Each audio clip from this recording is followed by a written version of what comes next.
Back again. Shut up. Stop. She's just playing hard to get.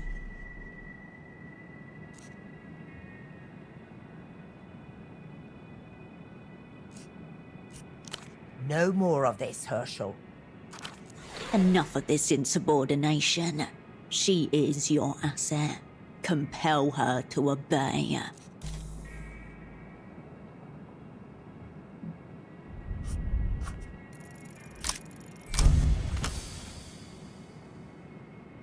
Aim at directly the root of her ideological treachery. Her love for this so-called Pascal. Her eyes deaden as she takes in what you've said. You bitch, Herschel. He has nothing to do with this. Nothing. You wouldn't. Riled, yet not convinced. Keep pushing. Make her believe you're capable of this. You are.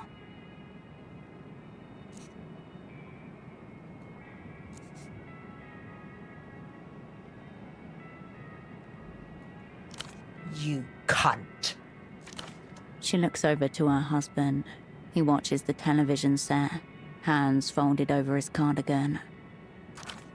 You are a nightmare. You are despicable. You are the people's spy.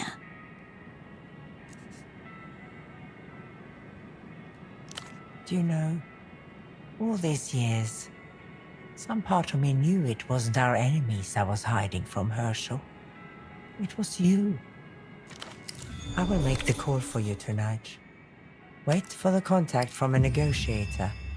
It will come. They have no choice in the matter.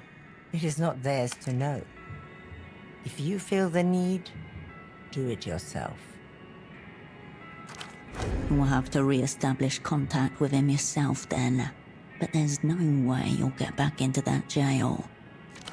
You could try rewiring the phone network to the intercom. Find a payphone. See if it's possible.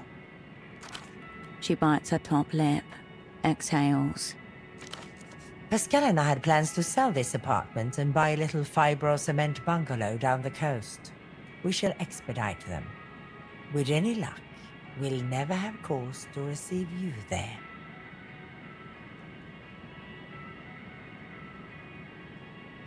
And to you, Herschel. But only because I fear it will take a miracle to prevent you from turning this assignment into a worldwide disaster.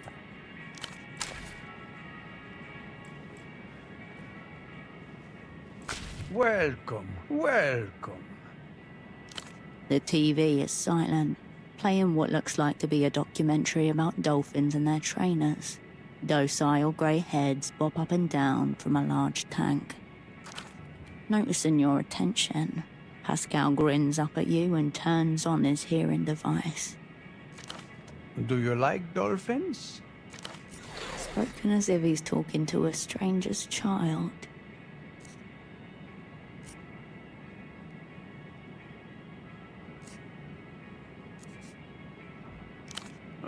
Dolphin friends are called pods. You know that? A pod of dolphins. If we were dolphins, we'd be a whole sick pod.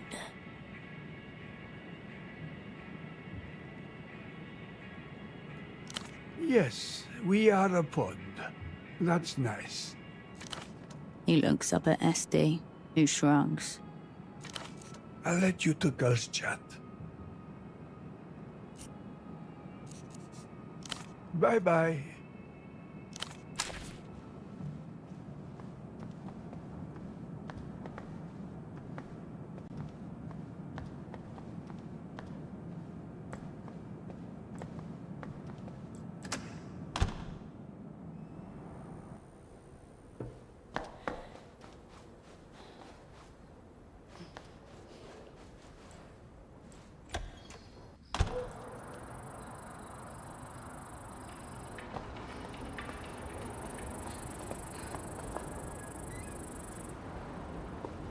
The cleaning tuk-tuk with its soap bubbles and secrets. Seems almost prestigious now. The tuk-tuk remains in its place.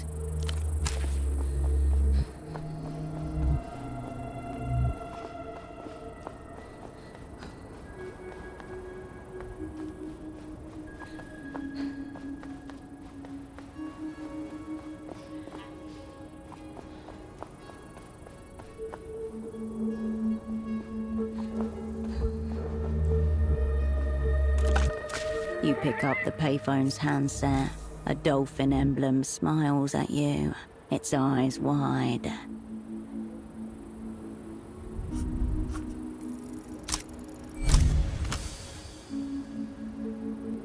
Step 1. Take the casing off the front housing with your screwdriver. After unscrewing the fastenings at each corner of the housing, you tug at the plastic until it reluctantly comes away. Underneath sprawls a mini-city of metal prongs and board-mounted circuitry. Step 2. Spin the dial on the right until you find the intercom frequency. Crackling electronic waves break against an anodic shore. The occasional snippet from a conversation breaks up the rhythm, a word at a time. As you turn the dial, one word you hear makes you instinctively stop and listen to the rest of the sentence.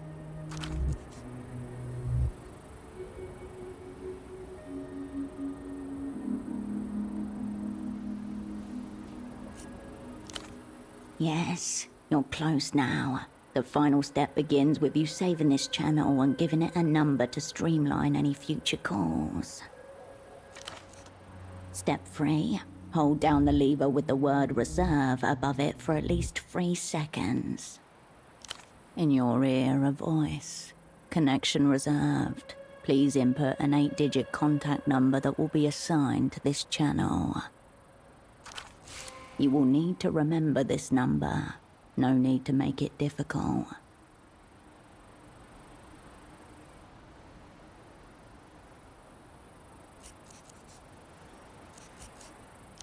That number is already taken, says the voice. Please input an 8-digit contact number. Number accepted, says the voice on the phone. Please hold for connection. Yes, what do you... Wait. Who's there? I can't see you. Or have my eyes at last renounced their function?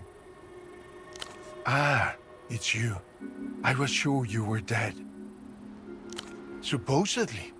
And you've contrived some way to speak to me through this little box. Very well. What do you want? It might be. Though under the circumstances, I'd say poor Dante is more appropriate. Ah, what relief. You've set an old man's mind at ease. But now I'm curious what you intend to do with them. Does that mean you've decided to help me get out of this place? Joy. Denlev has seen fit to raise me up from my despair. What's the price? I suspected as much, of course. But tell me, why does your opera want to kill the Lucian Minister of Mass Culture? No judgment in his voice. His curiosity is innocent, almost childlike.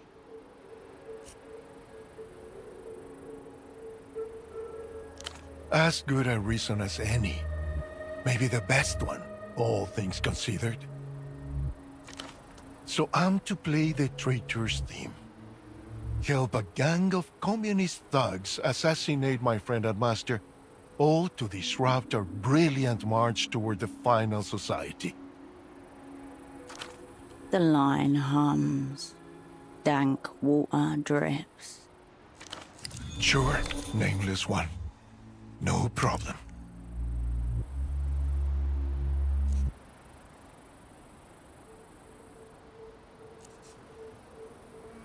What can I say? Prison has made me into a realist. I only hope that you don't plan to shoot me in the back of the head at your earliest convenience. An ignominious end for a poor prisoner like myself. No one had to say anything. Some words are as superfluous as names. Silence pops and hisses on the other end of the line. Seeing as how you've already secured my exit papers, I suppose that means we have a deal. And what about my other requests? Tempo gave me certain assurances.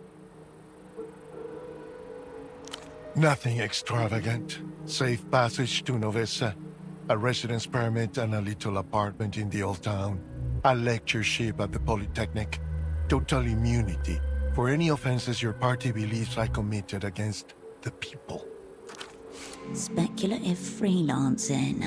Your old asset had no authority to make offers on behalf of the opera. He can find his immunity in the lunar cadmium mines.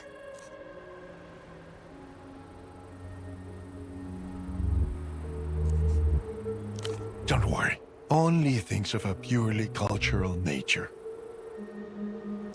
Really? Not even the little apartment in Old Town. I was told the roof would have that beautiful red tile. I suppose I sound ungrateful. Well, I'll await your word. See, I was true to my word. What do you make of our techno-glories? A tale as old as Anonimo himself. May I ask where you found a suitable subject?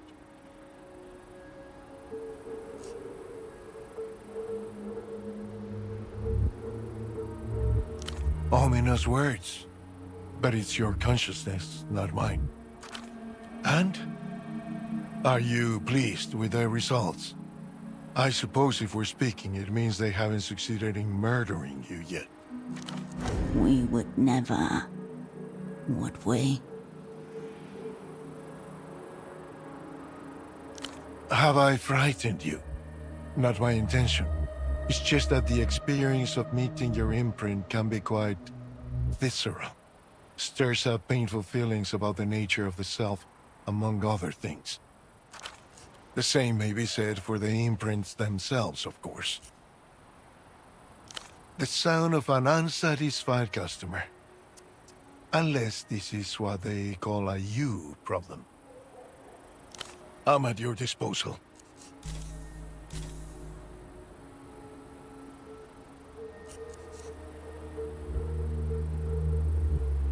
Go ahead. I'm at your disposal. I was meant to play the part of Facundo's loyal hound, sniffing out our negotiating counterparts.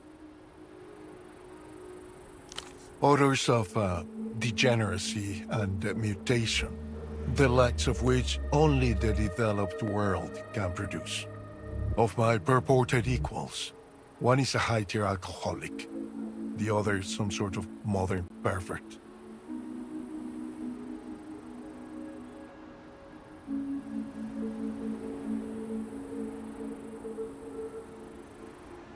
Despicable whelk. If you get the chance, give him a cake from me, right between the ribs.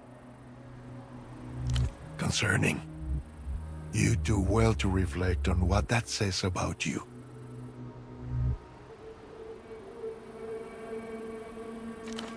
But let's say no more about my counterparts. Just thinking of them makes me ill to my stomach. An interesting question for one who's fleeing the light for the shadows. Has your time here got you techno-curious?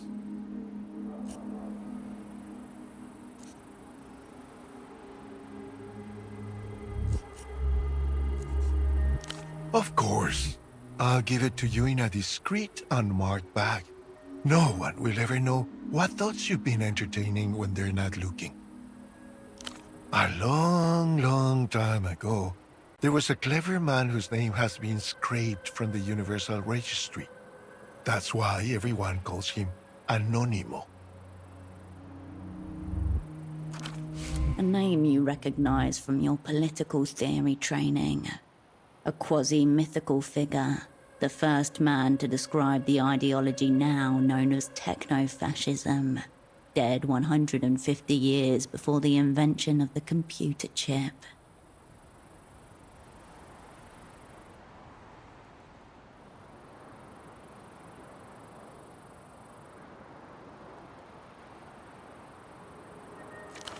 Now, our hero came to understand that history as we knew it was coming to an end. He could not say when or why, but he foresaw it before anybody else. This clever man advised the Emperor that the end of history will require a final subject, one that could only be fashioned by a final society.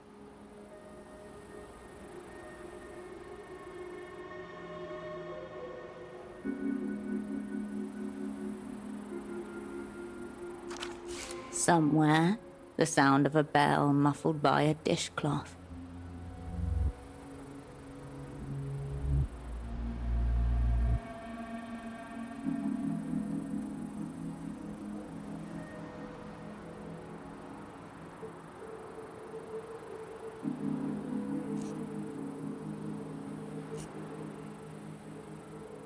As a species, we discovered mass politics before we properly developed mass culture. In retrospect, this was a known goal. The party sympathizes. The problem with the working class is that they are insufferable.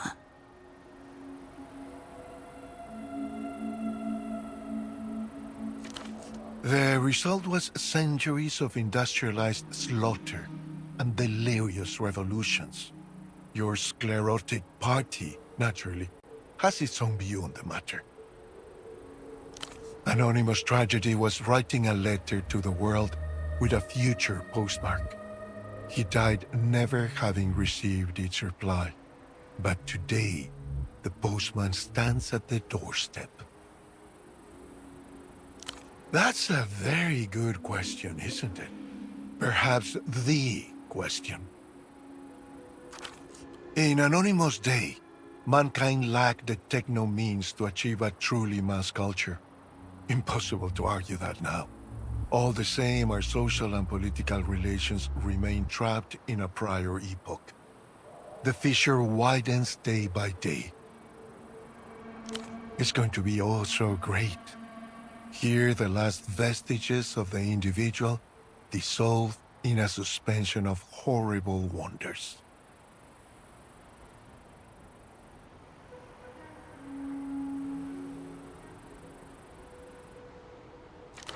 They say history is the only true consciousness, a great pulsating body of humanity longing on a mass scale.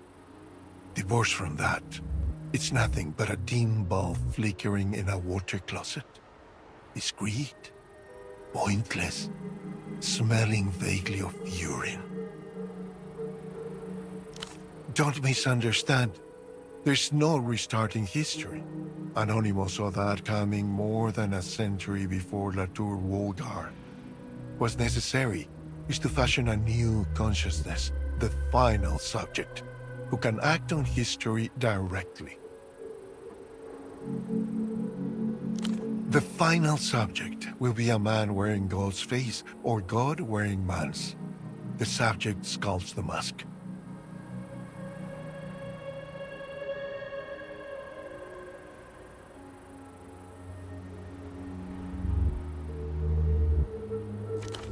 An operant of the cosmic plane.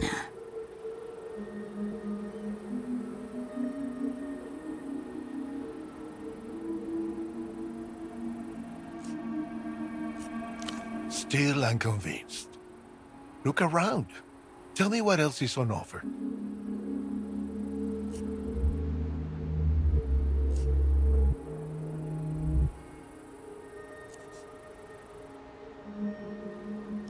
Are you enjoying the paradise of consumption? Unsurprising, when your masters have given you fuck all to die for. Face it, La Tour Wolgar was a horrendous betrayal of mankind. The suicide note for a century. Without it, there might not have been a need for the Illuminated Empire to unmake the damage. Of course, you can't just lead with suicide and the philosophy of history. That's what the Electropop is for.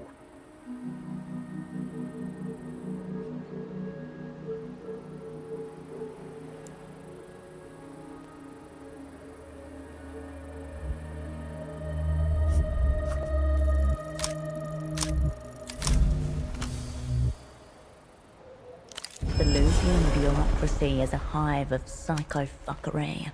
Probably he's taken the fall in a mass cultural scandal confected by his rivals. Who knows? There's dozens of interchangeable ways to do it. You could make one up right now. You have no idea. His past and his motivations are illegible to you. The receiver clicks back into place. The Reno Tail Dolphin eyes you expectantly. You step away.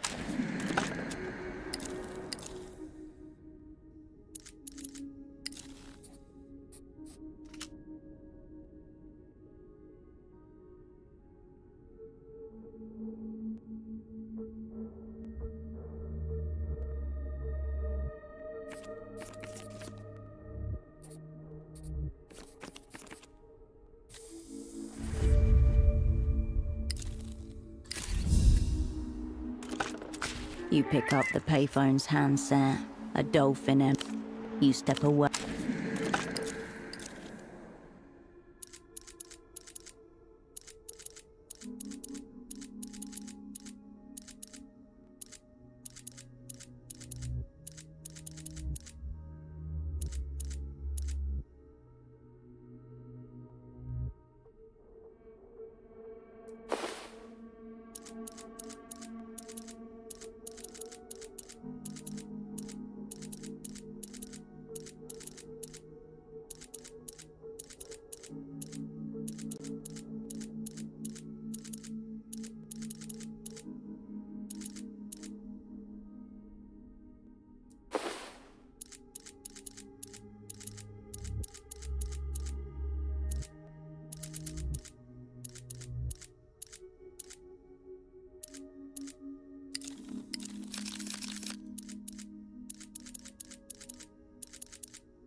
You pick up the payphone's Hello, nameless one.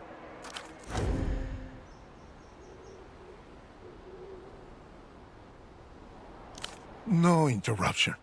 I'm just thinking about eating a roast goose.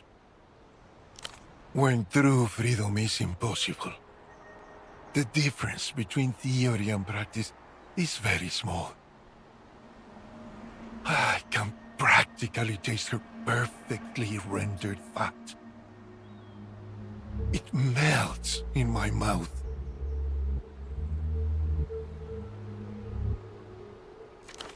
Human beings live on horror. It all goes back to eating meat. The moment you make your enemy into an animal, he may be killed and eaten without guilt.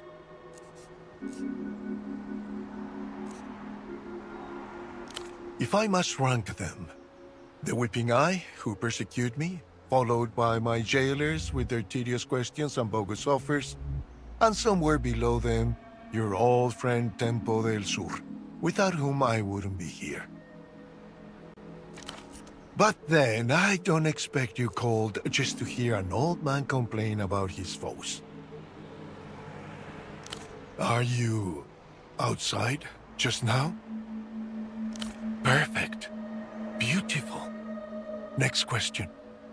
Do you know what a ginkgo tree looks like? You've been busy. I take it that means it hasn't yet shed its leaves. Lucky for you, then. For my part, I can't see a tree like that and not think of home.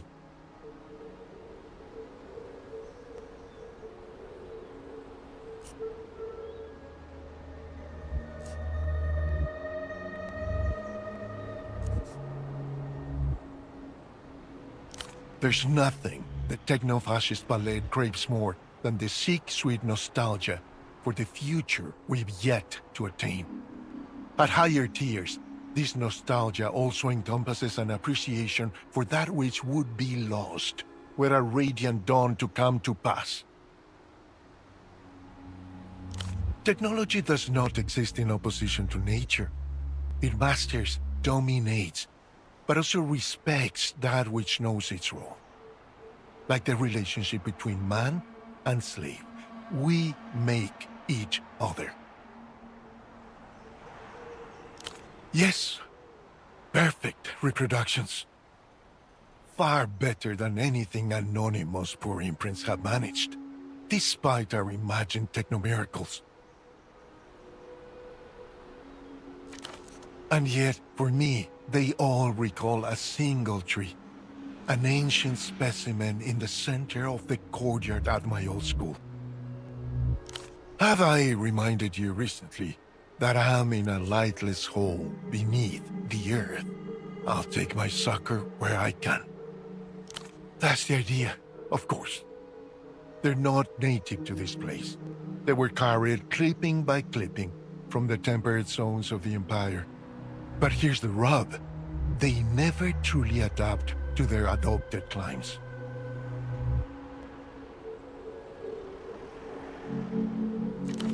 The result is that all Lucian ginkgos, wherever they are in the world, lose their leaves at precisely the same time every year.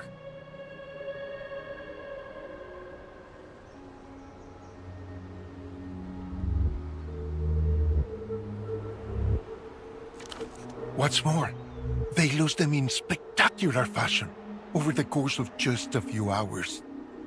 In the morning, you might see them in their full glory, and by evening, they'll be naked, a brilliant gown strewn about their feet. Like a sexual act. It's an intensely spiritual experience if you've got any appreciation for it. The envoys of the First Illuminated Empire made sure to plant ginkgos in every territory they claimed. Thus, wherever the Empire's light touched, no matter how remote or seemingly inhospitable, there's a reminder of home.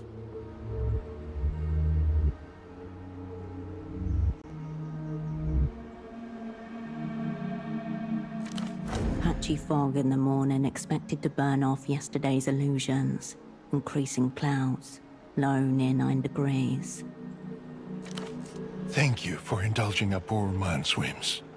I was afraid I'd miss the leaves falling this year. Very good. Now tell me, what's it like? I want to feel like I'm there, looking at it with you.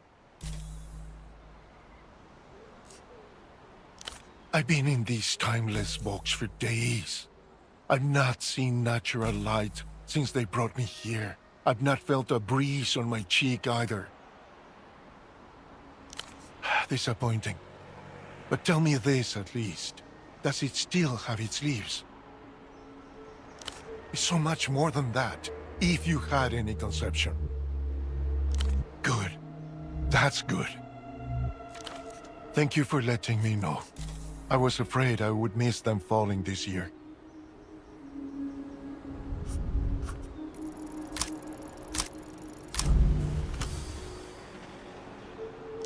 You still don't know, but you can make up another amusing scandal if you want. If you knew, you would know. Don't forget me, my dear. The receiver clicks back. You step away.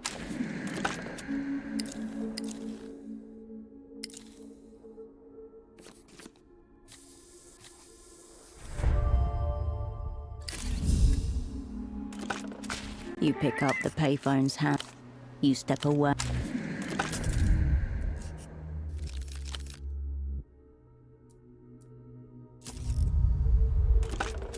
You pick up the payphone's handset.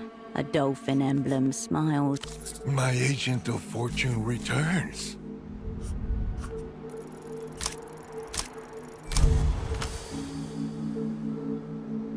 Nearly all defectors are driven by one of 4 factors.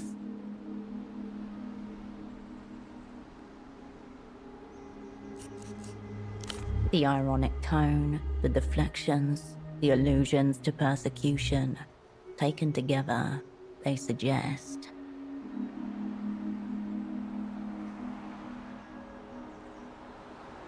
A grave insult. I'm a loyal servant of Facundo Reyes and the Ministry of Mass Culture. Few have given so much as I. That's between Facundo and myself. You can't understand. the lock clicks, then releases. I already told you about Brilliant Obscure Anonimo, but I left out something important. Something very few know outside the ministries of the Illuminated Empire. You see, our clever hero realized that if he were to actually build the final society, he would first need to defeat the 3 fears. Lo incognito, of unknowing. He conquered through technoscience that extended humanity's dominion over material reality. El otro, the other. He conquered through all-powerful techno-statecraft that united and purified the people through overwhelming violence. Very good, the people said. More, more.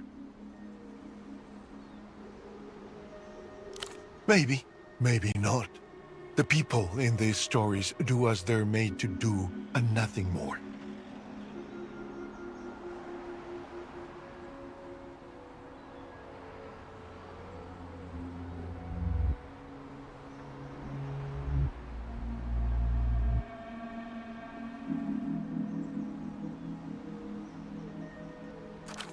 By now, Anonimo was growing very, very old.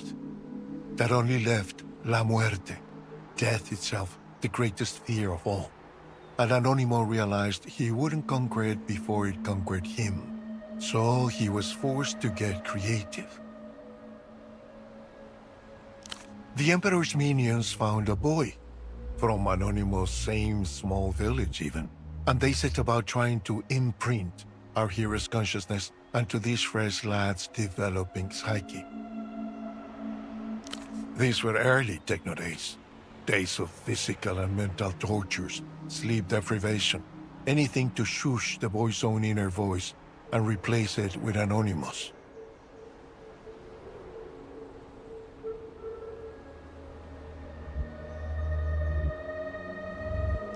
The first tenet of technoscience. The horror is beside the point. The real sin is that it failed. Our boy fucked himself out a window. So the minions barred the windows and got another boy. That one hanged himself, and so on, until one day, a monotheist mystic from Mircea introduced Anonimo to the principles of guided dreaming.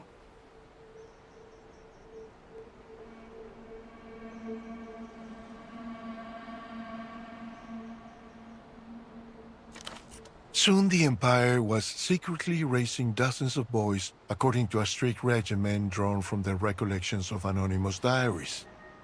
By night, his theories and essays were gently massaged into their dreams like raw dough. Don't worry, it gets even sadder. Most of them failed too, but not all.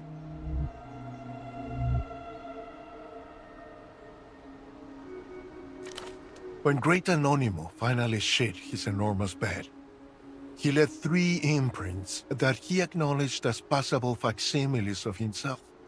But they would not see the end of history either, even as a new generation of minds were imprinted from them, and so on and so on.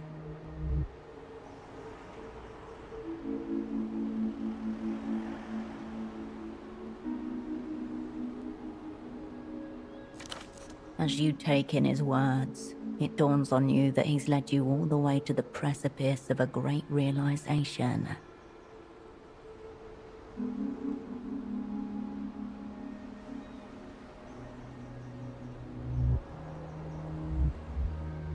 Yes, not only Facundo. The entire ruling caste of the Illuminated Empire is a single decaying mind in violent conflict with itself.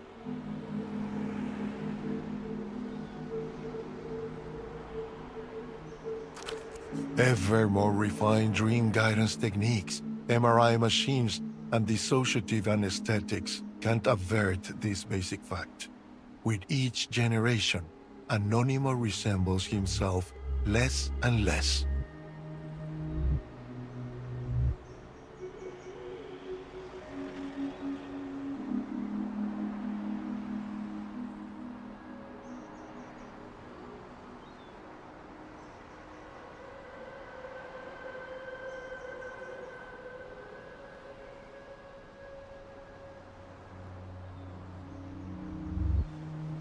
I'd say Anonymous imprints are a cruel parody of the Ginkgo's miracle. You can imagine the promise. Less degradation and deviation without the human cost of the old methods. A truly techno solution to the third fear, our best chance to produce the final subject.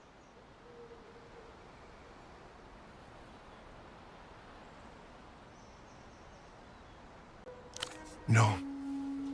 The burning horizon recedes further into the distance. He seems to think about this for some time.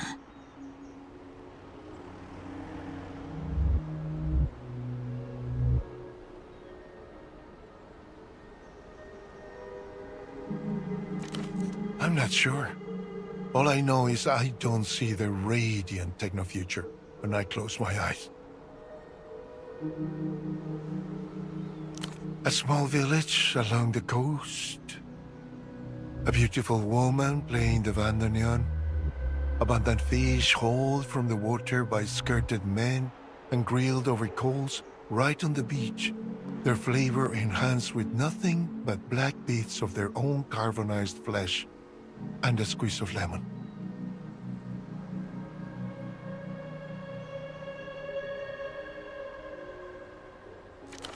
A vision of hyper-kitsch, to be resisted on political, moral, and aesthetic grounds.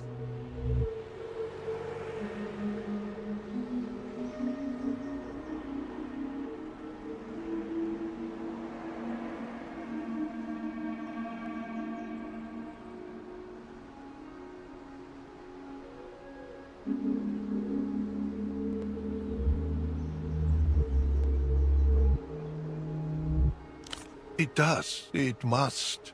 I've seen pictures in a geographic magazine. You say it like it's stupid. Are you trying to take a poor political prisoner's dream from him? Even if I never make it, death en route sounds vastly better than waiting for our mutual antagonists to bash Facundo's itinerary from my brains. Nice try, nameless one. But no, I like my secrets where they are. If you want me to share, you've got to get me out. Don't forget me, my dear. The receiver clicks back into play. You step away.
Remember, Hirsch, no weird shit around V.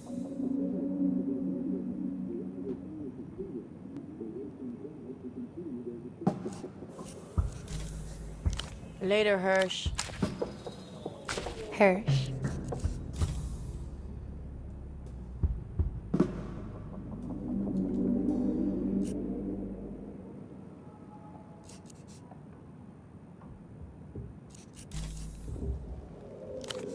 Sweet dream.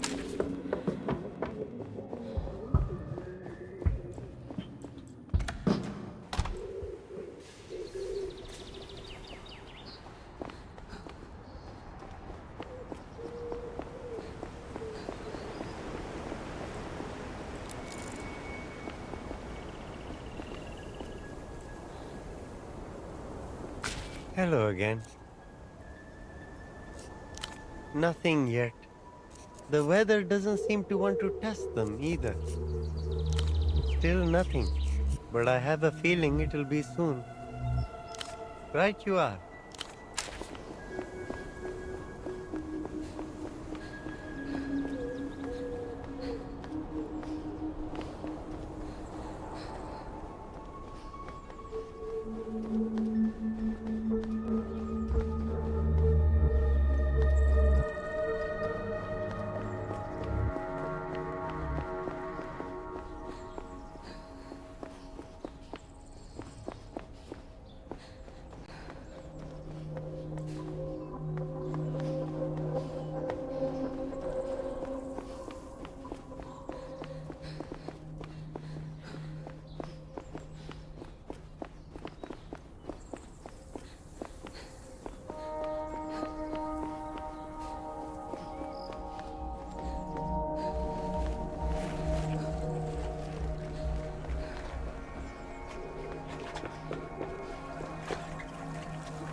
The smuggler inclines his head in silent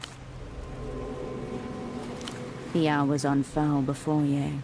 The work feels harder today. You deal with the first crate, then another crate, and another, and another, and another. You're not even close to done. And on to the next, and on to the next, and on to the next, and on to the next, and on to the next, and on to the next. At last, one of the dock workers whistles.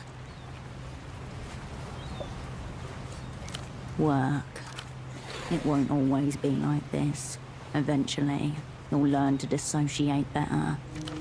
You shamble back to the boatman. He lowers his head in brief salute.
As you know, Cascade, the official story is that history is over.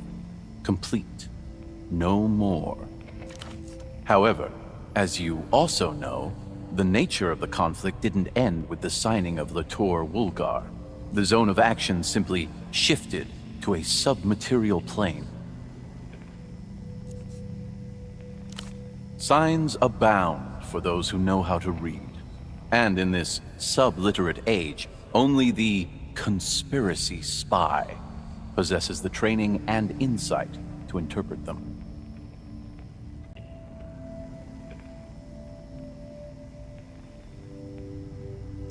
The secret author, critic, and proofreader of reality.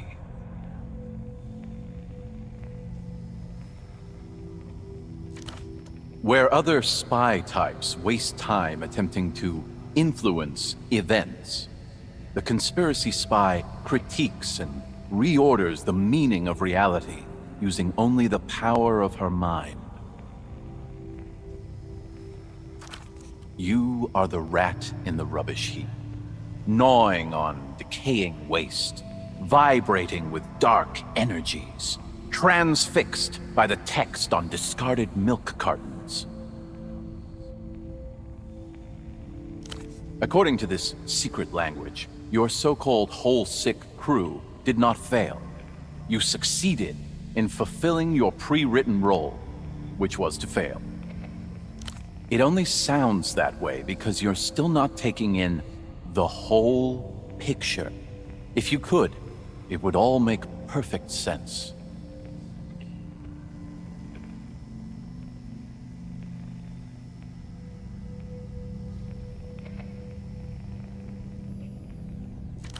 There is always a plan, conspiracy spy. Best to make sure you're in on it.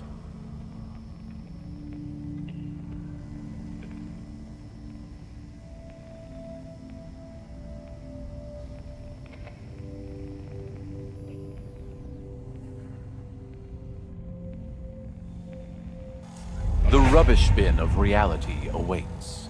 Time to dive in.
Did not tell you to remove that outfit.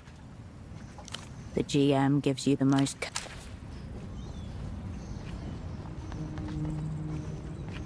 An assortment of cargo crates sits in waiting, adorned with faint chalk.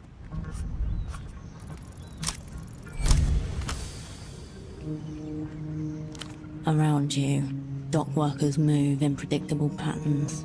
Your hands sink into their rhythm and find the carton's edge. Under your fingertips, cellophane wrapping gives way to cardstock. You retract your hand, a single packet of Ouroboros Blacks clutched in it. The design portrays a snake eating its tail, embossed in gold. Top shelf tobacco. There's at least 500 sol worth of cigarettes in this crate.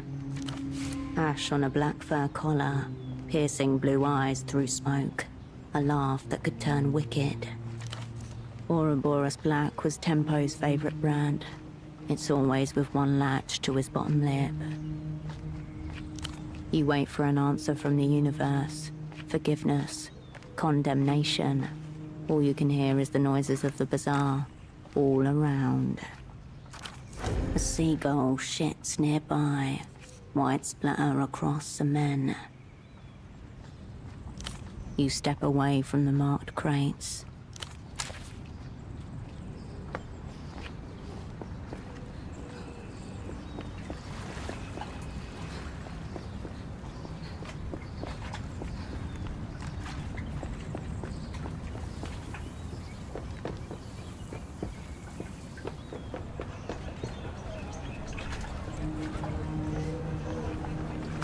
Welcome back, my good replay.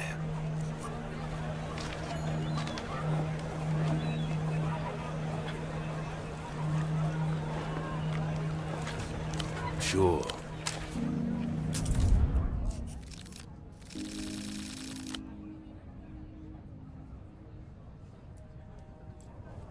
Welcome back, my good replay.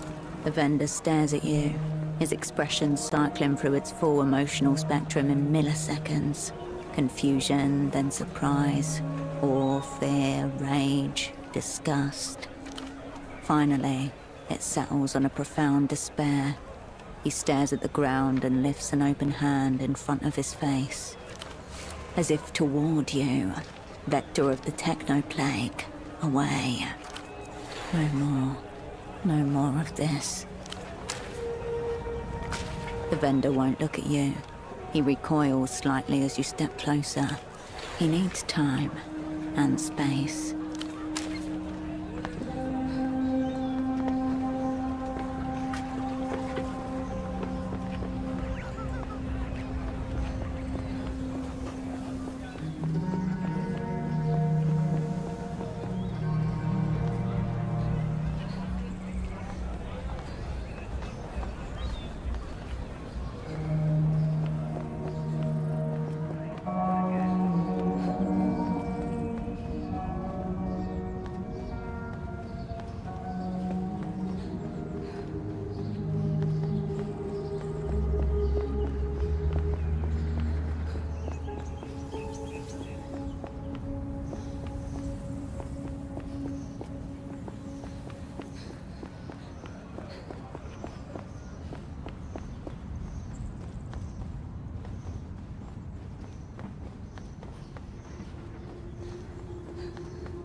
The abandoned cardboard moving boxes remain in the You sift through a life packed away in cardboard.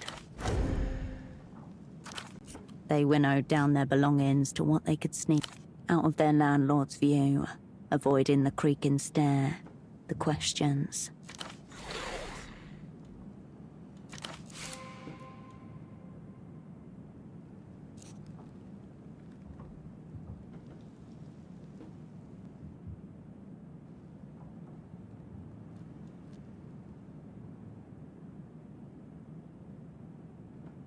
You fold back the tops of the cardboard boxes, covering their contents.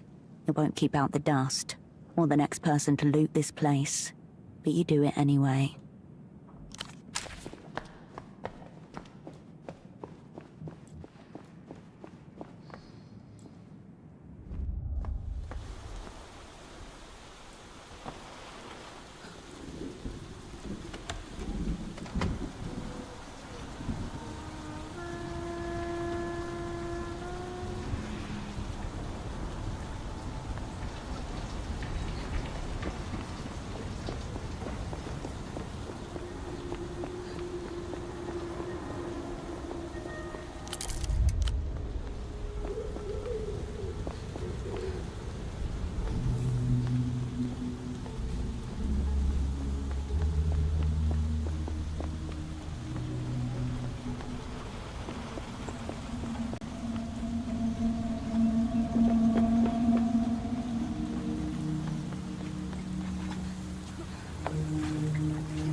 You return to the rack of clothing. The rack sway, kinda cool. But is that all you are, Cascade? Kinda cool. You're special and you know it. You deserve an outfit. The threads will reveal themselves only to the right person. The right person is you. Come on. Search harder. Search better. Attention-seeking fashion does not... Price tags rustle beneath your fingers.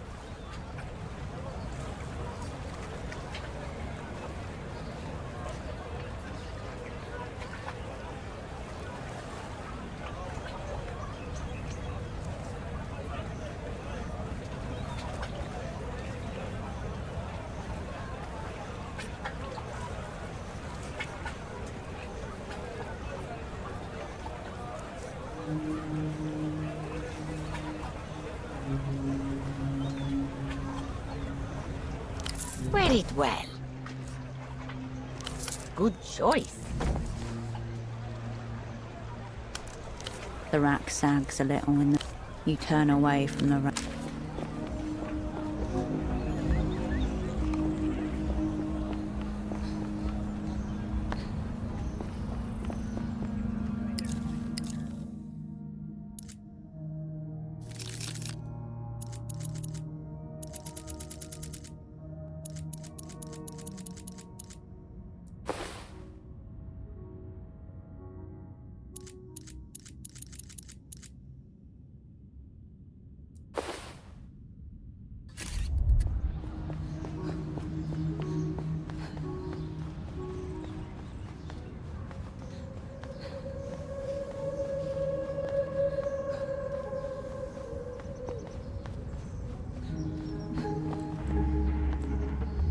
Hello again.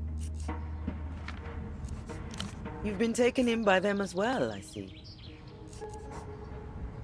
They are, aren't they? Goodbye. Whoa. Where did you get that coat? It's so... Moonglow. Wow. Wow. Yeah?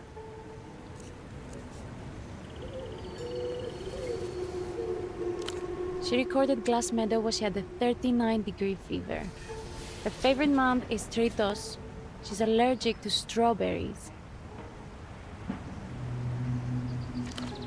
I know her real name. No, you don't. Stop telling people that. That's a theory, not a fact. I can't say. That's Violetta's secret. I'd never betray her confidence. It came to me when I was listening to El Lugar Donde Nací, right after the second verse, when the mellotron beat kicks in. I just heard her telling me. That is so moronic. You did not.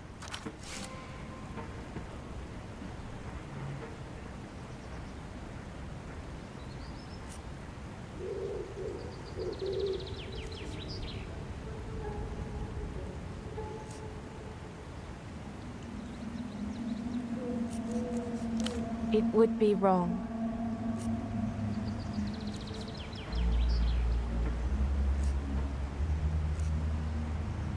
What? You want to talk about the weather? Ugh. Please, don't tell us we should be nicer to her. We've tried. It was too hard. I hate lying. She's just not one of us. Just tell her she's in Moonglow. She knows already, but it's good to remind people like that where they stand. She's like Sun Shadow. That's the opposite, right? Thank you. Later, Moonbeam.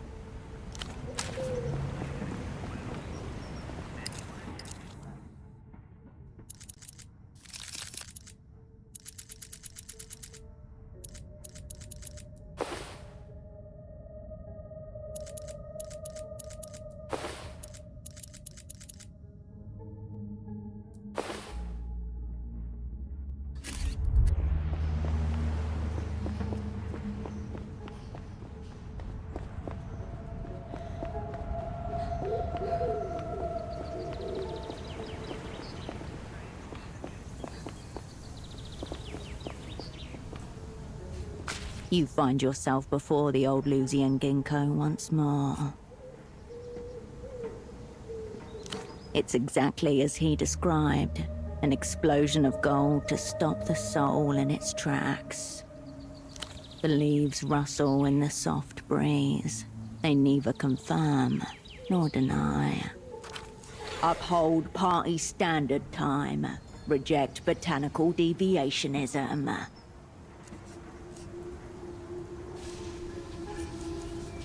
Time passes, but you take no note of it. Nothing much happens. Time passes, but nothing much happens. Time passes. Nothing much happens. Time passes. Nothing much. Time pass. Nothing much. Time pass. Nothing much happen. Time pass. Nothing much happen. Time passes. Nothing much. Time pass. Nothing much. Time. Nothing much. You leave the old.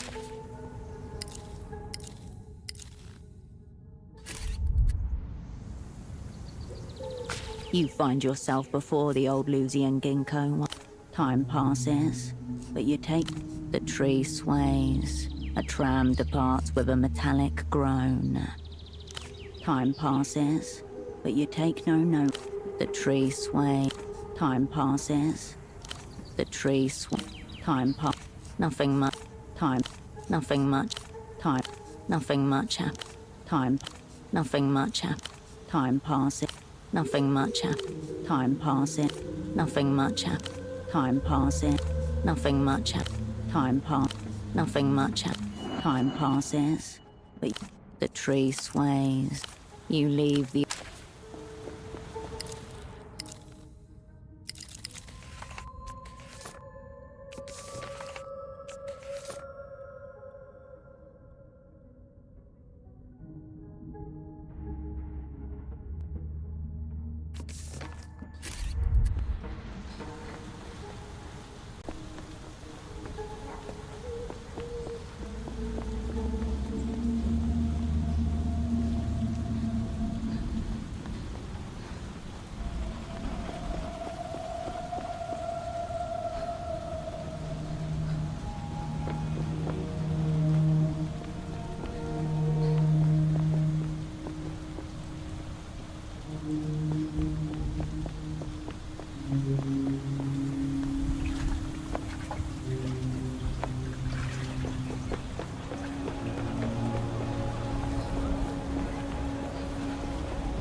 Operant, a handsome man wearing very odd headphones left this for you.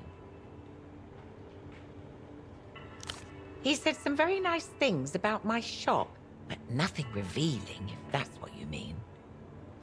I didn't know that was your type of thing, Cascade. The little Lusian witch parade. Ultravioletta, the postcard.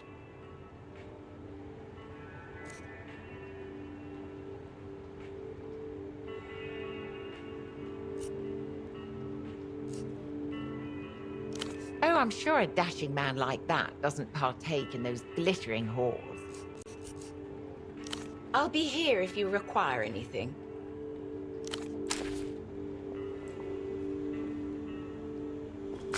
The fax machine lies dormant. You turn away.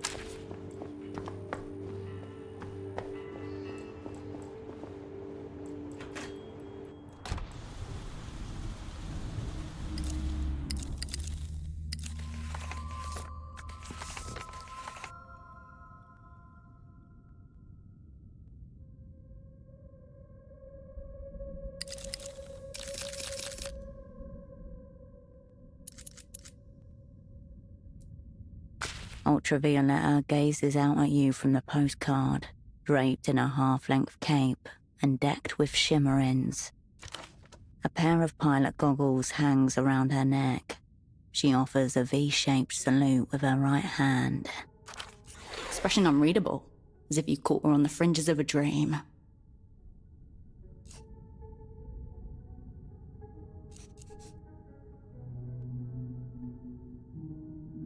Sad people often become mired in prolonged gaze. Ultra's fly formation reads the electric text beneath her. It seems she wants you to join her fan club. Fan club is factionalism. Resists the enemy's small, big character poster.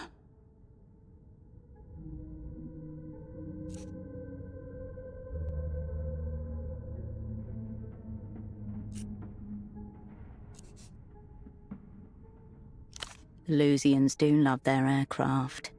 Unlikely that she's military-grade pilot as the branding implies, but a hobbyist pursuit is entirely possible.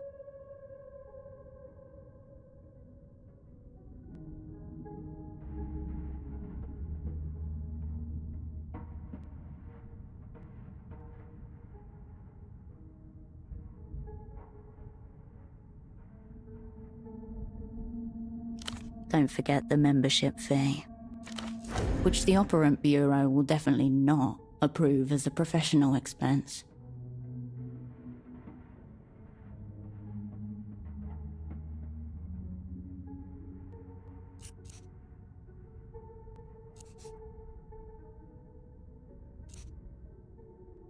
One among the Ultras. A new belonging. On the back is a handwritten note to a fellow fan, fogged mirror, upstairs.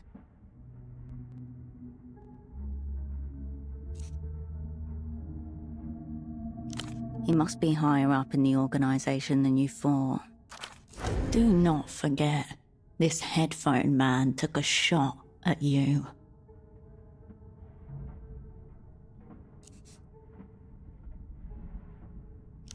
Don't let him play you any music either. Either way, it appears transnational capital has come to the table. Will you take your seat across from him?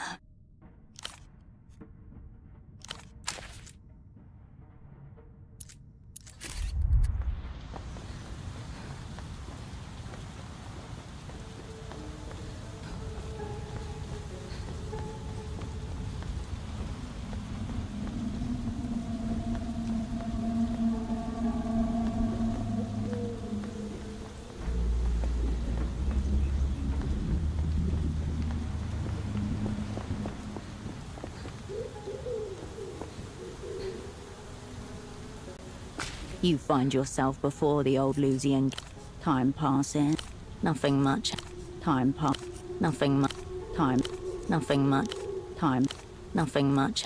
Time passes. Nothing much happens. Time passes. but you take no note of it.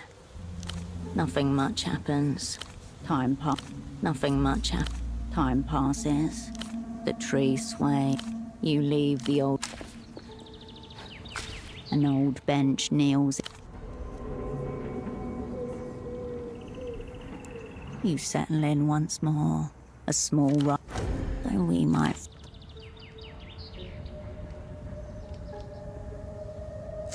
Before long, you stand up, feeling less worn than before.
Fine cold evening, Bucko.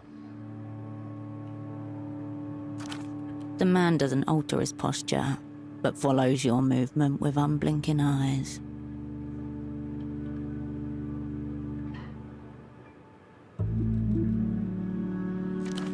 He's tense around the shoulders, twitchy at the edges. Grubby little place, but it's got some color to it.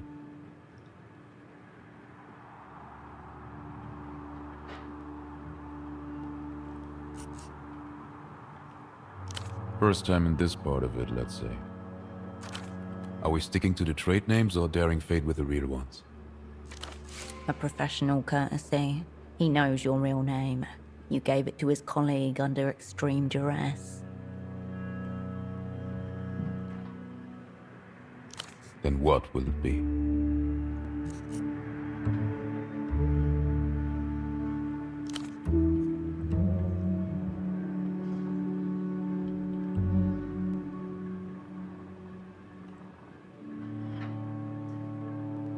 Alistair, but I much prefer Kaleidoscope if it's all the same to you.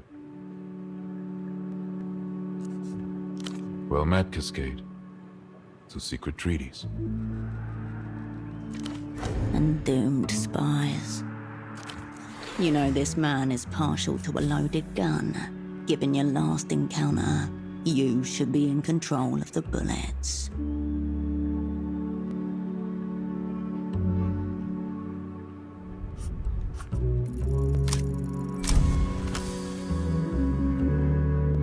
With a subtle turn of your wrist, you aim your gun in your opposite number's direction.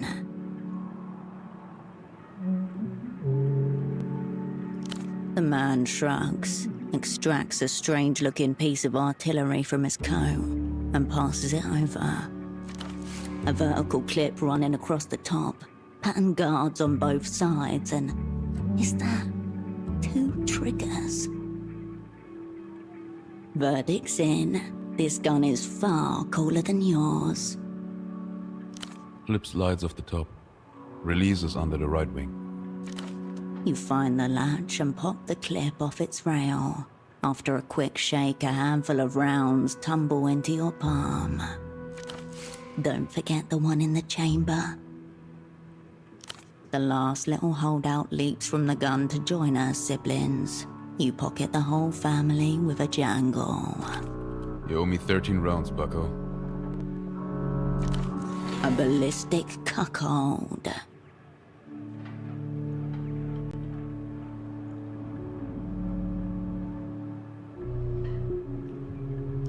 Quite literally under the gun, it seems. You would know, unless you are actually a carabiniero. He looks down at his right sleeve and smooths out a crease with a measured hand. When it comes to cool jackets, I can't help myself. Unfortunate habit. This one is a singular piece. The inner lining comprises 88 distinct hues, styled after the wings of the Dream Eater Chrism butterfly. By night, the Dream Eater Chrism drinks the tears of sleeping birds. By day, its brilliant ventral display wards off its natural predators. Courtesy of an East Coast tailor. I was on assignment over there a couple of years ago. I had a personally significant dream one night, and when I woke up I saw 3 Dream Eater Chrisms perched at the headrest of my hotel bed. The next day, I commissioned a jacket. Papering over genuine feeling with money. How original. I won't get into it. Very personal. But it featured someone long dead and someone else who was dead within a year post-dream. In style. They're anechoic. Custom job. These things are heavyweight, an annihilating force captured and contained within 2 masses of metal, foam, and electric wiring.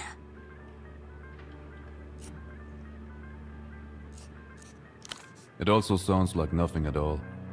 And in our age, that comes at hideous expense.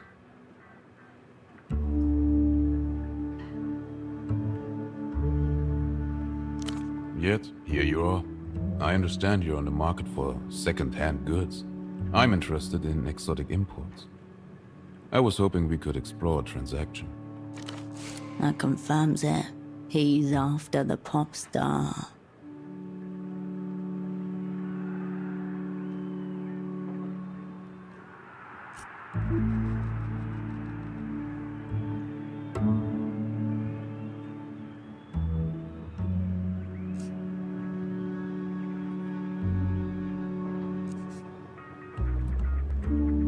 That political part is subjective, certainly from his vantage point. Here's my pitch. I will get any and all information you want out of the Lucian prison. In return, you give me any and all information about the whereabouts of Ultravioletta.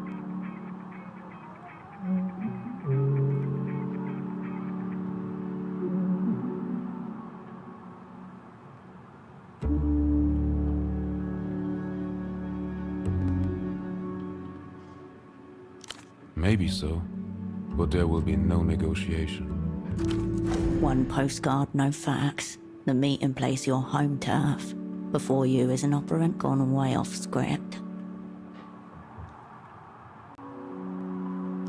Well deduced. I come to you as a freelancer, a mere vassal of the Queen. I would like to return her home, to Luz. He's not playing with house money. He's got his own chips down.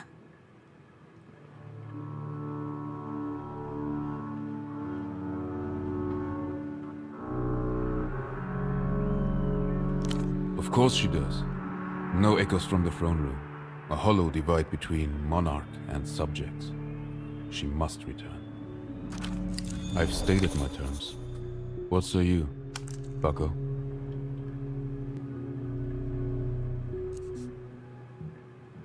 I shot at you. It was a warning shot.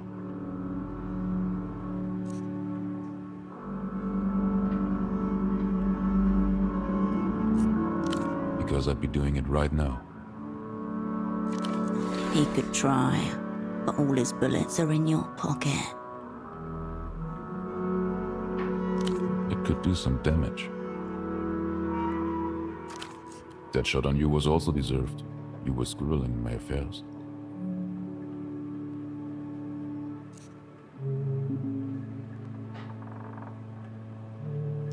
I'm not. Can we just put it behind us? Such things happen in theater. We both live. Move on. Glasses, double-breasted jacket, air of nervous dread about him. Whom?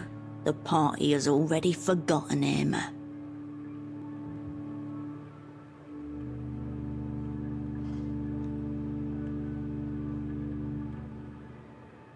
My apologies. I didn't expect it. Though I can't help but feel I did the Operant Bureau a favor. He's really dead? Not some kind of bluff. Genuine.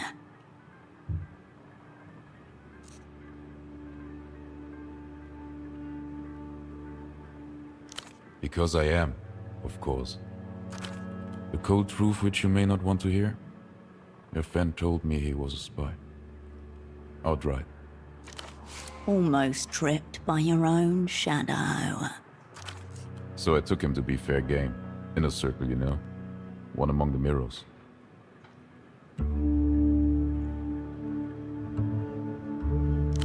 Not as such. I suspected it wouldn't be a relaxing listening experience, but I didn't know she could summon that kind of power. Pseudopod, I remember it. Was this his first time in theater? Trouble getting off the blocks. It happens. Late evening under the Ultravioletta advert to the north of Party Alley. He was gazing up as if he'd never seen anything like it before in his life.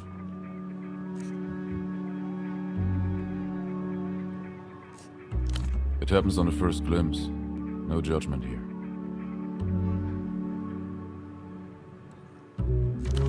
He and I got to talking. I gave him a quick Ultravioletta primer. He seemed to be quite taken with her. Quick. No fucking chance. He initially informed me he was a sock importer with a superblock. Then he said he'd been pretending to be someone else all day, and that it hadn't gotten him anywhere at all. In reality, he told me he was a spy for the People's Republics. It was too early for Pseudopod to be in theatre alone. The opera failed him. I have no idea, but he certainly chose to confide in the worst possible stranger. Maybe on some level he sensed who I was. Your friend said he felt there was always some vital clue he missed, some secret sign that he was oblivious to. Like the world was turning away from him, person by person. Looked to me like he'd had a very long day indeed.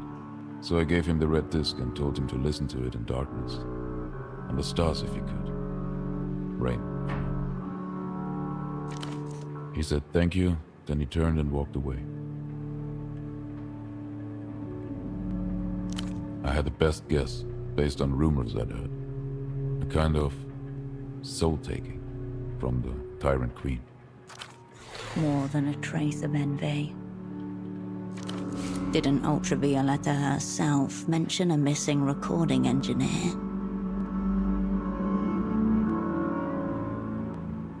Yes, exactly.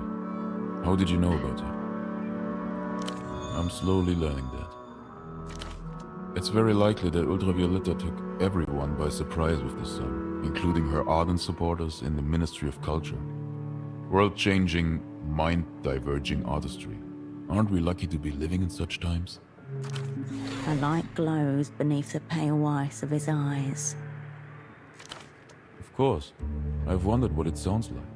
Dreamed about it even. But so far I've lacked the constitution to really commit. And yet, terror is the beginning of wonder. From some underground Lucian contacts, purveyors of rare collectibles. I believe only 8 or so of those promo discs were released into the wild before they cut the cord on it. The bazaar vendor? I tried to inquire about any uncommon articles he may have in stock. He told me I was a hopeless degenerate and to control myself, there are children around. Petra knows a mega perv when he crosses one. So do I. Ultravioletta's new single, You But From a Dream.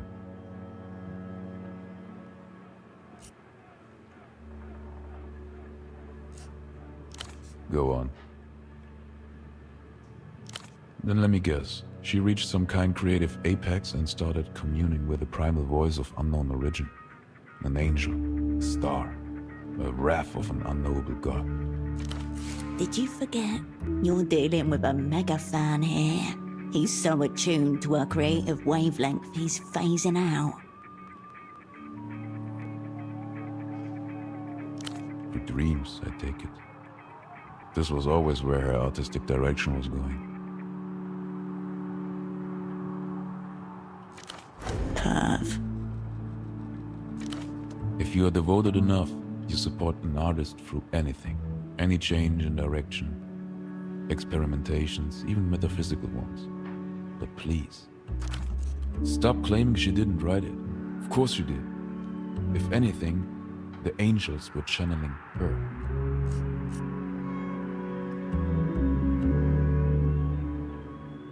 I thought you just implied he's dead, or very close to it.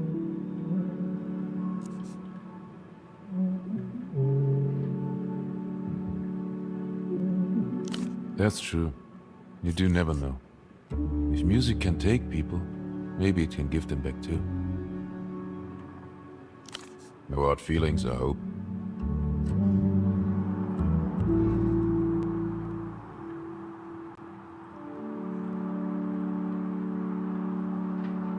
Or maybe he was too early. Maybe we were meant to meet. The vagaries of fate. Impossible to say.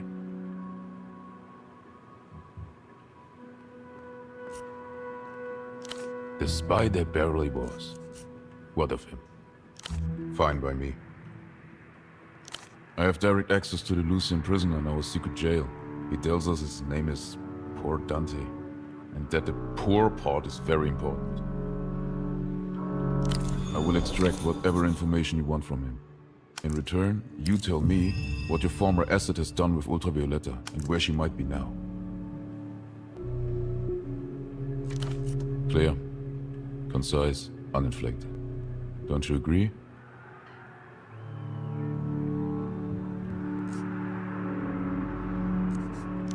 Then I'd ask that you find out, or else commit poor Dante to a short future in a damn basement.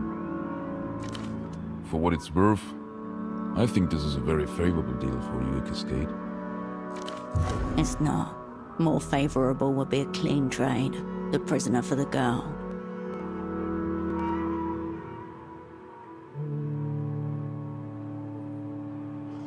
What use do you have for a fugitive Lucian pop star? She's a critical piece. Player. No commit necessary at this point. String him along. Feel him out. There is little to lose.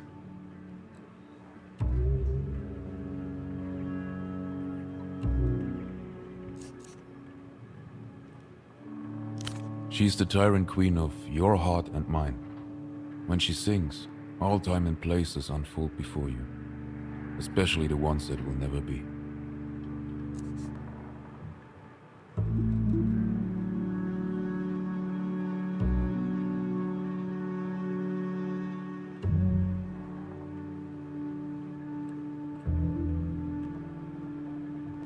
A cold whisper at your back. One that makes you scared to turn around. If you don't let her in, she'll storm the gates anyway, as tyrant queens are wont to do. Before that, we must look at L-pop as a phenomenon. Ultravioletta represents the perfect alignment of artistic voice and genre.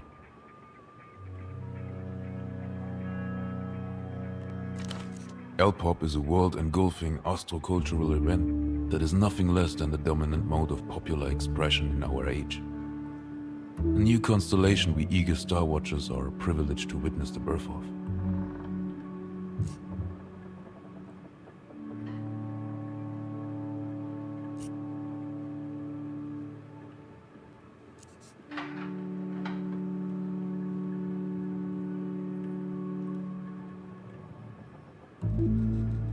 There is an unfortunate political aspect to it, but that's far less relevant than how it can move the soul. That is universal, across ideologies, as your friend found out. People think it's cool to denigrate pop music. I think a form that moves tens of millions of people is the only form worth taking seriously. The man's pale blue eyes have drifted somewhere beyond you.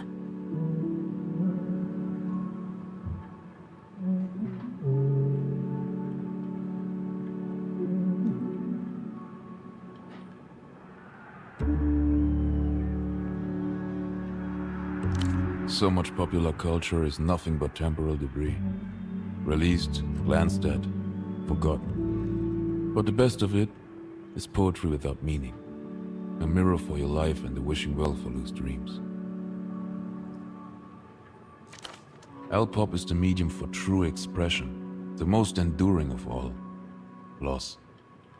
Something is always lost. The afterburn is memory.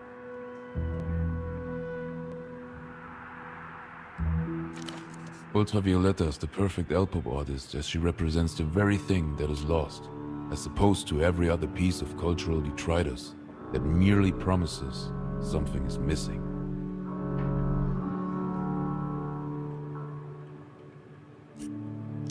That I cannot abide, though I can understand her hesitation. The only question that remains, would you rather live in a world ordered by aesthetic principles or rational laws? Laws. How tragic. I thought we were getting somewhere. L-pop is an untamable principle that makes it dangerous. Sadness and loss, yes, but in the most beautiful form you ever encounter. It is unblinking ferocity, a white-hot sun, and it can change people. On assignment, actually. In theater. Just like your unfortunate friend. The Felix Kaido incident in Teleco, 92. Felix Kaido. The name knocks loose some rubble of memory. Revolutionary. Aeroplane. Tragic end. The first of many transcendent experiences. What's she like? Up close. I've always wondered.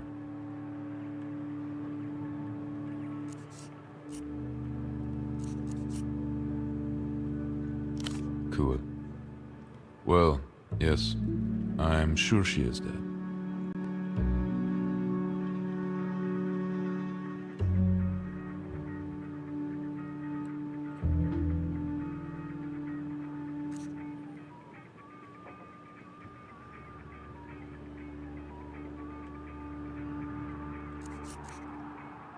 You haven't heard of young Felix? He's one of yours.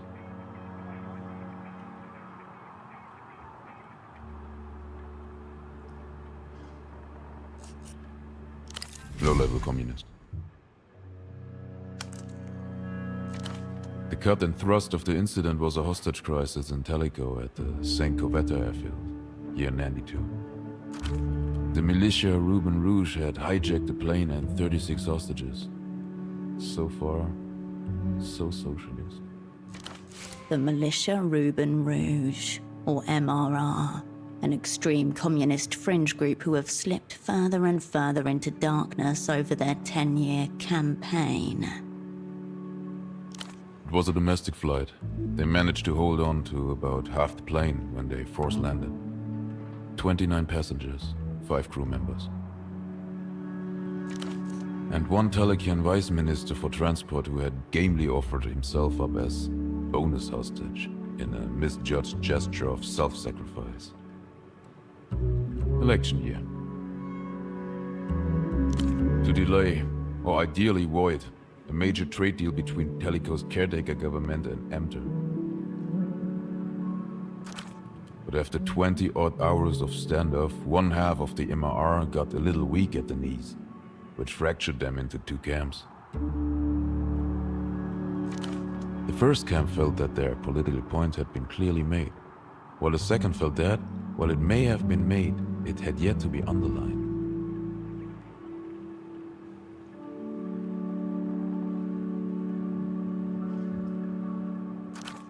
So, to underline it, Felix Kaido murdered his dissenting comrades in cold blood, then demanded to negotiate with Ämter directly.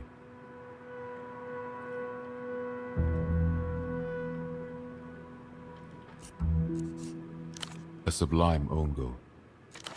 Post-violent schism, we got called in to drop the curtain on the whole affair.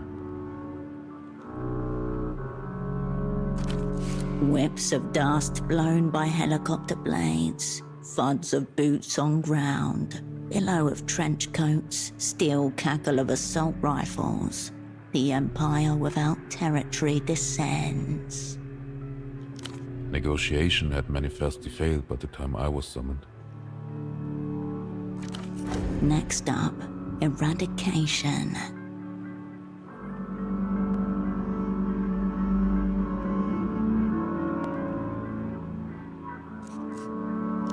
In theory, yes. But in reality, the house always wins. During the negotiation stage of political terrorism, you talk politics. We want this, we stand for that. Recognize our tedious cause, whatever the abstraction of the week happens to be. But if you fumble that ball, we won. Down comes the terror, devoid of abstraction. We secured the airfield perimeter, and then began blasting one of Ultravioletta's songs through the siren system. On repeat. The first time I heard her voice.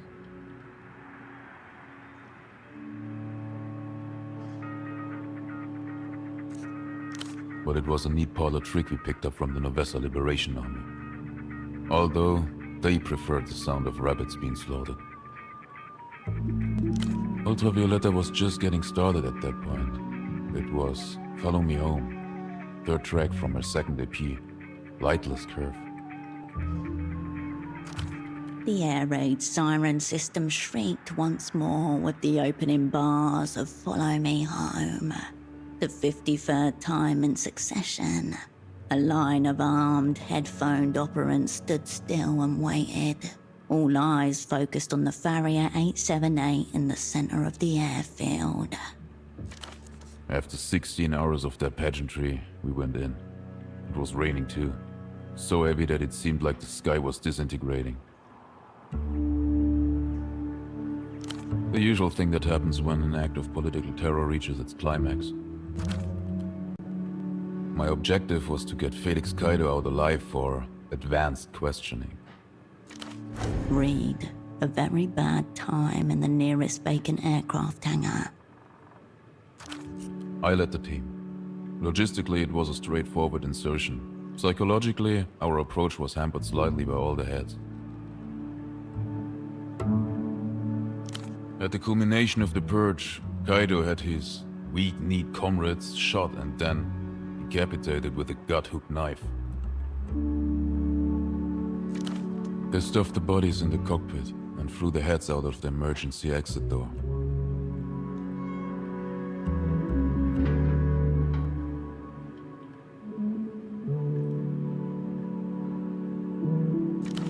Their faces adorning the runway fixed in expressions of mute agony, terror, or something beyond either.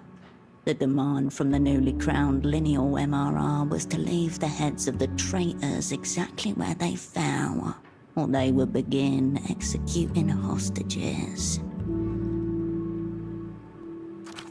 On the side of the aircraft, in hand-smudged blood, written by Felix Kaido himself, the words, "Witness, tremble, victory." No contingent divorced themselves alive quite like the hard left.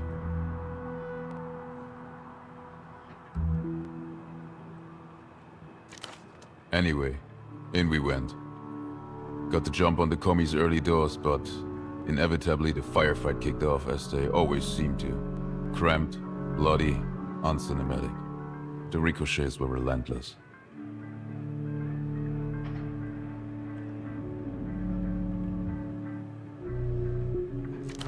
We finally got Felix out alive, snapping and snarling like some rabid thing.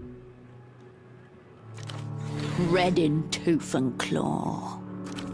A bullet glanced into his right eye socket and was leaking down his face. I remember clearly the ragged tendons hanging over his cheek, like curtain tassels.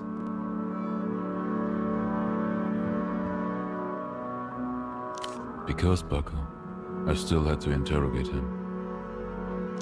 Near zero, we talked for several hours.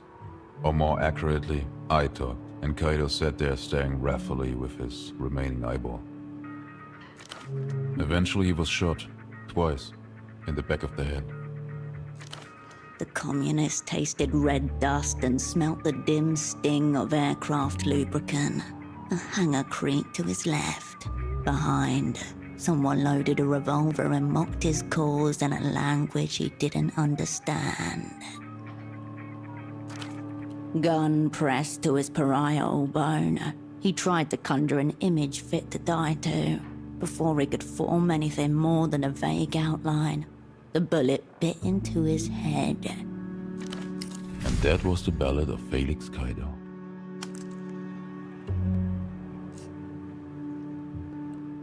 Nothing useful.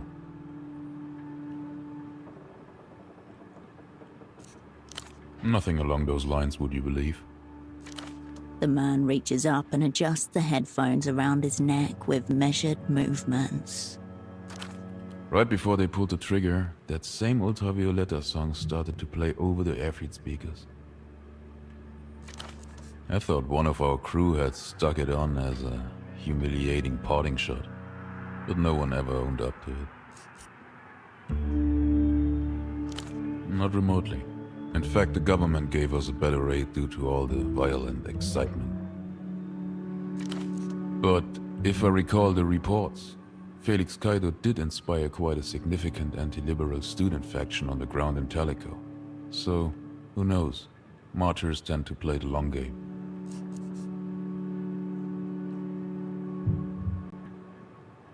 Please.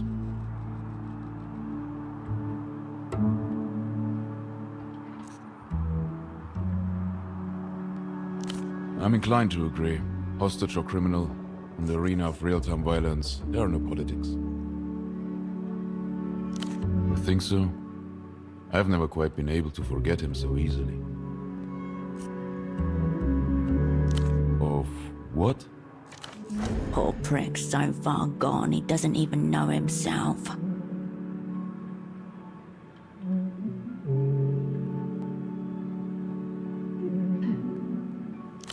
Libidinal? He squints with concentration, repeating you soundlessly. You're saying I'm going to die for want of sexual indulgence? What makes you say that? I'm simply the Queen's knight, not her consort. Are you saying I look like a virgin?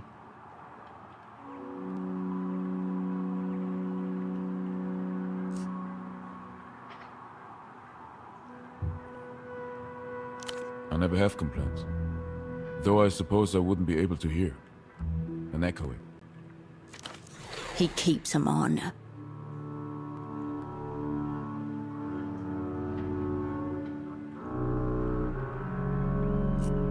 No, but my quarry tend to feel the same. Partners, I mean. This really isn't any of your business. You mean the prisoner for her? I see. What a twist. Behind the wide blue of his eyes, a rapid recalibration is occurring. Alongside fear and respect.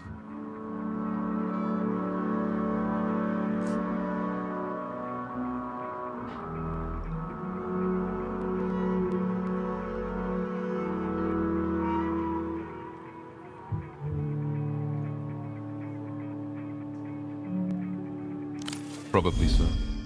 Irrelevant either way.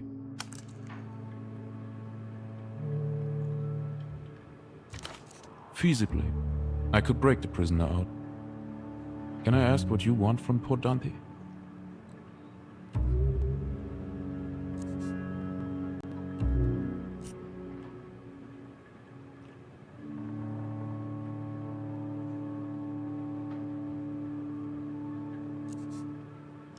Fair enough.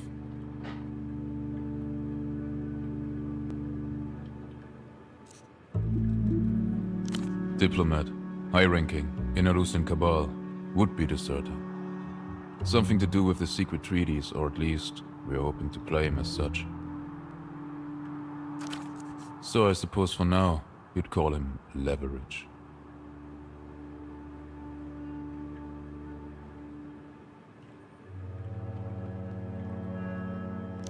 I can see the advantage, but it also represents a steepening of terms.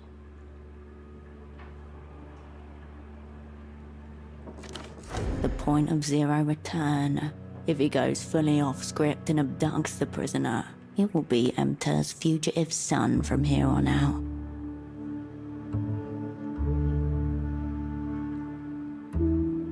Roger that.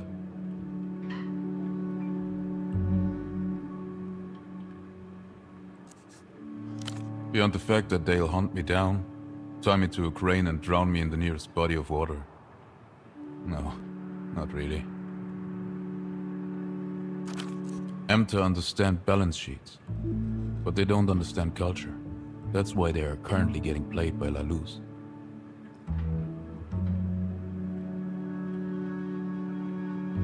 No, I don't fear her. Not anymore. First listen. The first prizing open of the heart? Of course. What is more terrifying than emotional megatonnage? You have direct access to Ultravioletta? Then it seems you have a very strong hand, Cascade. He holds your gaze a moment, then lets it go. I respect your position. For whatever reason. I believe you can deliver. Her face flashes on the underside of your mind. Expression stern behind a black cigarette. Yana needs to agree to this too. The man puts a gentle hand on his headphones, as if to ground himself. The answer is yes, of course. There can be no other answer. A whole career cast off in a single moment. And possibly a whole life. We have a deal. How soon can you move?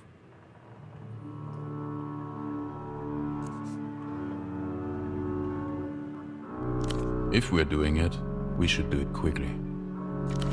Don't dally, bucko. We are on the edge of the precipice.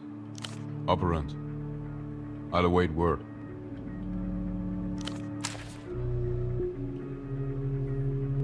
Welcome back, Bucko. The song operant.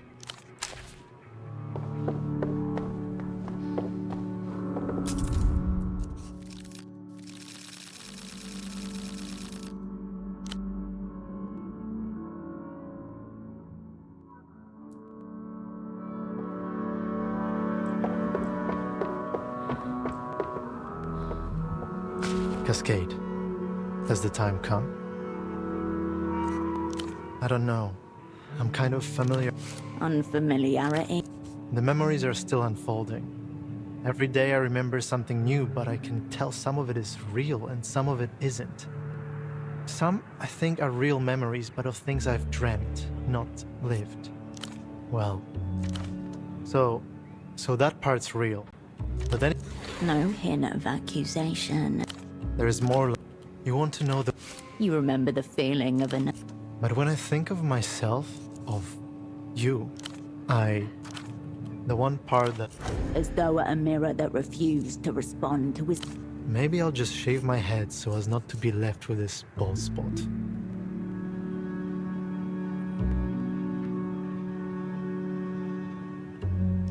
I'm here. I'll be here.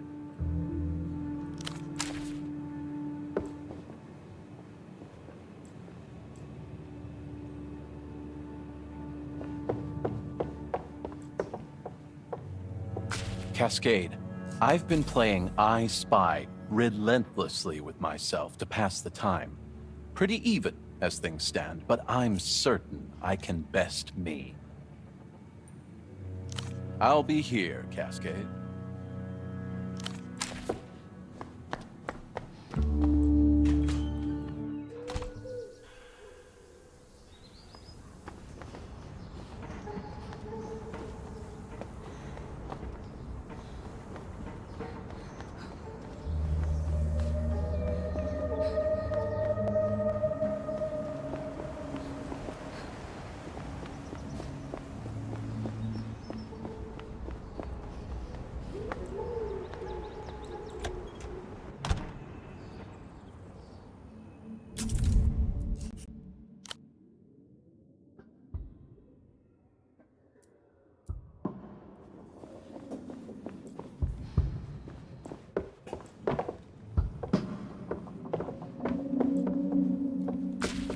Hello. As our knees at our fringes. Slow ripples along the shoreline. Nothing's been cool for a long time, Hirsch. Temple said he'd help me escape. A friend of his was going to get me exit papers or something. But it's been weeks now and nothing's happening.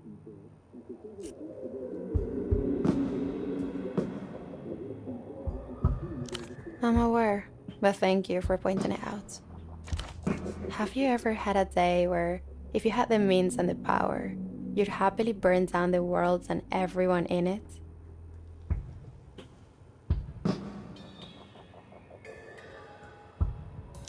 How inspiring. I feel hemmed in, Hirsch.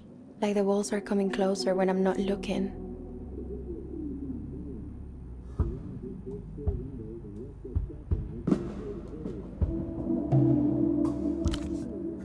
I'm not going. Ever.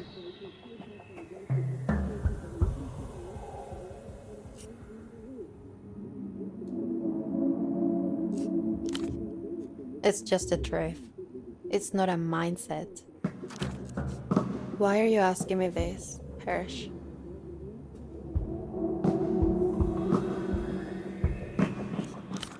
I already have.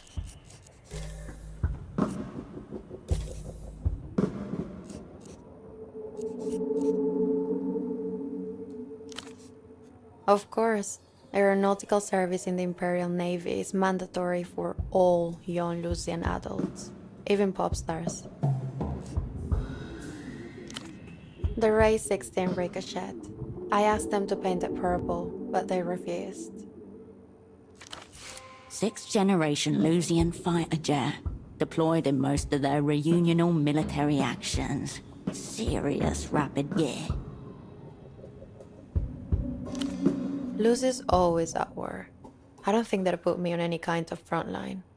I'd be targeted and killed immediately. The purple plane wouldn't help. Afterwards, they made me the official cultural ambassador to the Imperial Navy. They paint my image on plain noses sometimes. Sweet dreams, Hersh.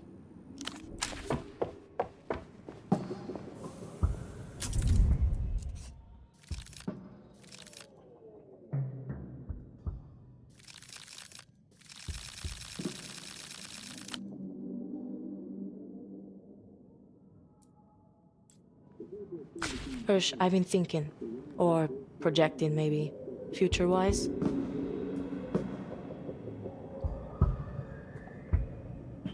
This question's skipping the needle in my head. What would Tempo do? Her.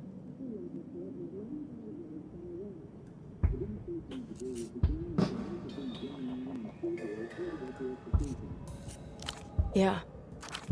Behind the black cigarette, the girl's features soften.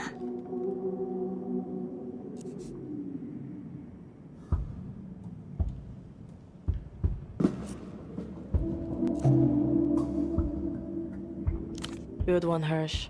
Coming from you. The girl sighs smoke and turns to face the city beyond the window. I should be out there dancing, somewhere shiny, under lights. This is all so fucked.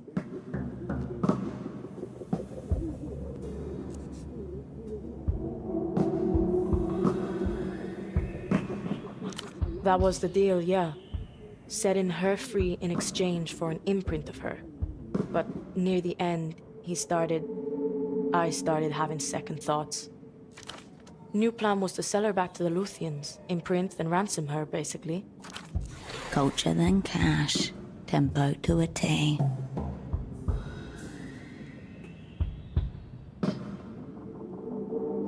What do you mean, too? I'm fucking Tempo. I want to do it. Her eyes flash with new tones, almost finding a unified color. But I also want to help V. I really want to help her. The girl takes a skewed drag of her cigarette, then studies the embers intently. She flicks her gaze at you like a knife. From who? Against what? A sudden crack across the thin glass of trust.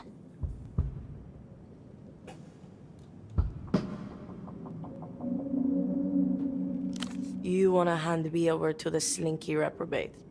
He'll lock her up in his diddler dungeon and ram the key up his ass.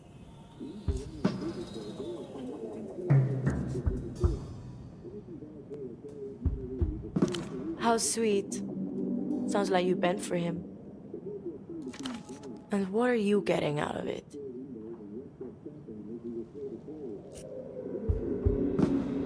I doubt that. V's net worth is like 3 billion sol. You must have thoughts, Miss Big Time Spy.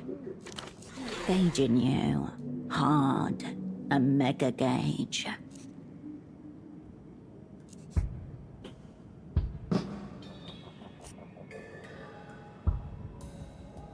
So currently we're just hypothetically fucking V, conceptually. My thoughts are what they usually are. 2 loud songs and clashing keys. Say we take this deal. What happens to V?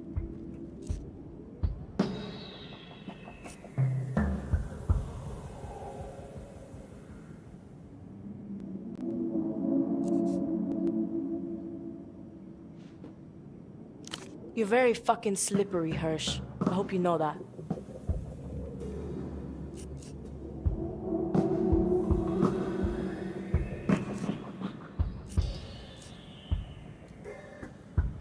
At least she's the boss of herself. 2 aerotrams crisscross somewhere above you. The apartment's windows rattle in their frames. Cheap glass. This is a sick little game you're playing, Herschel. Massively fucked up. Casually asking me to betray my friend. I'm kind of impressed you sunk this low, to be honest.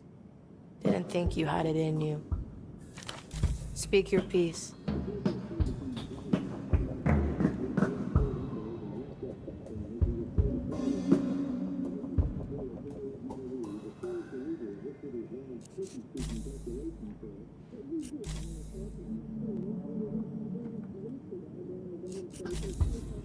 Don't be a stranger.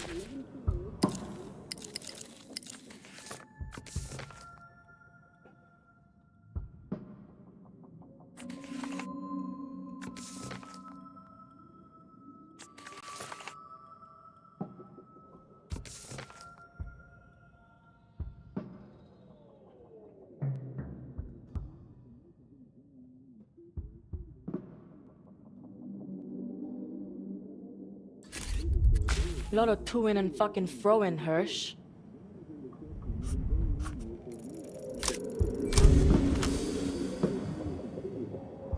Demolish another friendship. You've done it before. This one should be easy. It is not even one of your own. What do you mean?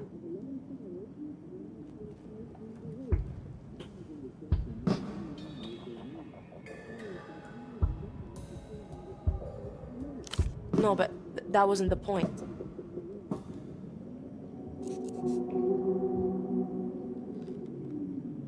I think we would. Like, we'd keep in touch. I don't know. Thought we'd figure it out or whatever. Splitting at the seams. Almost ready to tear away clean. Unganging herself hard.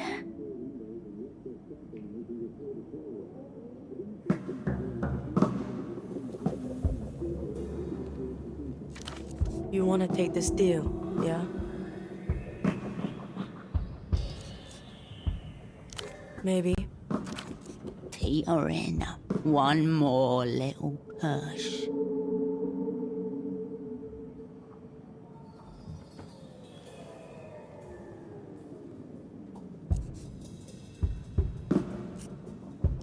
From the room next door, the piano unfolds delicately into a new key. Yana glances in its direction and looks back at her cigarette. Fuck do I care? I'm running an enterprise, not a popularity contest. Do it.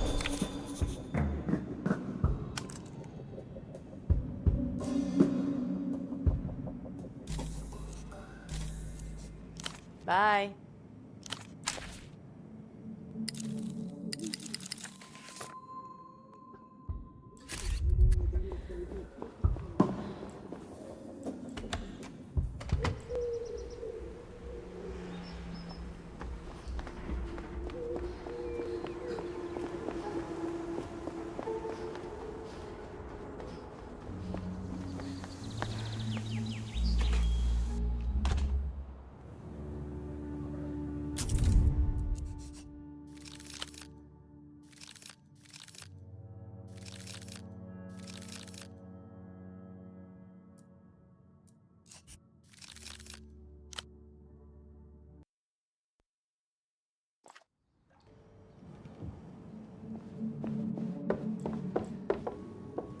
You're doing a lot of coming and going, Hirsch. Oh, thanks, Hirsch. I really appreciate it. You'll have to speak to Jan about the logistics, though. I don't really get involved in all that. You can do it. We believe in you. Just because you can does not mean you should. Your path to the Lich goes through this girl. Otherwise, it's the long way round. You can, and you should.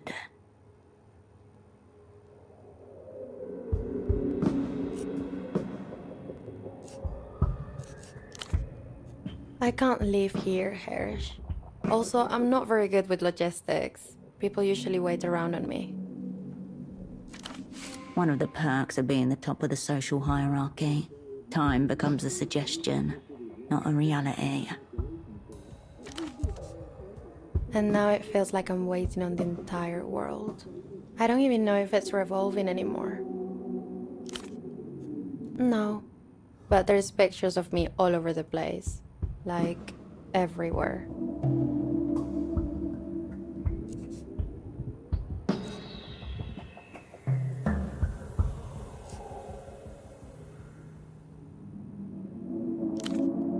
I don't know what to tell you, Hersh.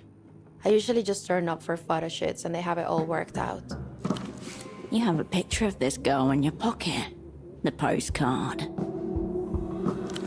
Well, maybe she's a pilot now. I don't mean to be annoying, Hersh. Sorry. I just need some help. And I trust you to see me through. I really appreciate it. I don't care about the name. I only really care about my new stage name. But that will come later. The first tram ride into Portofino. Holocene at your side, face turned to the window, giving a 20-minute answer to one of the world's most common questions. And that's why, philosophically, I disowned my name. A name can turn on you, Cascade. Far better not to have one, or to have many. Actually, I think you can. A fabrication from the narcs upstairs. When I first joined the opera, I used an acute method of auto-hypnosis to forget my own name. The process took 7 months.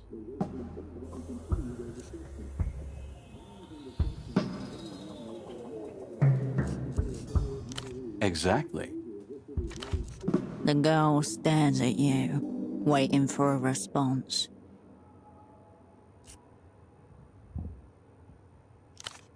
Okay, Hersh. I'll leave it to you.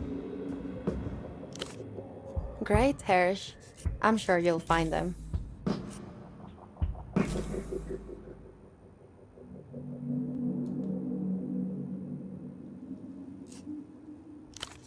Sweet dreams, Hersh.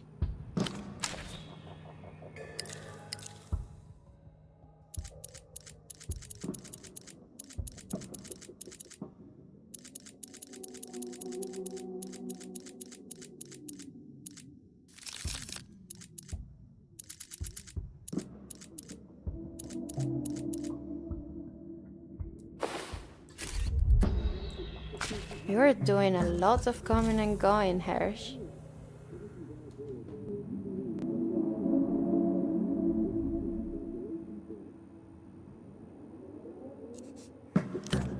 Sweet dreams.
You're doing a lot of coming and going, Hersh.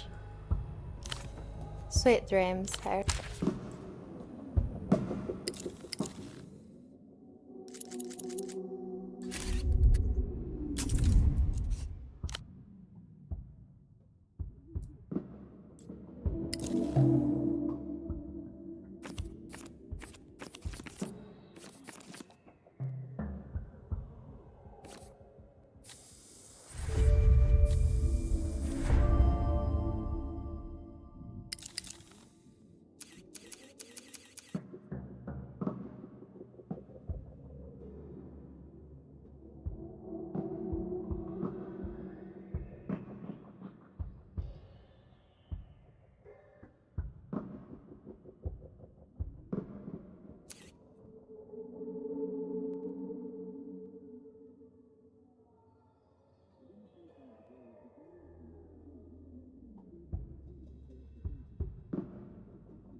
Some jobs stick to you. Some people too. It's usually the bloodier affairs, incited by forces of nature, those human lightning rods. The ones they write songs about. Folk requiems, the popular form of our era.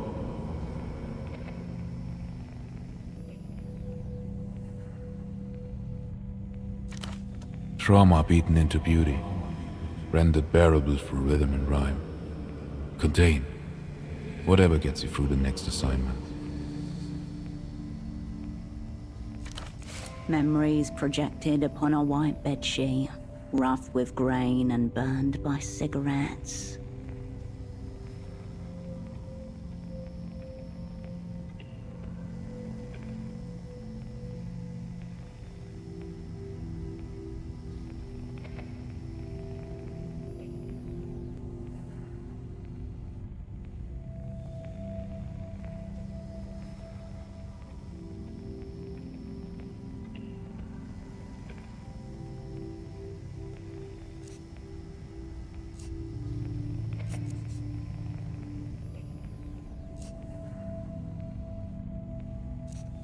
In theory, yes. Leave the ghosts haunting the safe houses. And seal the doors behind you.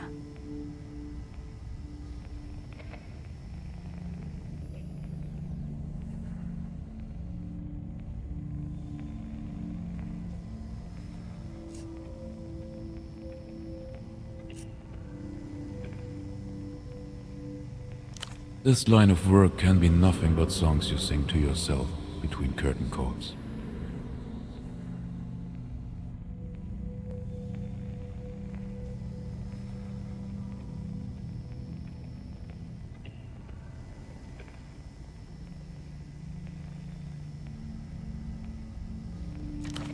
Just be careful. They tend to get stuck in your head.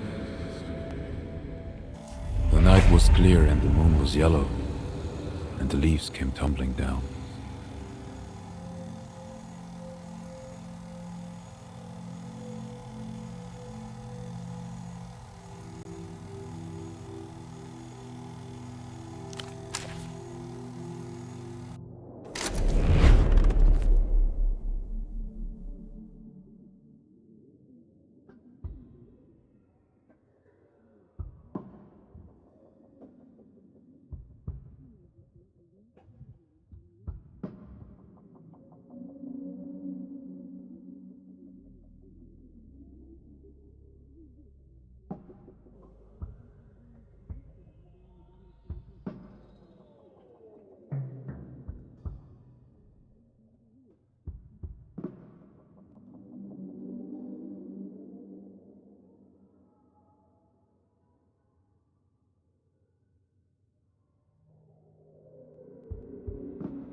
You're doing a lot of coming and going, Hirsch.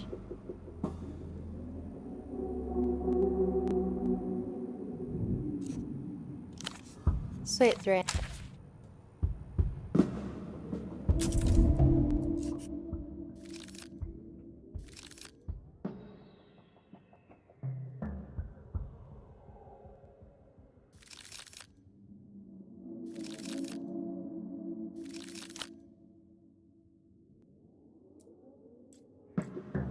You're doing a lot of coming and going, Hirsch. Sweet.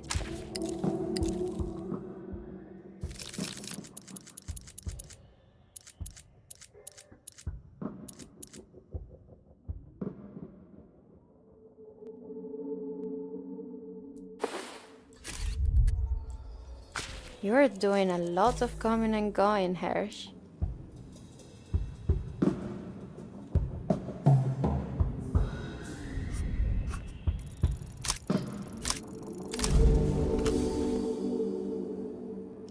Spy by night, recording artist by day, and also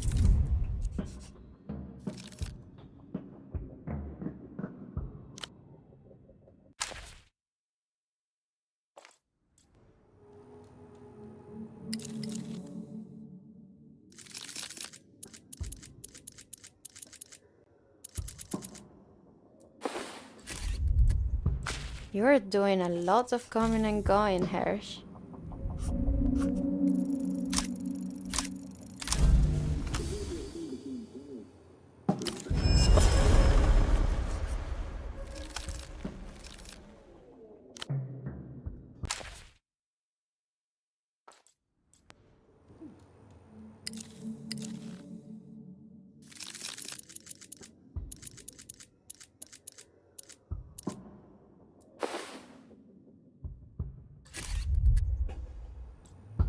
You're doing a lot of coming and going, Hirsch.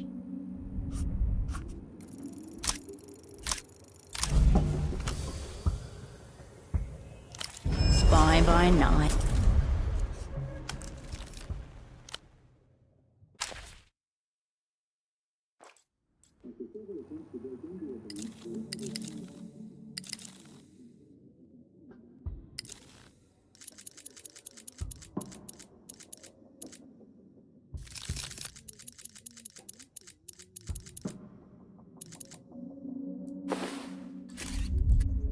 You're doing a lot of coming and going, Hirsch.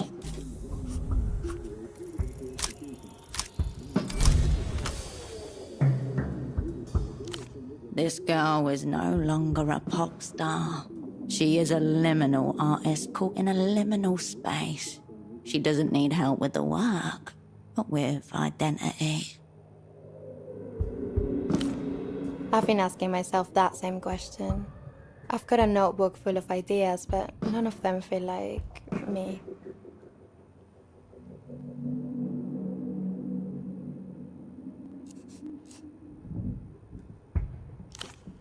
No, she's always been some kind of stranger.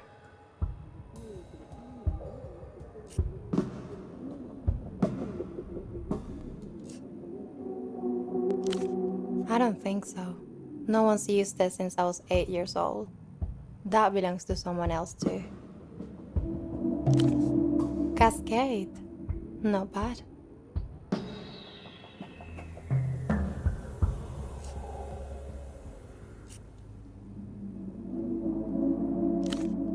Why did you want a new one? Difficult second album.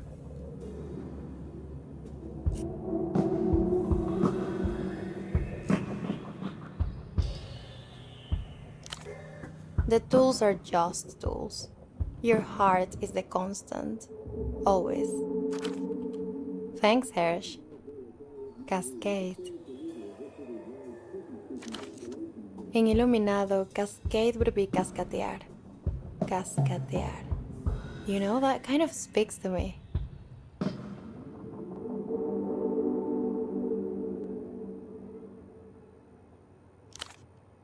That's for sure. Last year, some unfortunate L-pop rookie called herself Starla Starlight. Picked at number 39 in the charts. No second single. No final decisions yet, obviously. I'm very early in the process. But this was fun, Hirsch. Thank you. Sweet dreams, Hirsch.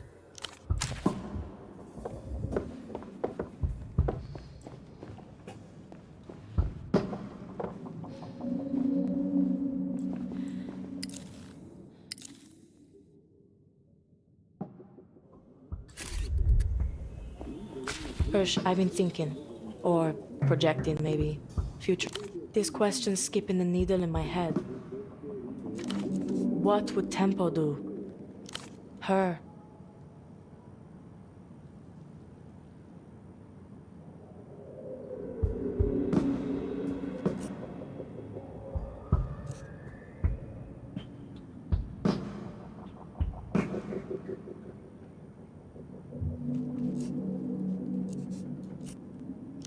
I don't know. My world's short of fucking axes. Maybe you noticed.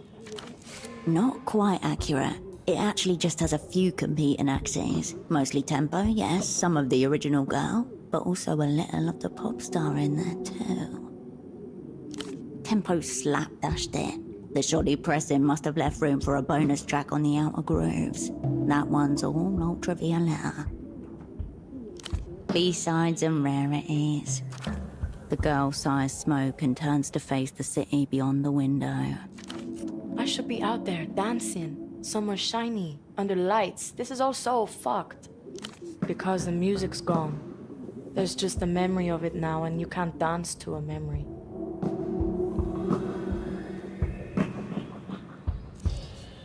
I could, but then I'd be dancing on my own, and that sounds pretty lonely, doesn't it? Never on your own. One among the dancing thousands. Multi-limbed shadow, neon-scaled beast. The spirit animal of the city. Fuck it. Maybe I'm better off that way.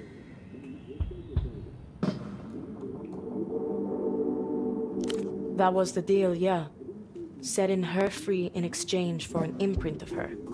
But near the end, I started having second thoughts. New plan was to sell her back to the Luthians, imprint and ransom her, basically. Culture then cash. Tempo to a T. Had a deal, don't have the bootleg. So deal's vapor as far as I'm concerned. Too bad. Deals are either done or not done. But I also want to help V. I really want to help her. The girl takes a skewed drag of her cigarette, then studies the embers intently.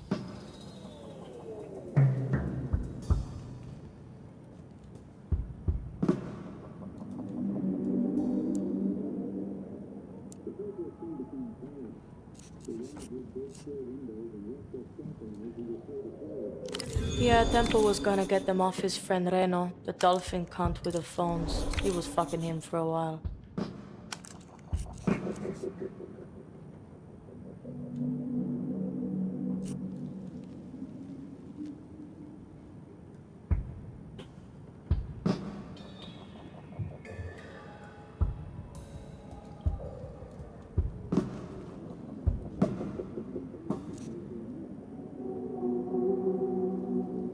No, this is just something he said. One stray thing among many other things, often conflicting. Doubt he even knew about them. Good chance Temple was just stringing V along, who knows? Operant, this is a once-per-eon opportunity to get a shot at the Grand Lich. Let it slip now. Who knows how far back it may set you. There are other ways. There always are. Fuck it. We make our own ways.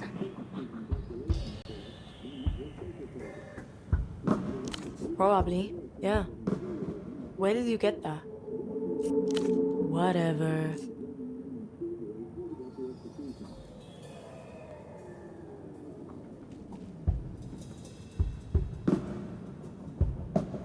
Yeah, she doesn't do too well with real life. But who fucking does?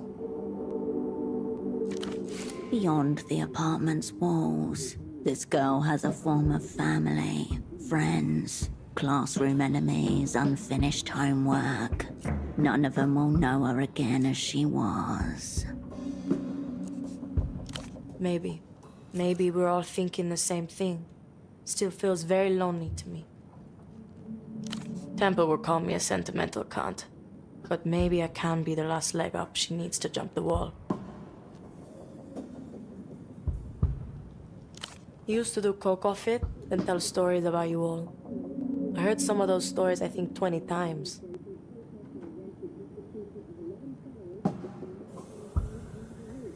Good beginnings, bad endings. And you tell her, if we pull this one off, all will be forgiven. I think I feel totally fine with getting V free. Is that how I should feel, do you think?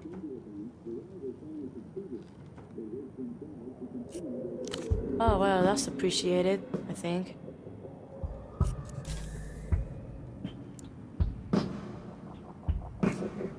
Don't be a stranger, Hirsch.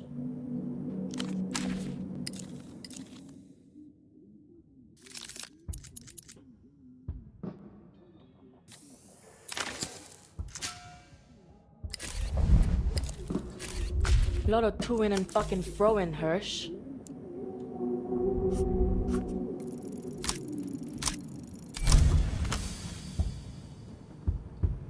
A good cryptonym reveals nothing, yet means everything.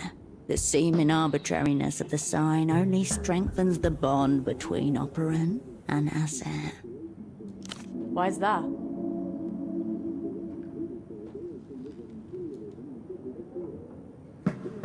Don't hate it. Yo, it is. Good job, Cascade. Don't be a stranger, Hirsch.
Oh, you're back.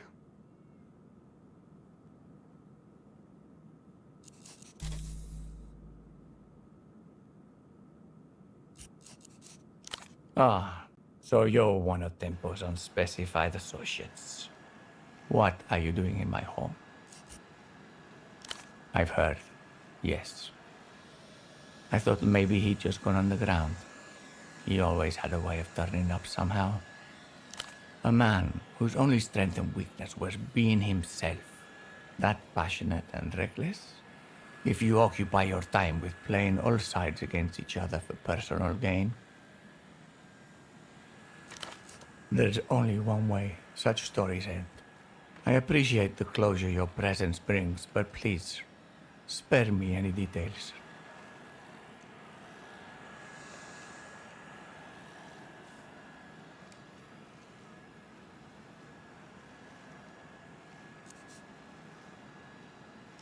No, of course not. How could you ask such a thing?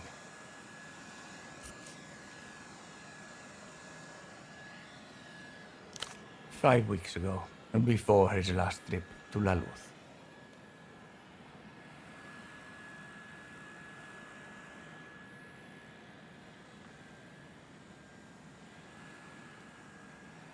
I don't know anything about that, I'm afraid.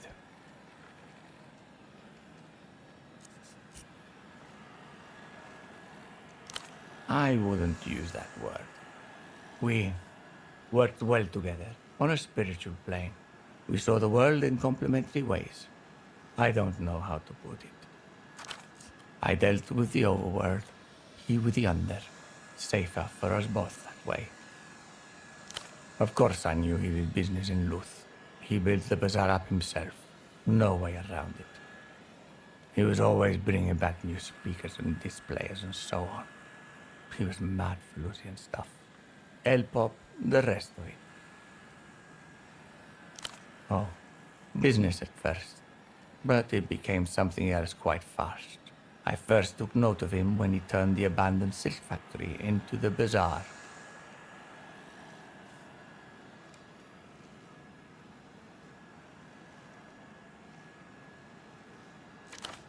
Entrepreneurial ambitions, strong qualities and an asset, as you marked in Taxman straight away.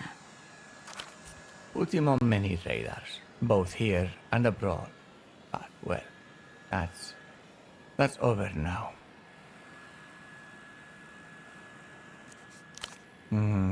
Excited, I would say. He had a boyish glint in his eye. I believe he was using a large deal of cocaine at the time, so I didn't necessarily take his words seriously.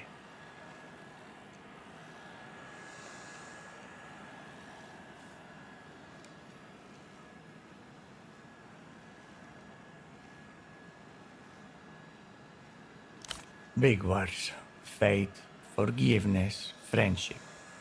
If you knew Tempo, then you know the sort of thing I'm talking about.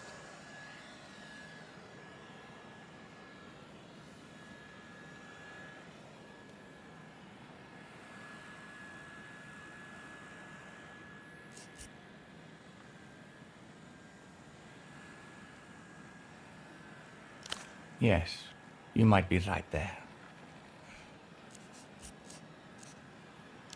I have a feeling I haven't been much help to you.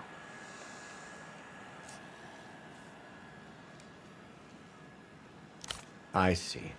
Cash only, with half of it paid up front.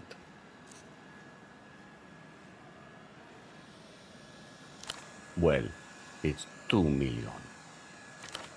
Liquidity far beyond your current state of matter.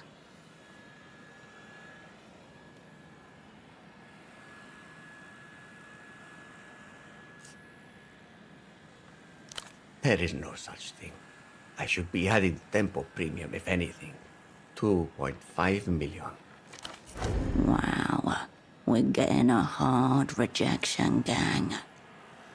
I believe we have. The fee is 2.5 million.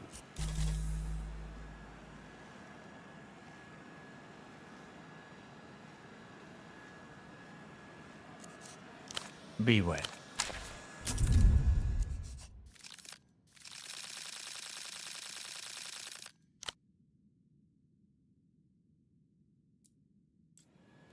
Oh, you're back.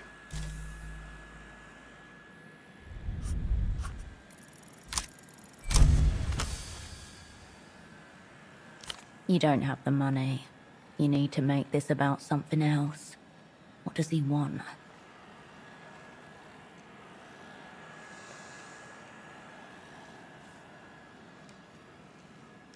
A logical fallacy. Wealth transcends need. That's the point. But money is, of course, immaterial. A stand-in for debit or credit. It's the debit, ultimately, that is important.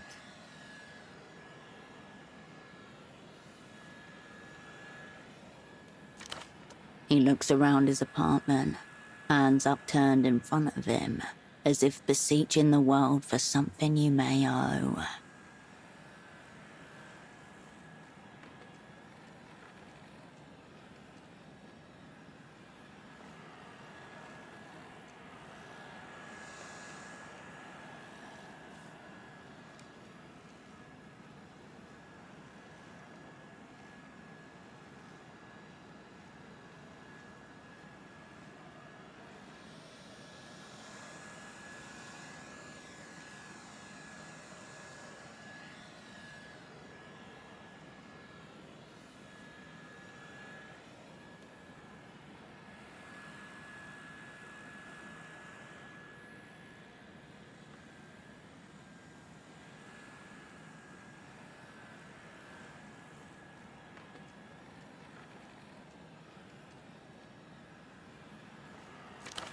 Borkibel.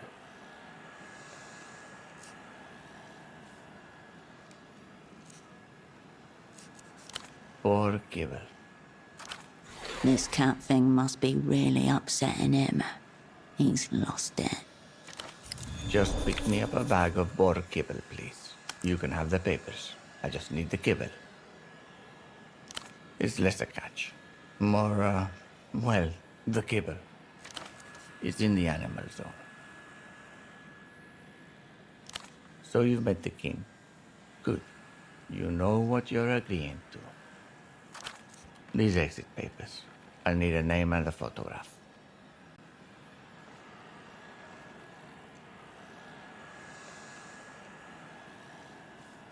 He takes the postcard and pauses, a look of recognition flashing across his face. No, well, I see you're picking up where Tempo left off. He brought her here once. She played the piano for us. It was rather lovely, much nicer than her standard L-pop fare. It's hard for him to remember. He swallows, tucking the postcard into his shirt pocket with a strange gravitas. Tempo almost cried even. Borkibel. Yes, this photo will do just fine. But she'll need a new name too. What will it be?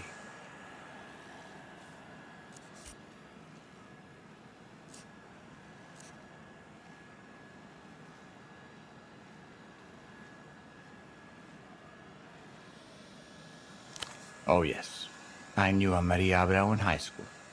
She married a coroner. That will do.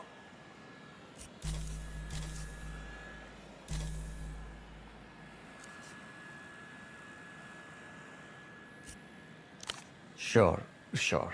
I'll be here.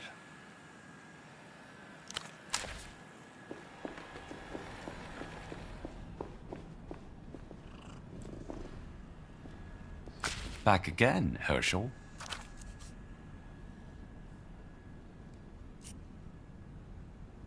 Normally, Herschel, I would have to keep all of this under wraps. But since you and I go way back and are totally cool, and now working together, I can tell you all about it. Mr. Reno will host talks between La Luz and Emter here on matters of world historical import.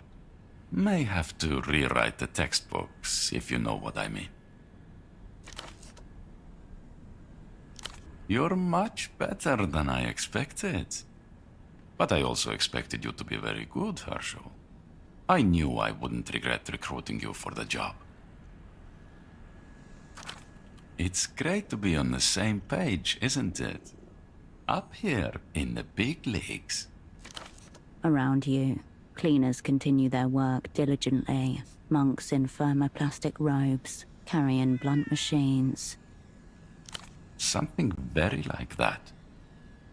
I understand he gets the right to certain highly coveted flight paths. Men like Reno, they know how to make money coming and going. I trust this will stay between us, Herschel, seeing as we're friends and all. Very good. I'll be waiting. It's a pleasure to be working together again. You have never.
You have returned for trade. Let GM try. I long for the day they try to return me to the cage. Not talk. Business correspondence. Remember the box of dubbed martial arts tapes that one of your mother's work friends smuggled in for you? And how did Johnny Chasm sound? I do as I do. Let's call it real-time interspecies interpretive guessing. He flicks his ears in excitement.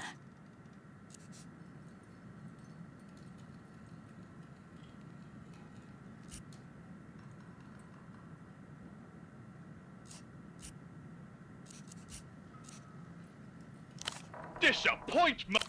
You return your attention to the pile of assorted junk, which acts as a makeshift throne for the primate. You spot a bag of boar kibble, 5 kilograms of it, stuffed inside a bird cage. The monkey bares his teeth at you. You return your attention. The monkey bear. He flicks his ears in excitement. Commence it!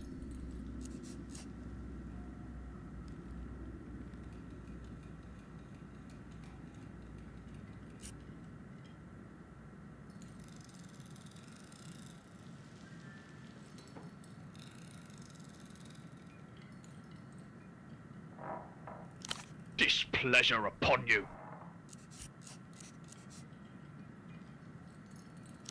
Disappointment! Farewell.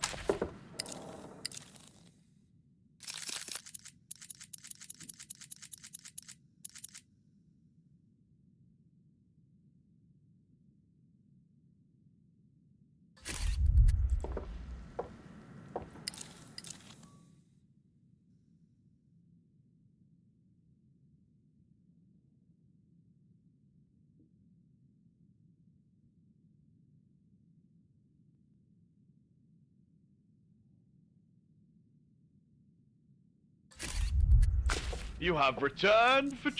He flicks his ears in excitement. There is no rain in the realm. He glances at the ceiling, eyebrows twitching. No rain! Hair on hair? Ridiculous. Nonsense abhorred.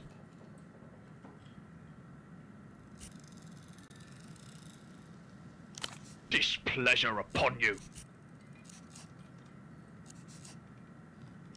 Disappointment!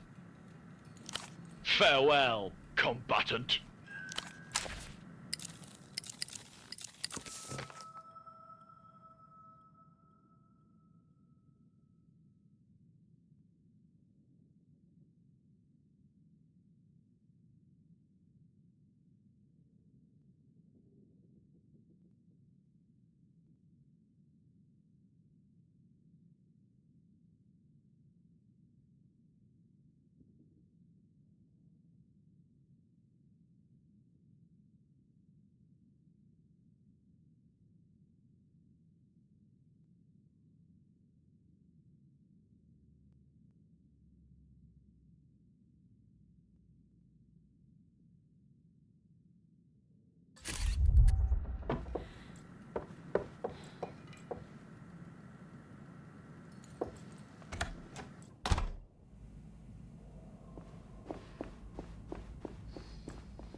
You flip the shutter lock open.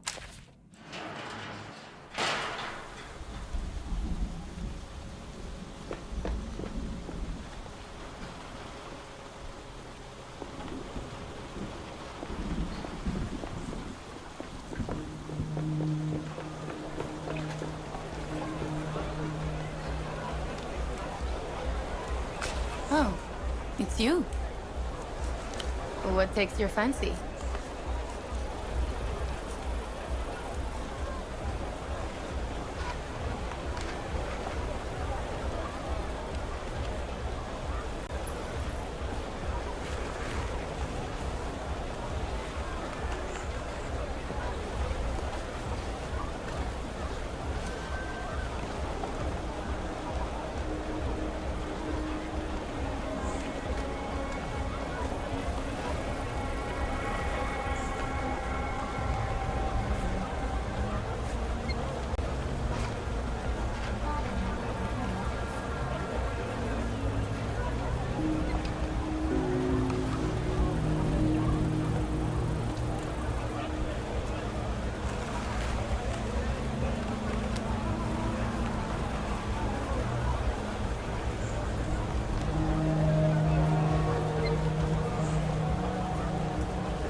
anything else? Thanks for stopping.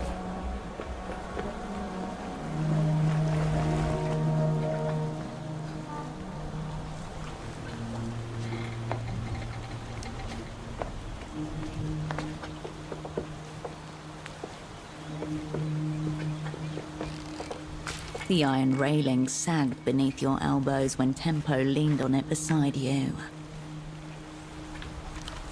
Fag. You take the proffered cigarette, light it on the flame that follows. He points his own at a group of men standing on the gangway, overseeing the last arrivals for the night.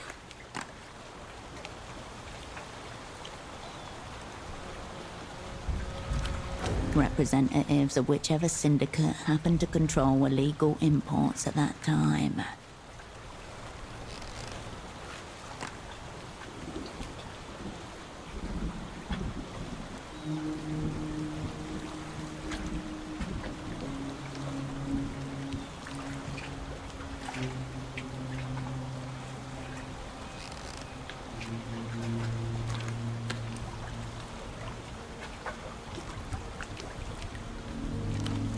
Docks are wasted on these cunts. There are two classes of people like us, them who know how business works, and them who know how culture works.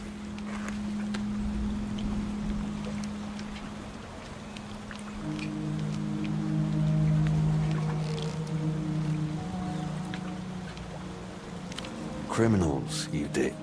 Good ones.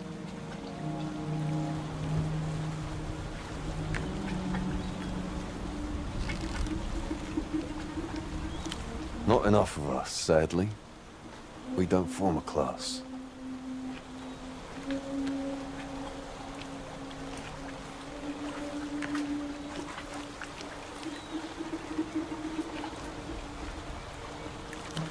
Business up there with the silly cunts, culture down here between the cracks.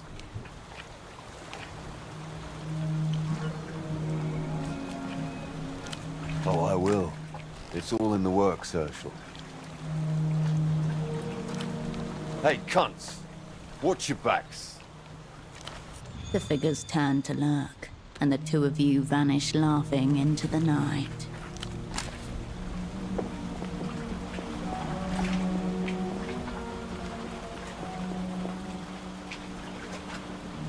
The brightly colored refreshments seem even more vivid upon your return. The refreshment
No flyers.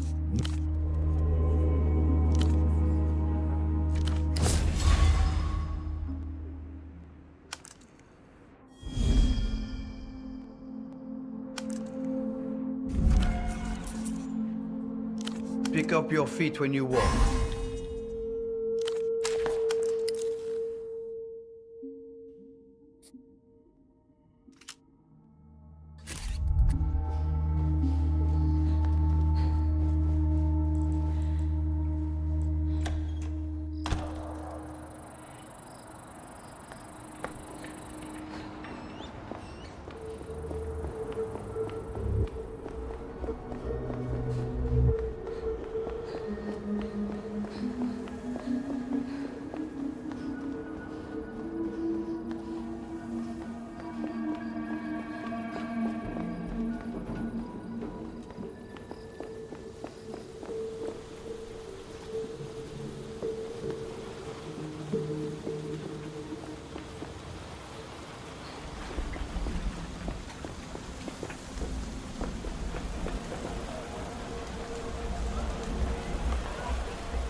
Raw information atomizes itself. Cascade. Go on. Fine. Luck and skill up.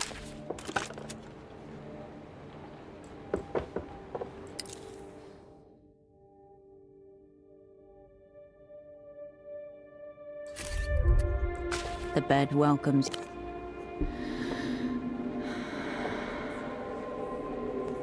The stillness of the room quietens your mind as you settle down.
Oh, it's you.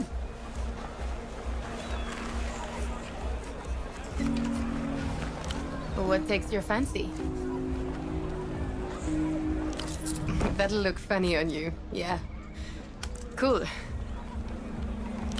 You need anything else? Thanks for stop.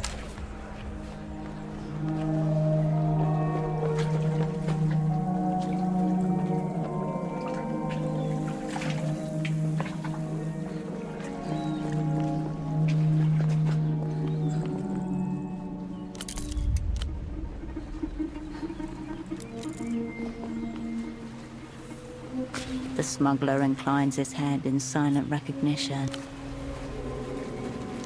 You work. It is work. The docks grind the day down into an accumulation of strains. You shamble back to the boatman. He lowers his head in brief salute.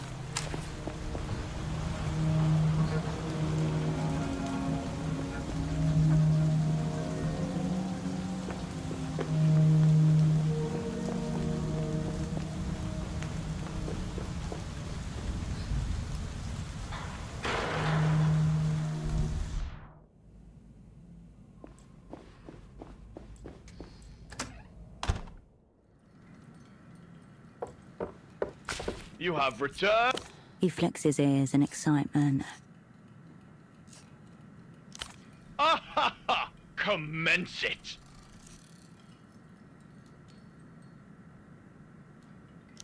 The monkey's eyes go wide, its head tilting side to side. More hair. He cups the moustache in his devious palm, stroking it like a hamster. He grabs the bag of boar kibble with both hands and tosses it to you, a few pellets of kibble spilling across the floor. Useless pellets. Consumption despised.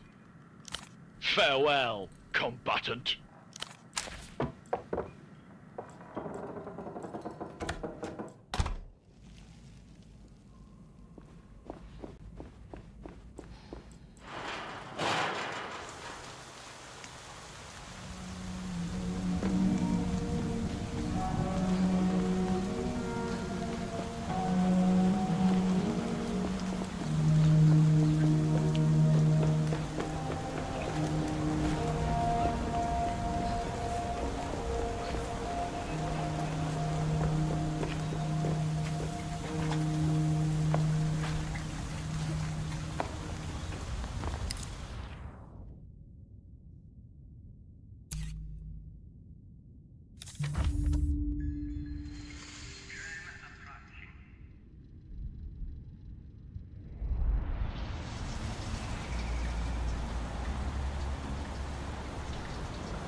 got the kibble. Yes, thank you.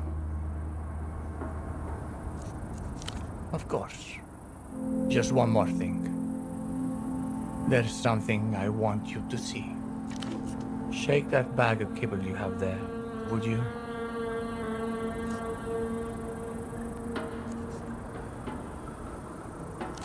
It's true that you should never shake kibble at ground level, but we're safe up here. It's a catio, a cat patio. I got it so she could enjoy the fresh air, but well, it's quite the opposite. Please, just do it.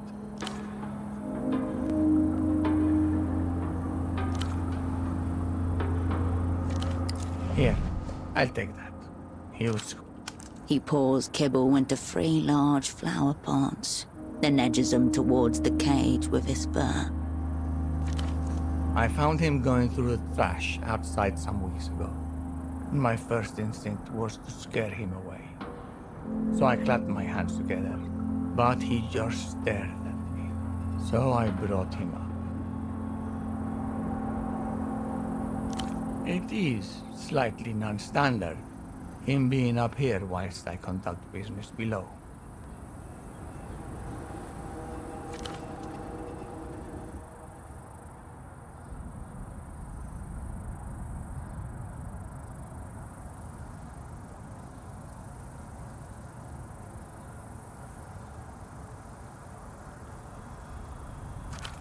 I haven't been completely honest with you. I knew who you were the moment you started asking after Tempo. The opera cunt. He was hoping you'd come.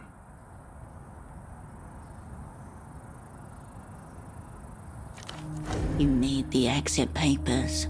Don't surprise him.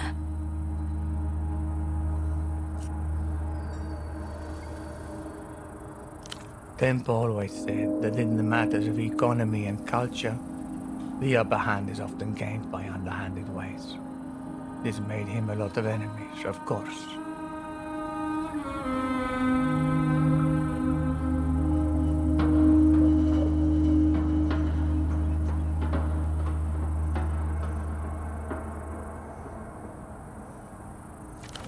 I had to make sure you weren't one of them.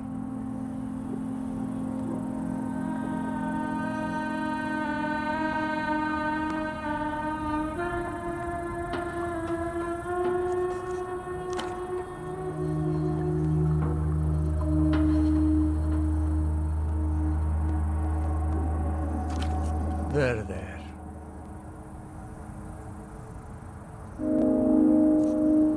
Do you believe in the transmigration of souls?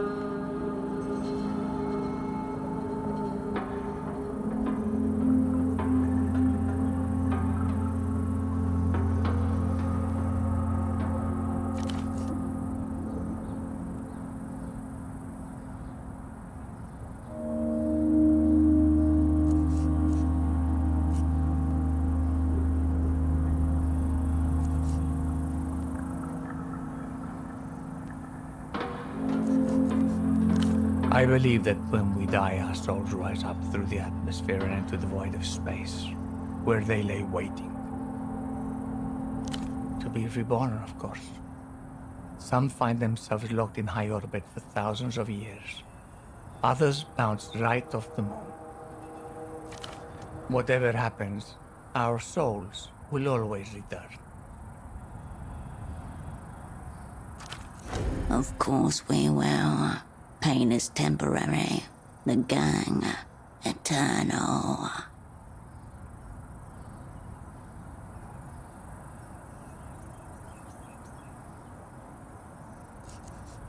It became more erratic in those final weeks.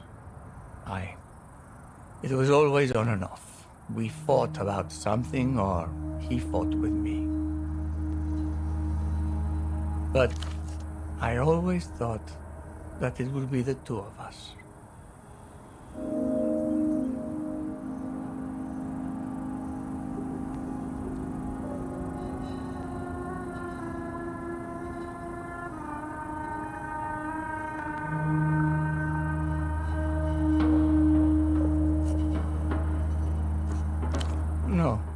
That would be a bit silly now, wouldn't it? Contradictory.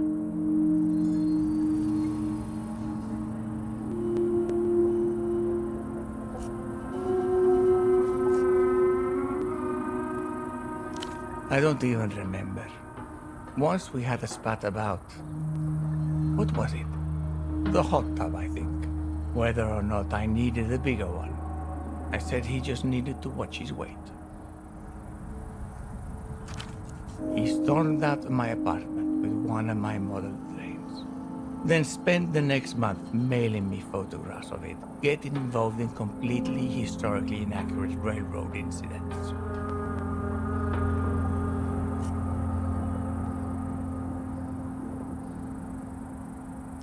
I've been more concerned with where it'll go. I hope that's towards wherever Tempo is.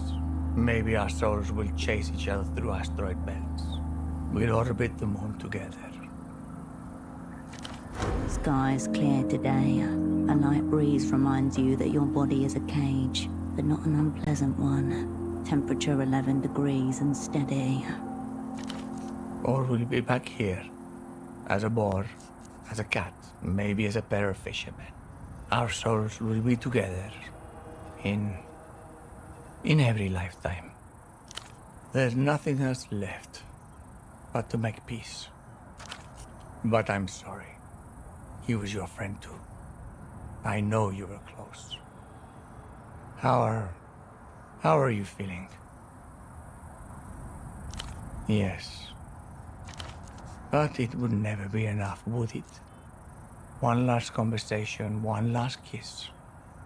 One last evening. Right. Why you're here after all. Please. I hope you get the girl out safely. Tempo would have wanted that, I think. Not that. Thank you for coming up here. I'm sorry for all this. I'm very tired.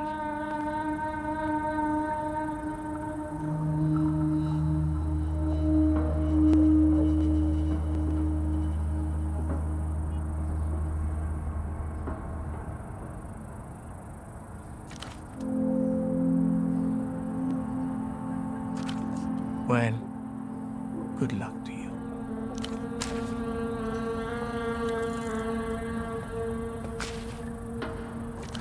The boar that may contain the transmigrated soul of Tempo del Sur takes another mouthful of kibble. His beady eyes briefly fix on you, then drift away to follow the path of a buzzing fly.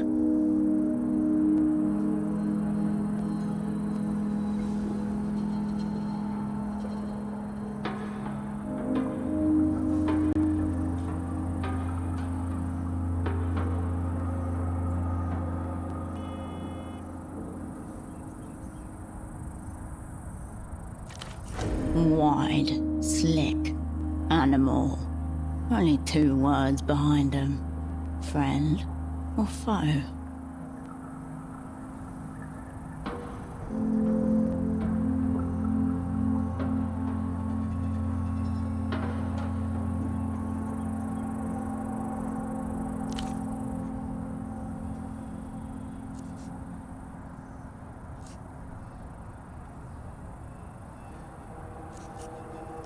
Still chewing, Tempo snarls as the insect lands on his ear.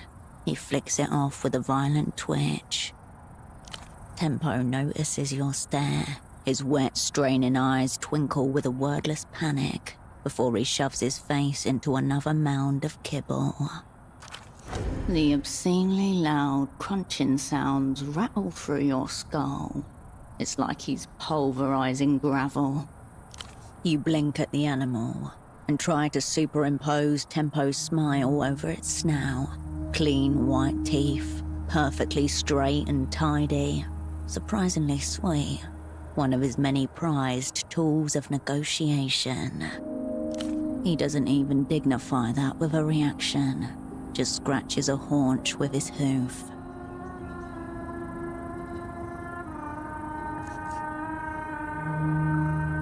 The boar wrinkles his snout.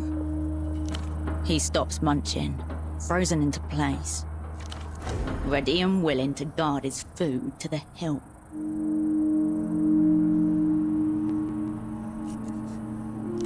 Reno coughs. When you turn to look back at him, he pretends to be busy, taking in the view. Tempo shakes his head while sneezing. A mist of snot explodes from every hole in his filthy, furry face.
Lot of to-in and fucking throw-in, Hirsch. Thanks, Hirsch. These look legit.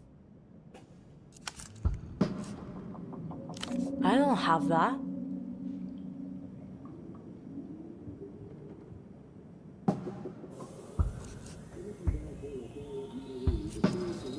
I'll ask her, but I'm pretty sure she's only got a fucking keyboard to her name right now. She grins. Her face suddenly seems lighter to you, and young again.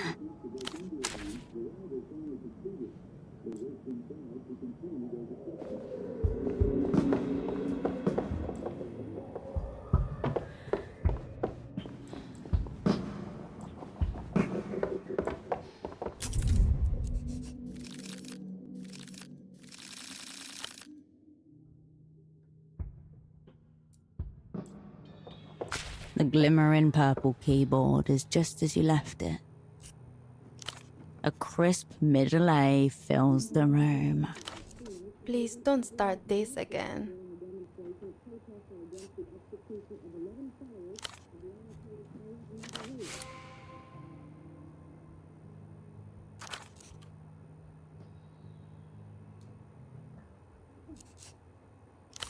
The young pop.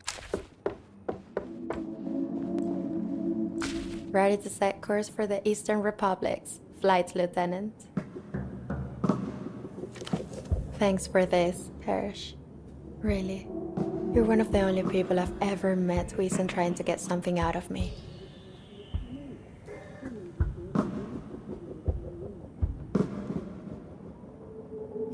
I won't let you down.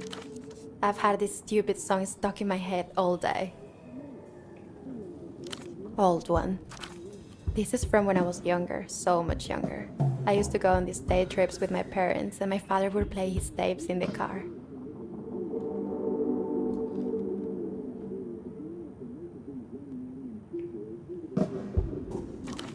It was basic 3-chord rock music, nothing like what I make now. But I've been thinking recently, maybe without those tapes, I wouldn't have become a musician.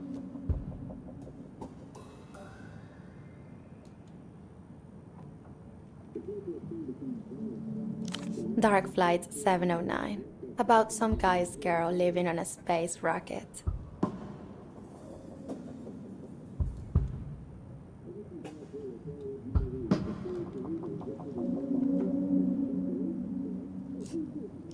$12 in D, I think.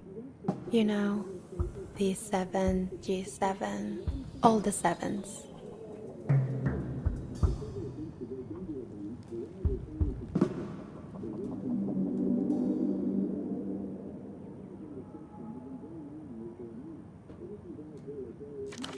Had a feeling we'd lose all our time. My baby's living on the 709. Her voice is pleasant as ever, but it fails to grip anything within you.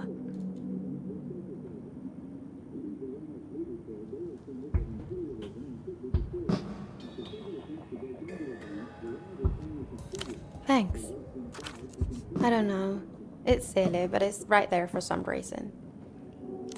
You too, Harris. See you further on up the flight path.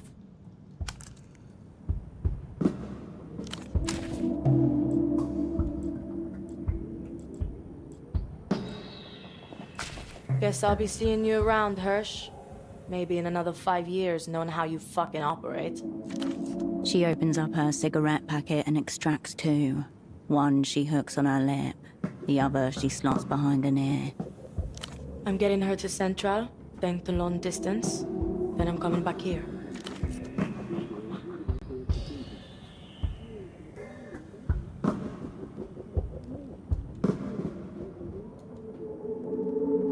I don't think so, Hirsch. Temple trusted me with himself. I got to stay close to what mattered to him. What? Dissonant urges rise in you. One to reveal the world as it so often is, and the other.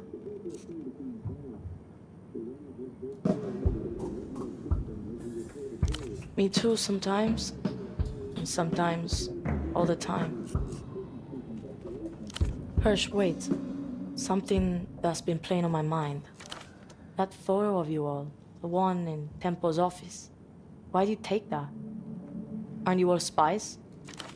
Good question. Evidently, you succumbed to a sudden fit of camaraderie.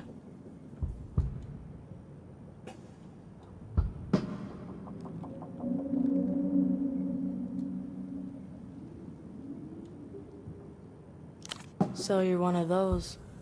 Had a girl like that in my class, Sophie Veza. Sad fucking case. She looks at you for a long moment, working up to something.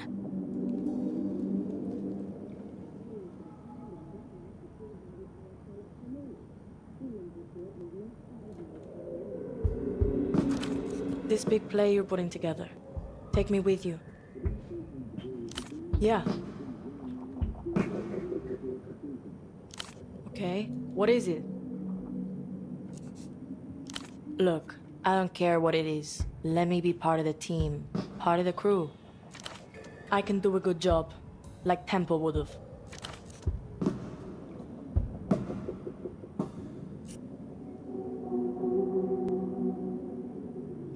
Fuck yes. Awaiting. I'll see V to the station. Then I'm down for whatever, Cascade.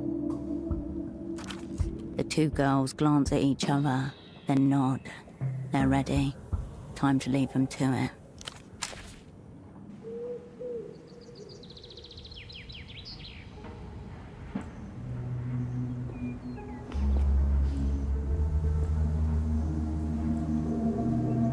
Hello again. Right you are.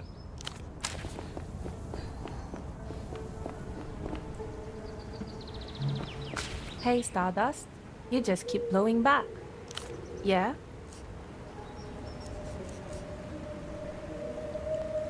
What? What? Sure.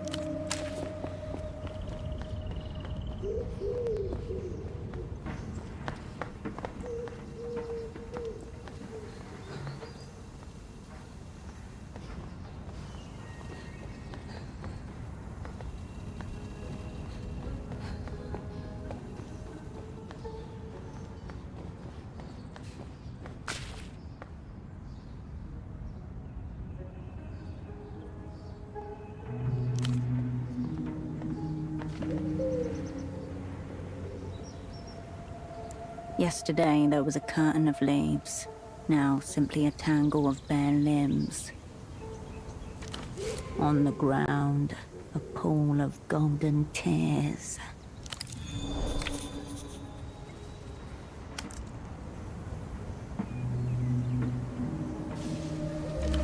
Yellow leaves swell about your feet.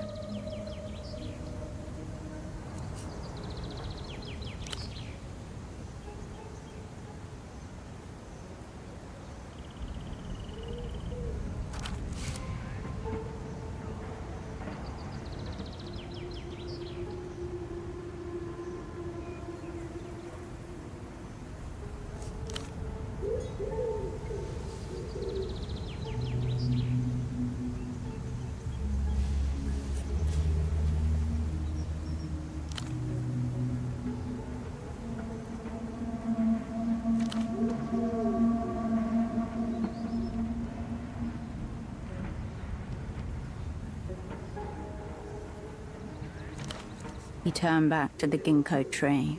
Its branches spread into many futures. If you had time, you might count them.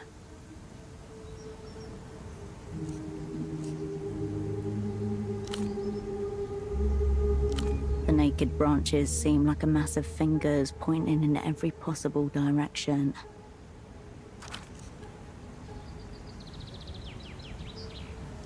Tuk-tuks patter about in an endless cycle, their drivers indifferent, the reminders of the district's halcyon days. Swells of dye runoff slide over the surface of one of the most polluted waterways in the developed world. Nevertheless, there are those who make their home there. Past the Hill of Pigs, beyond the outlying neighborhoods, the city gives way to the desolate stretch known as the Peatol Tract.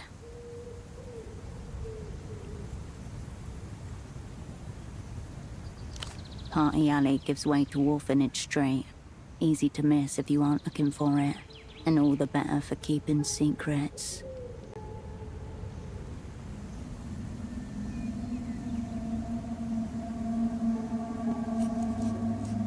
The bare branches sway gently. The rest of the world goes about its business.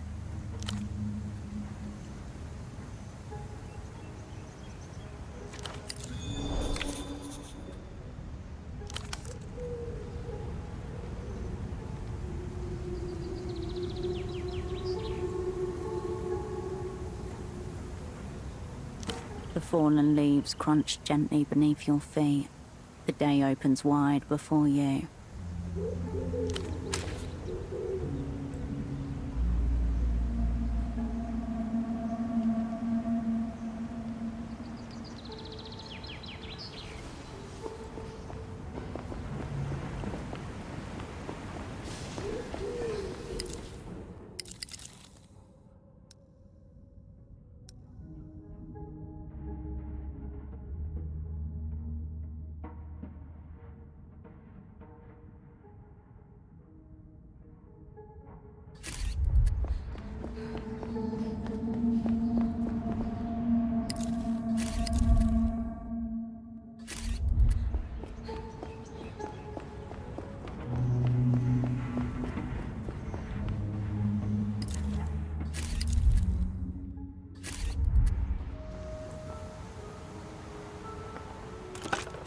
You pick up the payphone's handset. You step away.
Operant?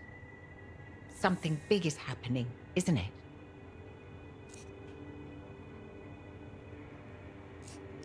I saw how you dashed off towards Party Alley. You looked nervous. It had something to do with the ginkgo leaves.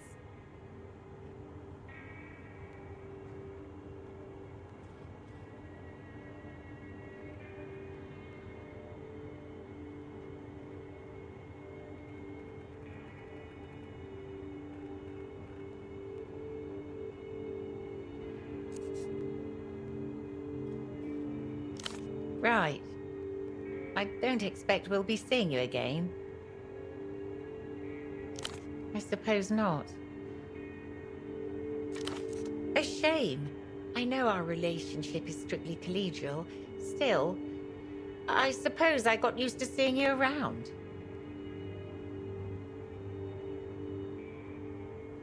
Is that what we've been doing here? Speaking plainly, it seems to consist mostly of odd jobs. Here I thought I was signing up for espionage and romance. And instead I find myself replacing window glass like some kind of handyman.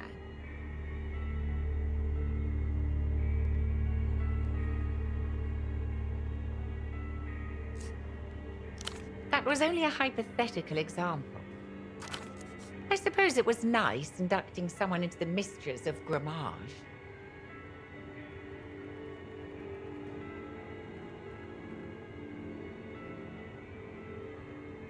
Now that you've noticed, you'll never unnotice. The debacle with Pseudopod, well, it was interesting to see how you make it up as you go along.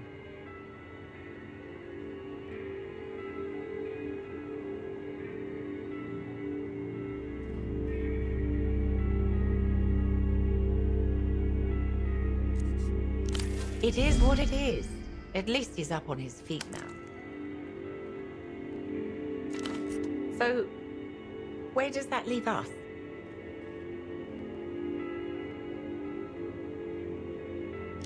Right, those. I think for the sake of any future tenants, I may just take them down. Immediately.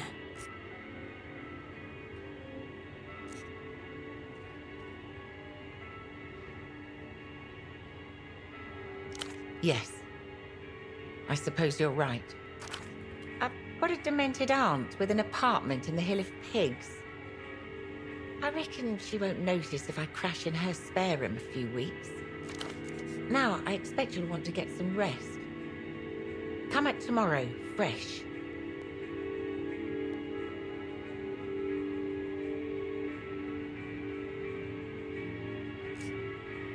And give up my middle-class comfort so I can...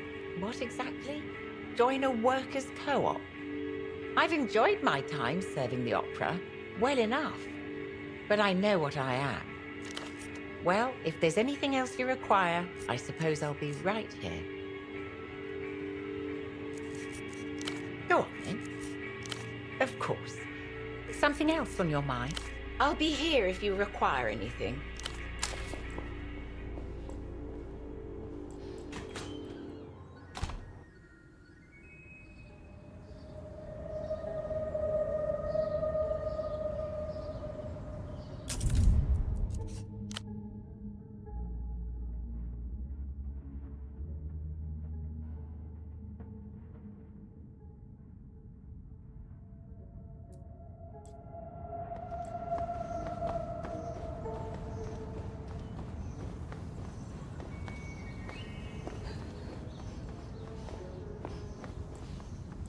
Loneliest. His half-hooded eyes struggle to locate yours. Goodbye.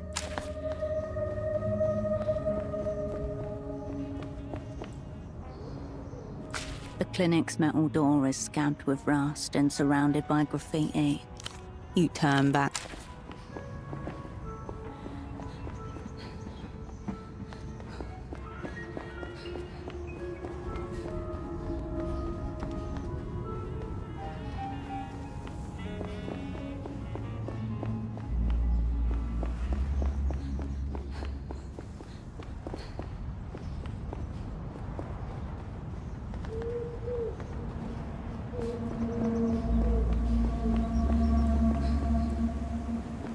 okay, Stardust? Sure.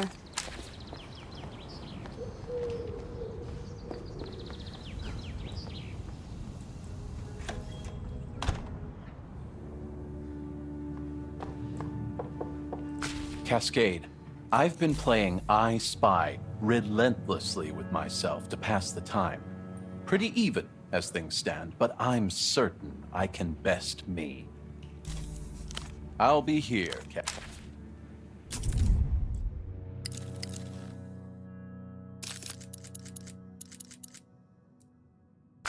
Opera Furiosa, a close read-in of the Operant Bureau and its contradictions. Or, strewn in constellation, second thoughts on the collective frontier. Looming behind the cover page, a dense 800-page slab. Each page a wall of dense, precise text, locked in place with academic violence. Like any serious text, it begins with an epigraph. This is the thing we built while the true visionaries were busy kicking around the future. Chairman Kivy to the Unkurt National Party Congress, seconds before committing suicide by gunshot, year 58.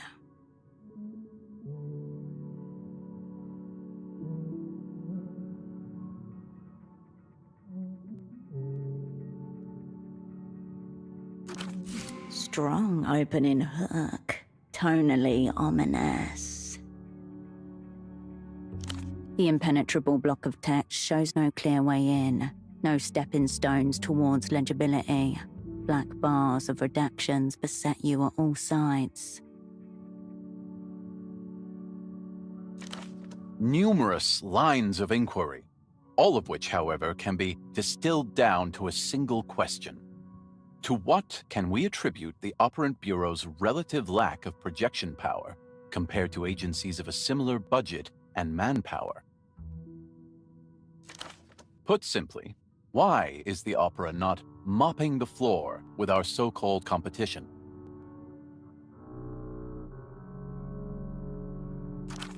The Opera has unofficially been considered the last come, last served among the world's 3 leading intelligence agencies for at least 2 decades.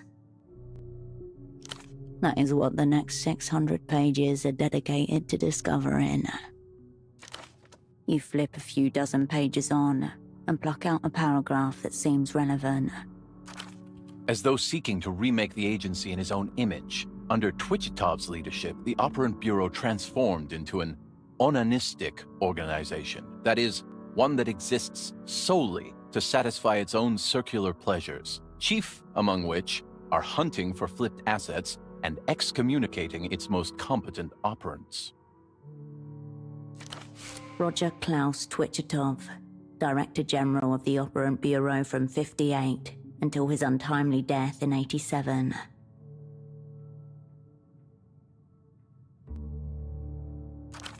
Opera? More like slopera. Ruthless critique is one thing, but that's just uncalled for. Mixing metaphors between cannibalism and masturbation, Holocene paints the picture of an Operant Bureau consuming itself via its obsession with uprooting moles.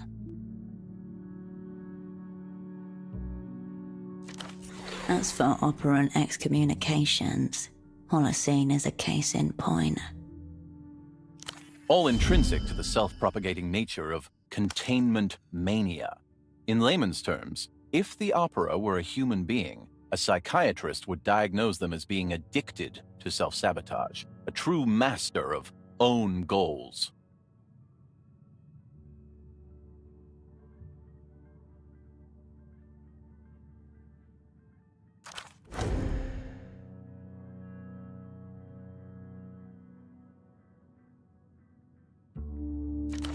Internal opacity, even when necessary, devolves into bureaucracy with mathematical certainty.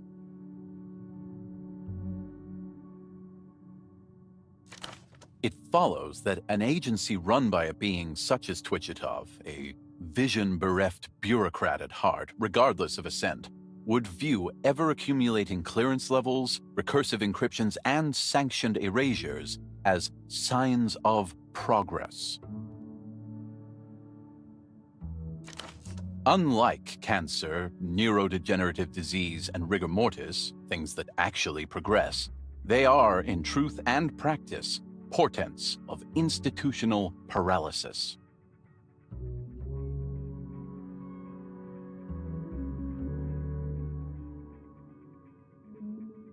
Appendix B, apparently, is wholly dedicated to eviscerating Twitchitov.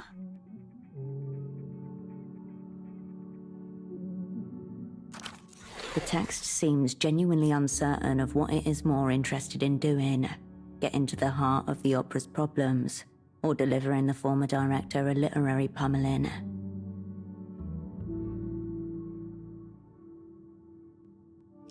A development whose terminal stage is the adversary within. That is, a psychic limbo in which the operant is forced to treat all information, even, and perhaps especially that which is opera-provided, as de facto malified, an auto-suspicious routine, a territory from which no assurance is powerful enough to rescue anything.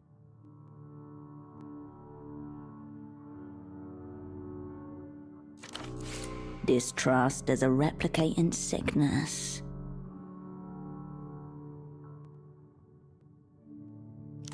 Holocene is electing to keep secrets from the world, and maybe you, and possibly himself.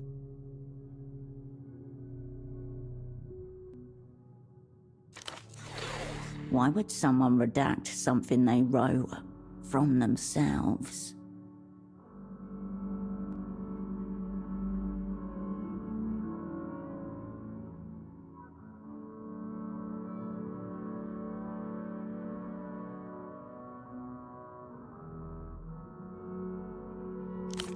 Big thesis, big secrets.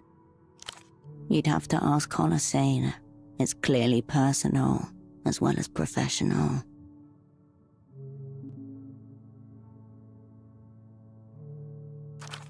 Gossip hounds shamefully feasting at the esteemed director's graveside. Comrade Twitchitov was a shining example of probity and discretion.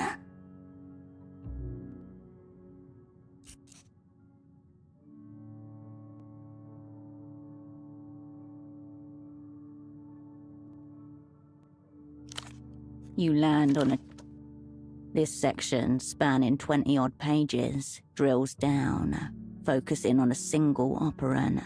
Holocene considers the career, decisions, and strategic patterns of Operant C. Your skin prickles, caused by sudden static.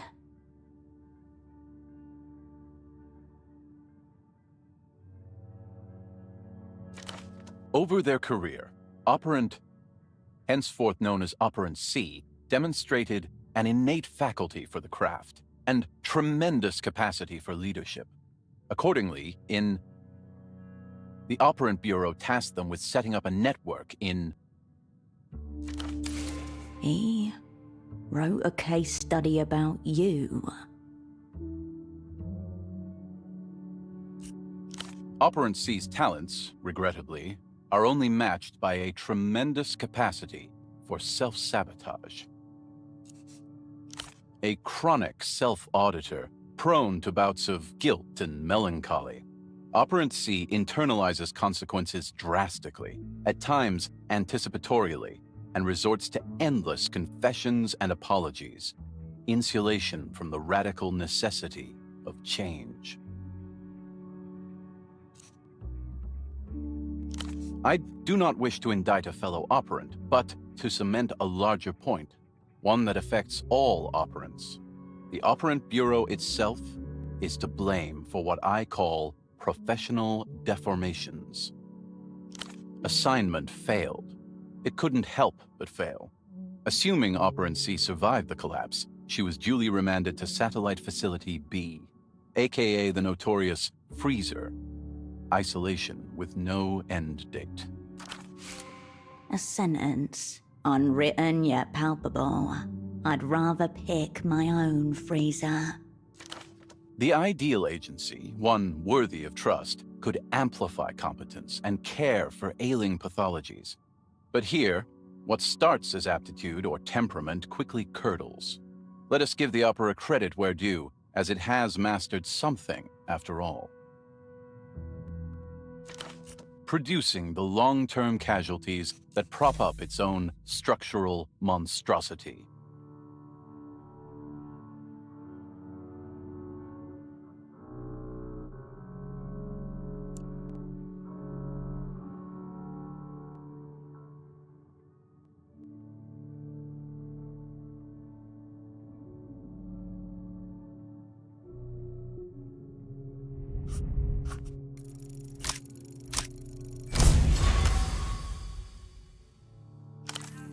You synthesize what you were able to absorb from 600-odd pages in a few glances.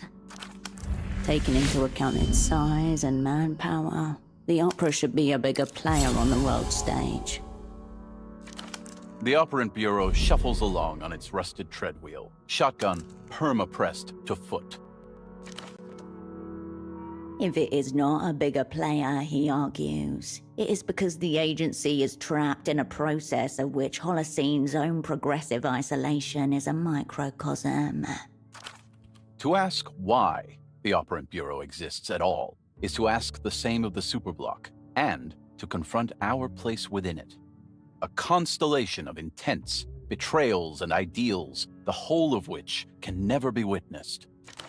What would a star ever know of its own constellation? Or remember of it, given that most constellations are formed from stars long dead? It reads like he's mourning.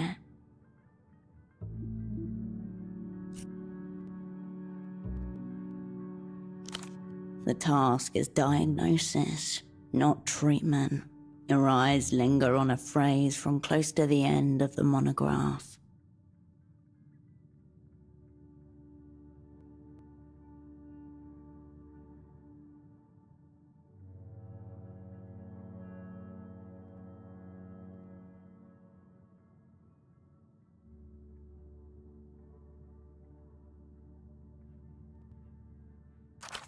Ultimately, the cruel irony of infinite mutual distrust being the fundamental principle on which intelligence agencies are founded should be evident to the intelligent reader. An endless spiral of mirrors, all facing inwards, none of them reflecting the world. That assumption is part of what he is questioning. It is not trust he is looking for, but a shared ground, some foothold in the undeniable to which he can cling amidst all the lies.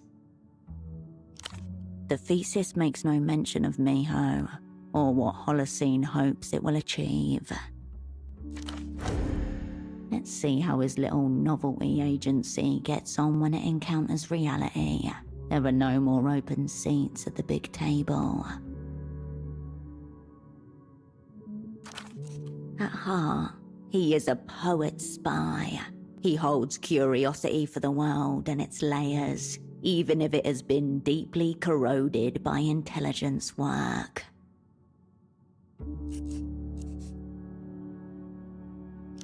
The conclusion spans 40-odd pages, a heavily redacted maze of paragraphs, diagrams, schematics, and footnotes.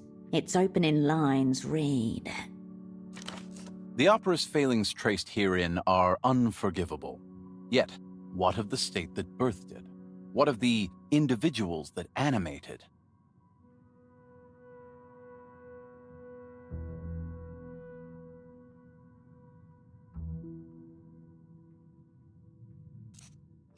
The People's Republics dream of a kinder world. The opera dreams of revealing it. The operant dreams of dreams. All fantasies in waiting, yet to be given memory. With that, the thesis ends. It folds shut without protest.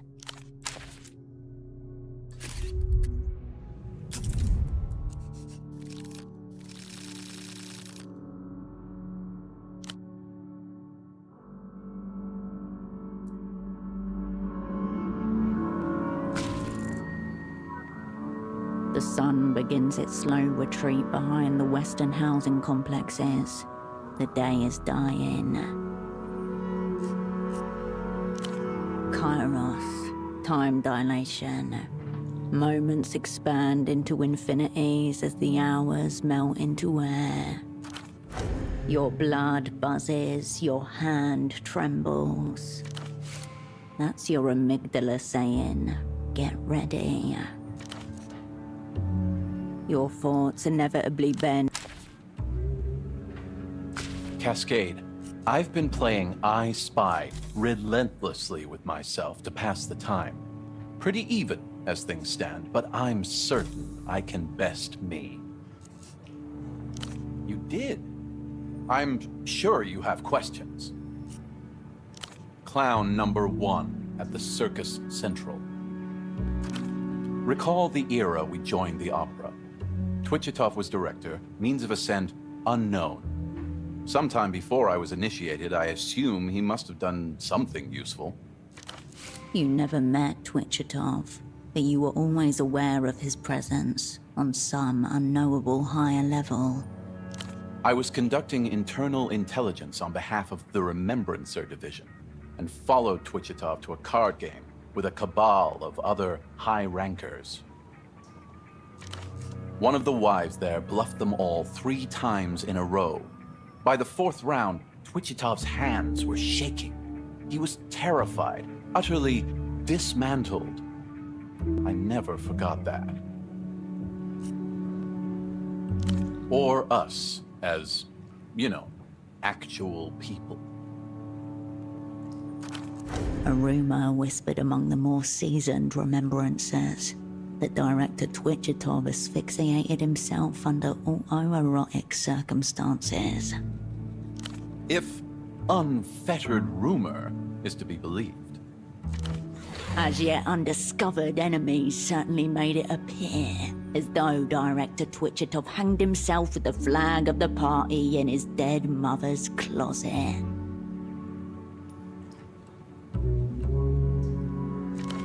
He also lost half the opera's center hold files in a different illicit stakes card game earlier that same night.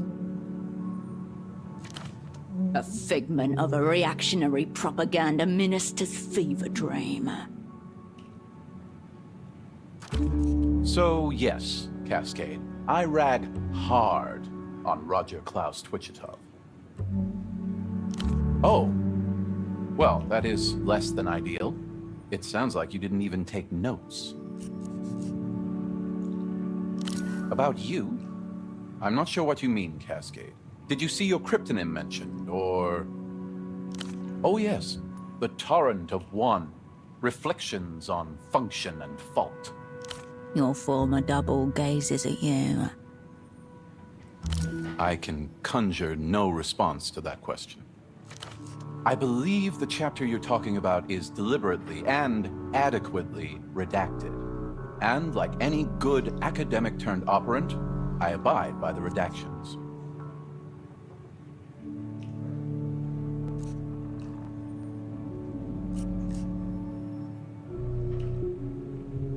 Cascade, I'm sorry, but do you have anything useful to say about the text? Your former double glances up at the ceiling and hums to himself. You'd have to ask the censors, but I'm almost sure they wouldn't tell you. Please, I'd be delighted to hear your summation, Cascade.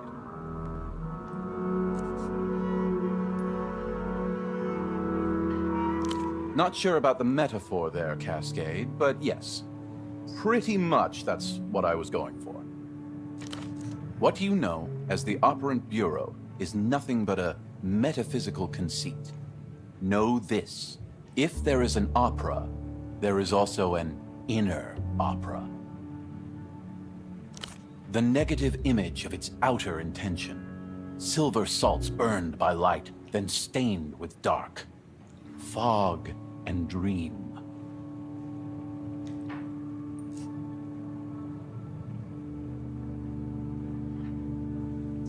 Again, not my favorite metaphor, but yes, that is one way of putting it. Gets the idea across, at least.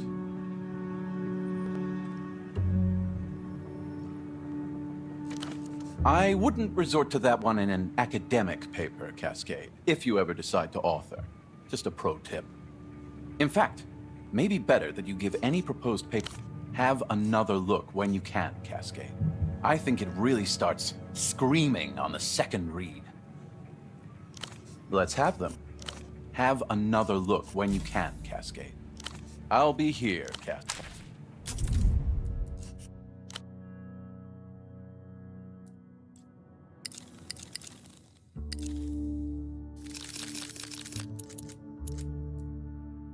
The weight of the thesis threatens to strain your hand muscles.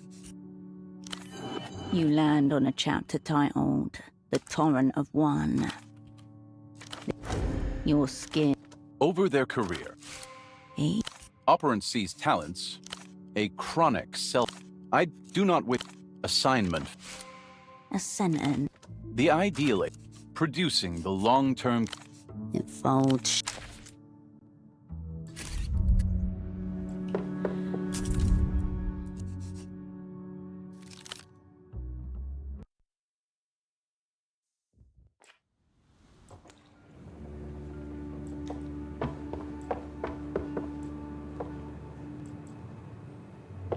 Cascade.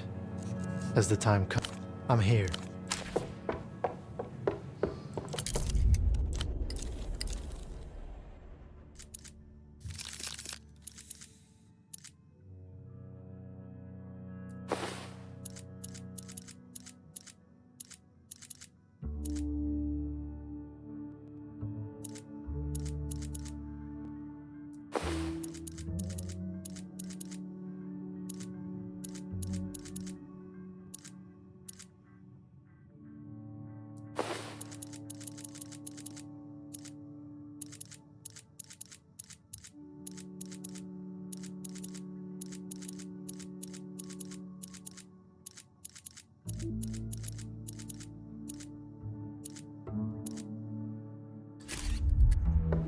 Cascade, I've been playing I Spy relentlessly with myself to pass the...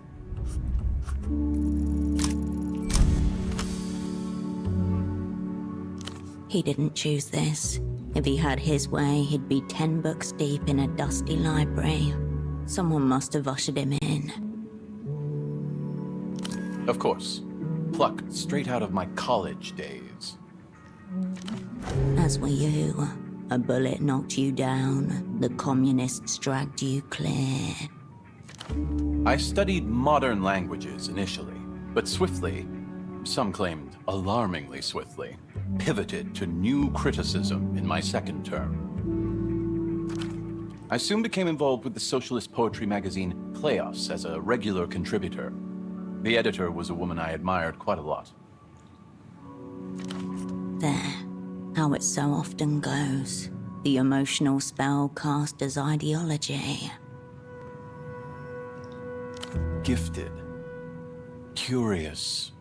Persuasive. This editor was a communist, and upfront about it. What she was less upfront about was her covert role as an opera talent scout. She was well-versed in socialist hermeneutics, the literary application of materialism, and I was very young, very malleable, and very keen to close read the world. So eventually I dropped out of college and followed her to the superblock. And slowly, too slowly, realized that communists don't believe the world can or should change. And if you cannot change it, Cascade, then interpreting it holds no meaning.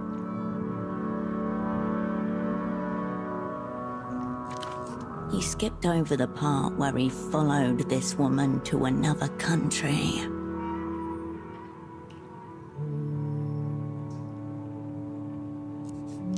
Ivy. Odd cadence. He hasn't said that name in a long time. Define thing. Nothing as real as that. I was only interested in intellectual abandon. His perfect memory is failing him here. Right at this critical moment, he followed his heart and dragged his mind along behind it. I saw her again once, in Novessa, March '91. Just before we left for Portofino, by coincidence. Although there is, of course, no such thing. No, she didn't even recognize me. And I didn't even bother to correct her. I felt nothing, Cascade, for the world or for the cause. Or for her. But I have many happy memories of more idealistic times, and for those, I owe her a lot. Please make them quick and vague. Miho is all ears for intra-agency secrets.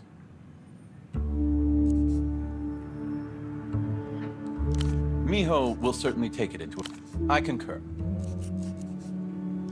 I'll be here, Cascade.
Raw information atomizes itself. On the other side of the world, a phone rings. Cascade.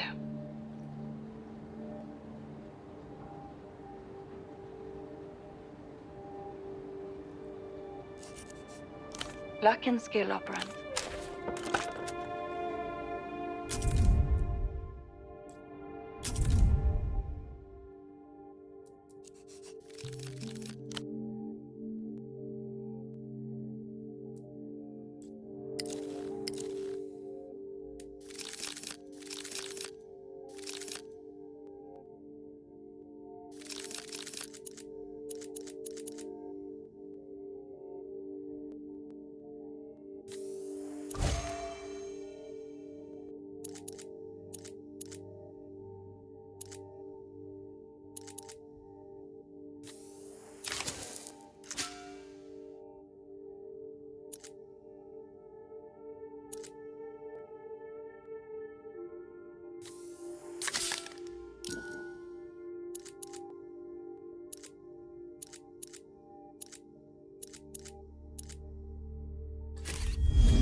Raw information atomizes itself. Cascade. Tomorrow. So that means you got everything in order. Plot, tools, squad. We need to go through it, for the records. For your pomegranate red folder, she means. Material for future reviews, case studies, and post-mortems. Ready when you are. To your chosen four then. Let's start with the easy one. You, Cascade. You will be knight errant. To assemble and guide the rest. A tense in deep in your gut, as your name is committed.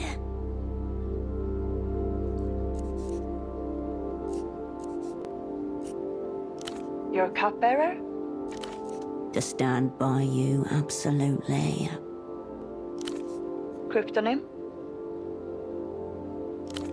Very good. Your astronomist? To reflect things in a different light.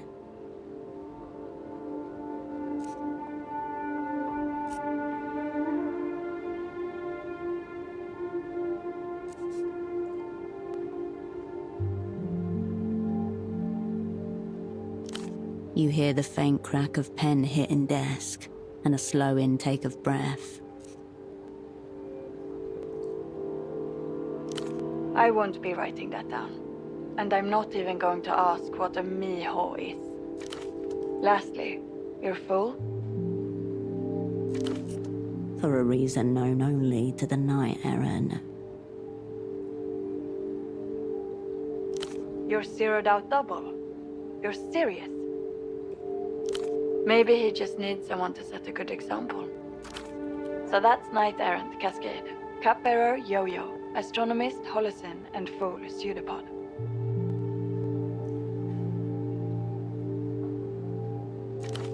The names feel heavy, irreversible, marked in blood for offering. Sounds like a band. And you're certain this is the squad? Once I submit this form, we're committed. My take? Yo-Yo is untested, bold, borderline, which may be exactly what this task calls for.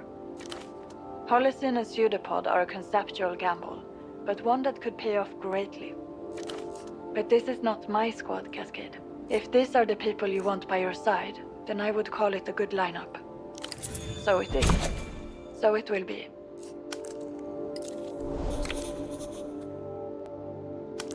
Yes. What have you found out?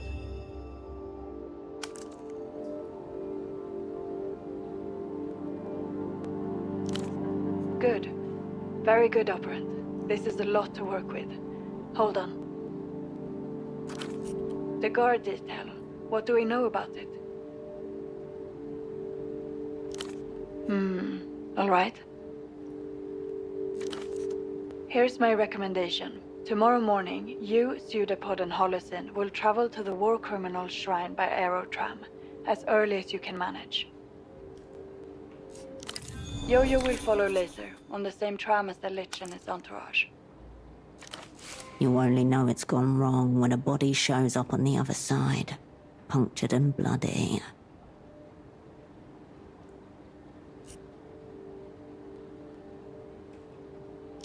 Fortunately, there's only one aerotram that goes to the shrine to deathless heroes. It shouldn't be too hard to keep an eye out for the Lich's party.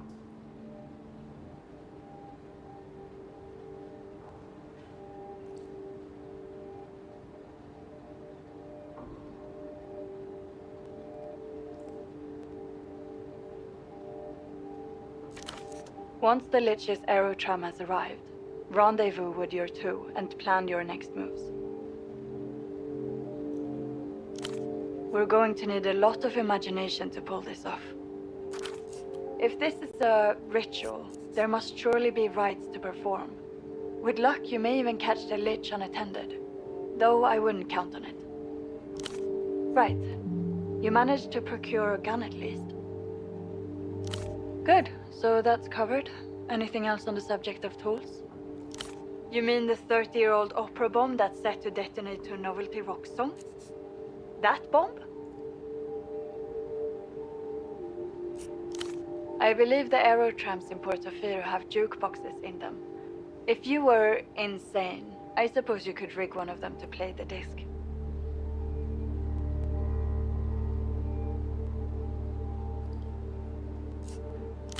There is something classic about the gun and the bomb. In the old days, operants used to call it the sword and spellbook. How? I thought that was supposed to be impossible.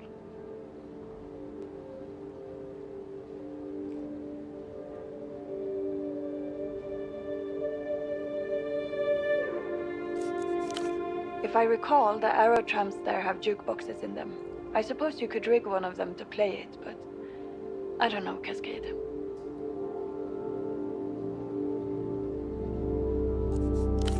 Not a very comforting thing to hear at this juncture, but it's your assignment. And what's that got to do with anything? I'm happy for you, Operant. Very good.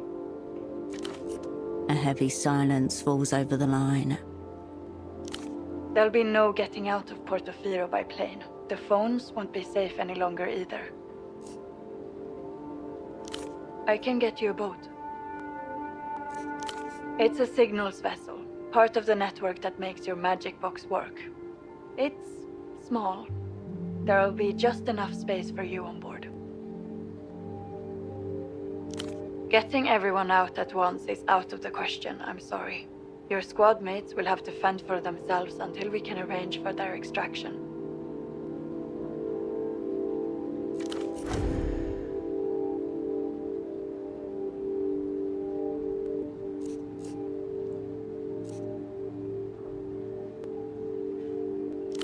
There's nothing I can do, Cascade. We're making it up as we go along. We won't forget them, but we have to work with what we've got. And what we've got is a single, very cramped boat. You're lucky we can get anyone out on such short notice. Our jobs, Cascade. Same as we always have. There'll be plenty of time to think of a more personally satisfying answer while you're on the boat. Alone. There's a relay buoy in the Nos Correntes, international waters. It's secure and safe. Call me when you reach it, and we'll discuss next steps.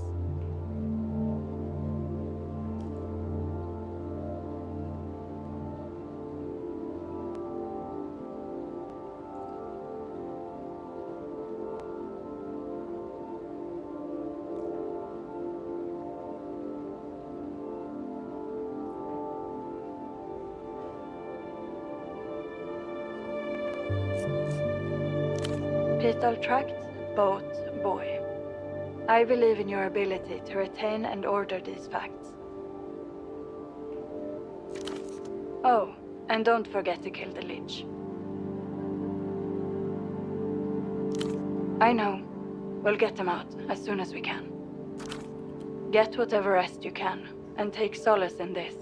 By this time tomorrow, it will be over. Luck and skill, Operant.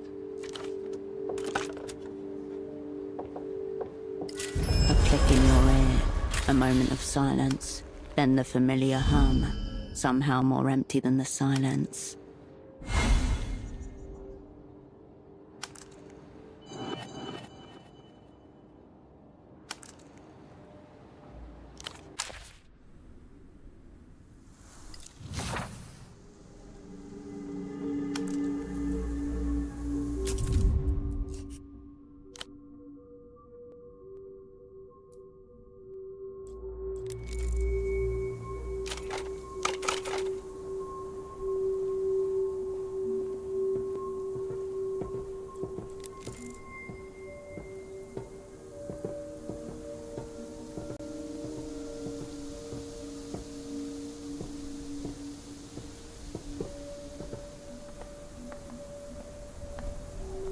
Cascade.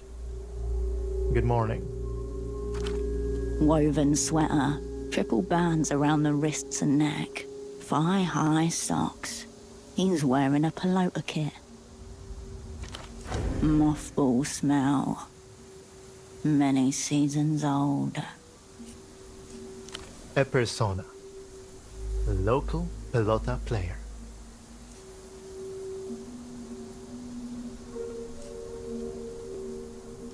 A lot of sports people harbor extreme political views. He looks down at the ground and shifts his feet. His cleats go click-clack on the hard ground. He reaches out to take the ball, a trembling wonder to his lower lip. How did you know to bring this? Thank you. This means a lot to me. He pockets the ball and looks away, unable to meet your gaze. He clears his throat, tapping the ground self-consciously with his studded shoes. Well, I spoke to Holocene in the fog mirror. I don't think he likes me. He told me that I'm conceptually incoherent and an existential threat to operational security due to existing. He also said I was not Miho material. Then he wouldn't tell me what Miho stood for. So I'm not sure I would feel comfortable applying in any case. That's reassuring. Perhaps after this I can try again. Good to have friends at other agencies, I'm sure. I wanted to speak with you about Iana. She seems familiar somehow. Does the imprint recognize another? Or does he recognize Tempo? I don't know. The way she speaks always seems slightly surprised by whatever comes out of her mouth. So, creatures made by the imprinting device can see its mark on one another's minds. They know themselves, even if they don't.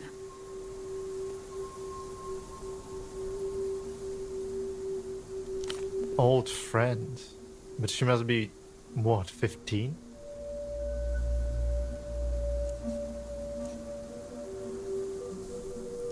It has. And it hasn't. Maybe I just can't judge any of it. It's all I have.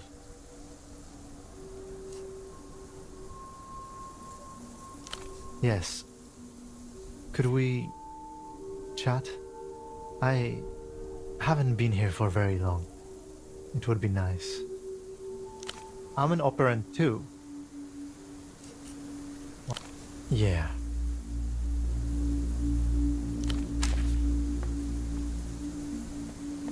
Hello, Mijita. We'll be opening up soon. Let me know if I can help you with anything in the meantime. The woman behind the counter sucks on the straw of a large plastic cup with a ferocious-looking cartoon wolf topper. Red, black, terror. She sips upon Her Majesty, Tyrant Wolf.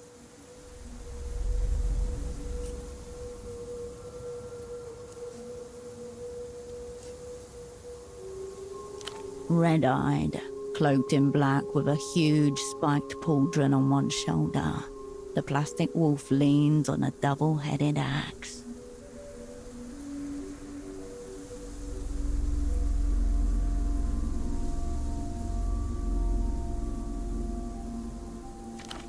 She's older than the other wolves, but no less powerful.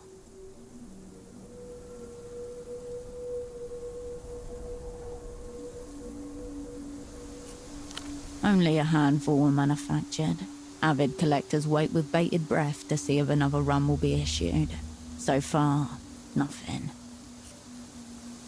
There's something furtive in her eyes, a hunted quality that feels wrong to see in a predator.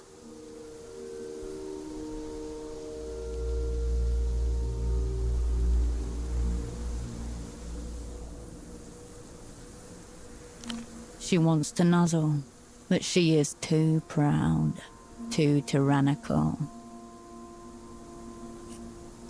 The shelves behind her are populated with postcards, refrigerator magnets, plastic picture frames, and a lone snow globe.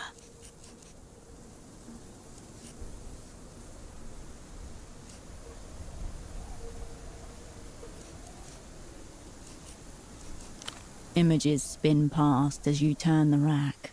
A map of the city during the annexation period.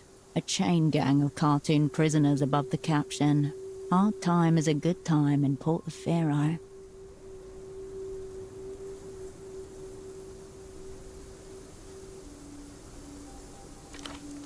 We have stamps as well. One for every deathless hero. Can I interest you in anything else? Of course. You stand before the first permanent structure built in Portofino by the Illuminated Empire. The main shrine is dedicated to Canopus. Additional shrines have been built around the core to commemorate the deathless heroes of the Lucian people. Supplementary propaganda, lovingly committed to memory. In total, there are 66 patriots enshrined here, from the earliest captains of the Lucian Armada to figures from more recent history. 66, like the wolves. You're a 66 Wolves fan. My stepdaughter is obsessed. And yes, isn't it clever? Lucian shows are so good at weaving history into their stories. It's suddenly clear why, of all of their programming, the Lusians seem so eager to push the cartoon through the cultural blockade.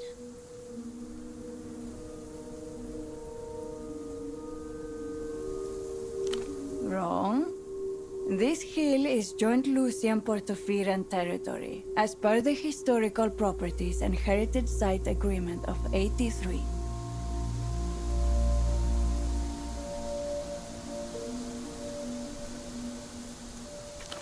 It is a symbol of mutual peace and understanding, and it always has been.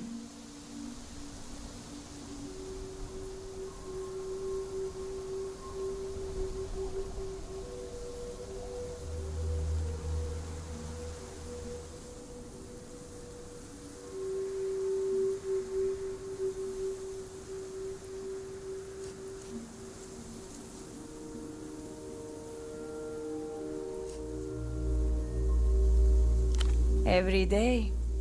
And at home as well. I have a little model of General Silva's shrine. He's my favorite. Hair in a silk wrap, eyes closed, hands clasped. She mutters under her breath for a full minute. Her husband is already asleep, used to this. I'm afraid it was a limited edition item they sent us for the General's 30th Celestial Anniversary.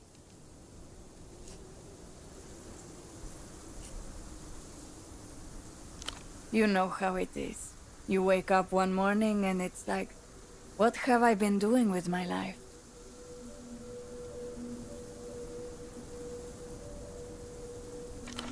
Don't even think about it. Too late. The assignment calls. Well, I came over from Luz in the 70s, and I realized, I'd really missed it. So I started visiting the shrine to pray and think and reconnect.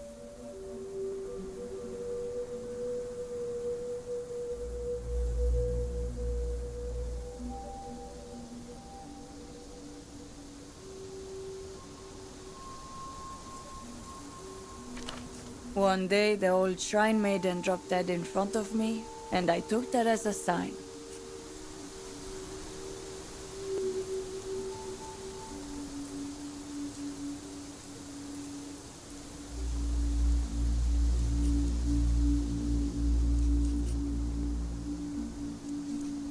That's why they call it a calling, mijita.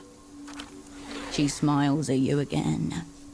Happy to be of educational, of course. Can I interest you in it? Enjoy your visit.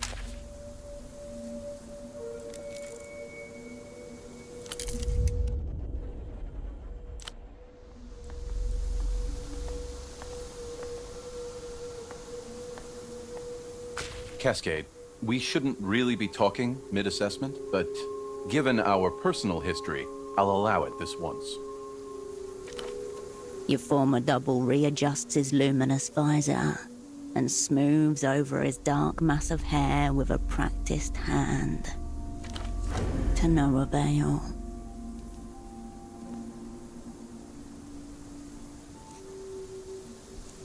Your Miho assessment, of course. For this assignment, you're a special asset, liminal class, professional future on the line.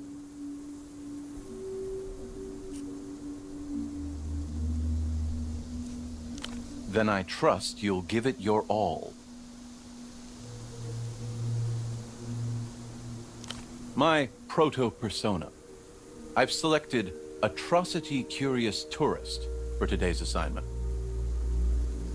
Yes, I'll be deploying full psychogenic translucency once our target arrives. At the Gravidad Hypermall in Lower Viudas. It's open 24/7. I went at 3 a.m. last night. Very few people around. I would say conceptually intriguing, operationally dire.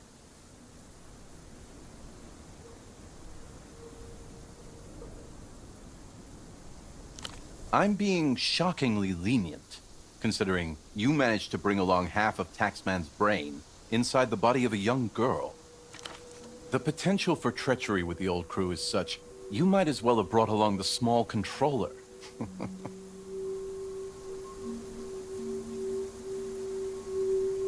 The existential threat is adrift in theater. It looks like an elongated toddler.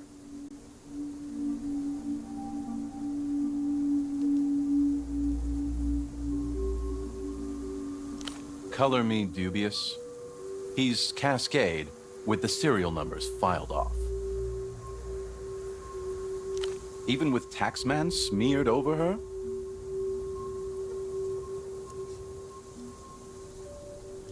Half this crew is exactly that, Cascade. It's you, me, and a couple of conceptually distressing smears. Miho will be taking your squad composition into account, too. Are you sure you don't want to spend time with the existential threat? Probably wise to keep it on a short leash. You also keep it up. Miho is watching.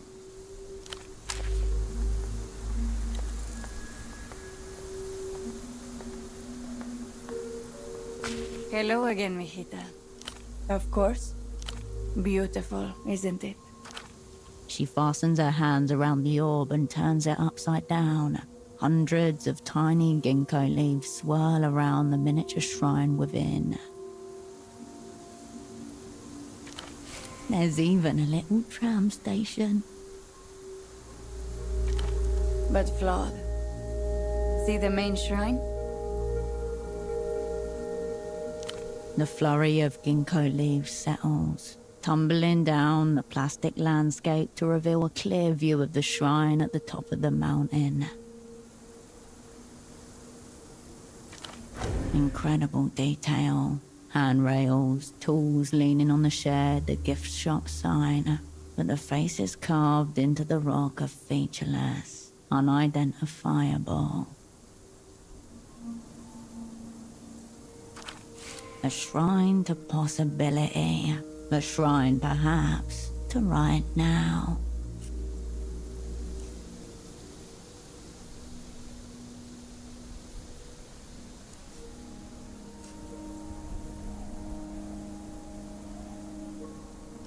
Oh, this isn't for sale, mijita. I keep it so I can swirl the little leaves when they're not in season. Reminds me of the good old days, every year. The pathological nostalgia of fascism. A contradiction so great that it drives them to crave a past that is not one. The plastic is cool in your hand, still a little wet from the morning mist, printed with an image of a long aircraft carrier.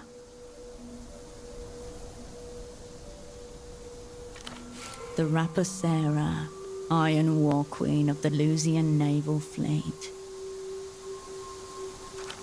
Powered by two A4W nuclear reactors and 4 great steam turbines, this Lancer-class behemoth carried out the bombardment of the western provinces in '82.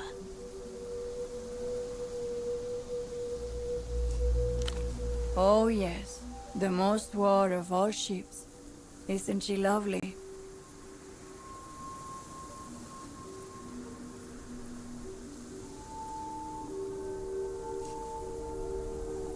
Because it is. A shining feat of engineering.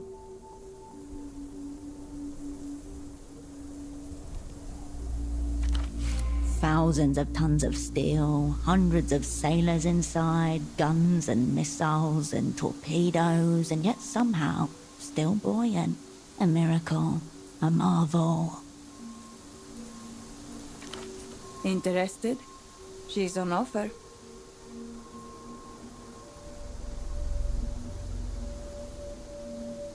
Cheap plastic, in varying sizes. None of them contain a picture within. It's traditional to leave a photograph at Canopus' shrine.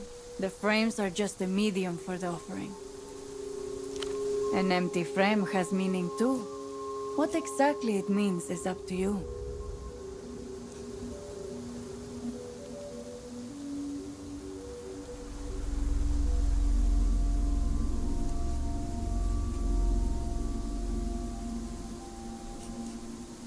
Can I interest you in anything else? Enjoy your visit. Cascade.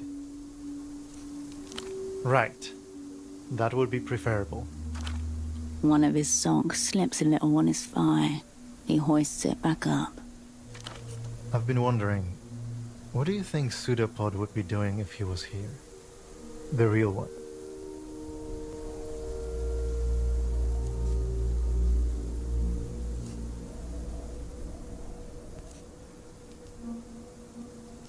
Right.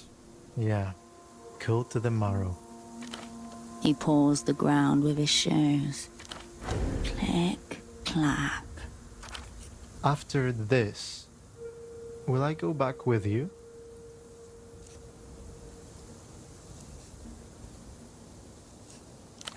What if he has a family? A marriage? Children? No partner, and no dependents, according to the old spy. They wouldn't be able to love me like they loved him. I just know it. Nobody loves me.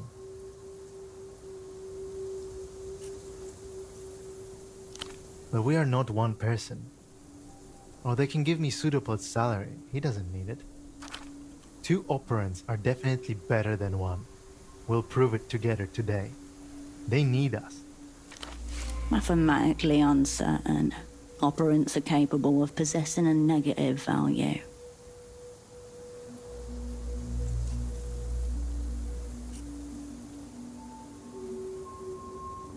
Well, the world might have been a better place with none. But now there are 2. Ready, Cascade? He holds out his hand, a look of harrowed determination settling across his face. He closes his fingers around your palm, holding rather than shaking. Soft.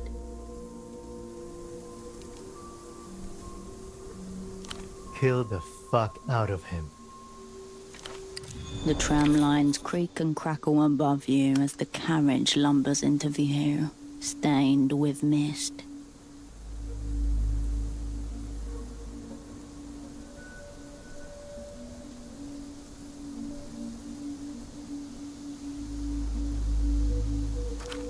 The tram's here.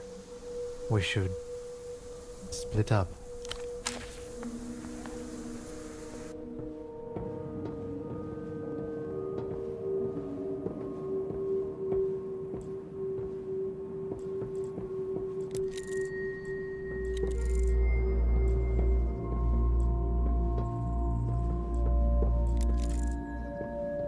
Embedded in the tram's back wall, a cracked plastic dome encases a single disc, surrounded by empty slots.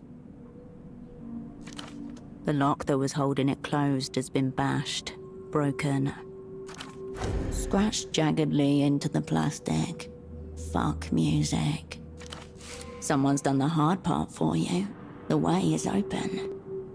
Music for Trams, Volume 7. Gone. Vandals have ransacked this Trams music library. Also, no guarantee at all that Volume 7 is the final one. It may continue for many volumes hereafter. A cultural maneuver from the president of the tram company, who incidentally has been missing for the last 2 months. Teenagers no longer have to bring their own music to play obnoxiously loud. Privatization has provided the means of sonic production for them. Turned on it almost immediately. Teens do not like being given things. They prefer to take. The damage is mostly surface level. The obvious mutilation of the dome and theft of the discs. The graffiti scratched into the plastic. Beneath that, the machinery is intact. The greatest advantage a machine has over man, the will to live, is not required. It will do for your purposes.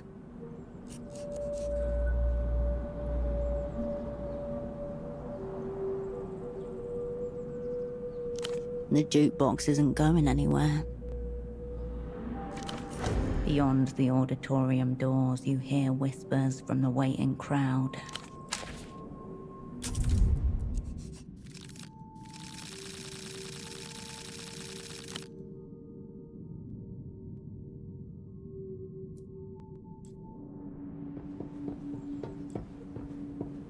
The Great Cascade. On time. World's first.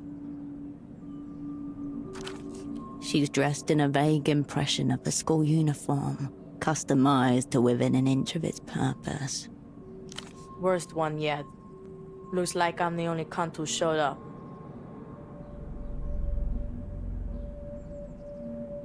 I wasn't worried. Saw a decrepit dope and some barely sentient goons get on a central. They sat over there at the table thing. Yeah, him. Our prime target. 4, including boss cunt Leech. Or maybe 5. Couldn't see shit down here, so I went up and asked one of them for a light. Pro move. Not pro. Deeply amateur.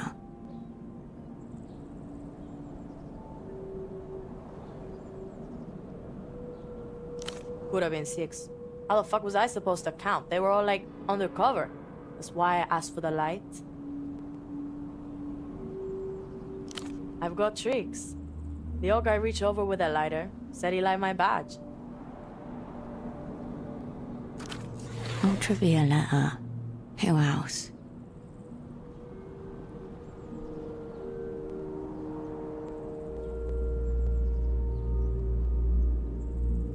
V's gonna watch over us. But Cascade, that old leech guy looks exactly like that old Dante guy Tempo was dealing with.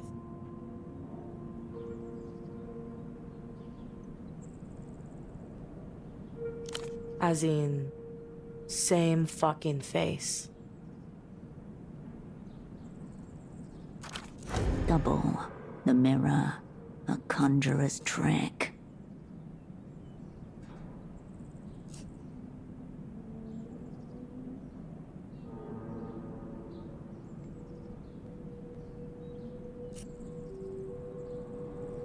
Lucky he's in prison then. Otherwise we'd be slapping both to make sure. Anything else, Capitan? Yeah, all around one table. Litchi by the window. They should have been spread out to cover off potential threats. I don't know, I wasn't watching them the whole time. That would be pretty fucking obvious. The bomb twitches in its casing. Luggage rack on the floor below for the bomb. You need a good angle. and a prayer.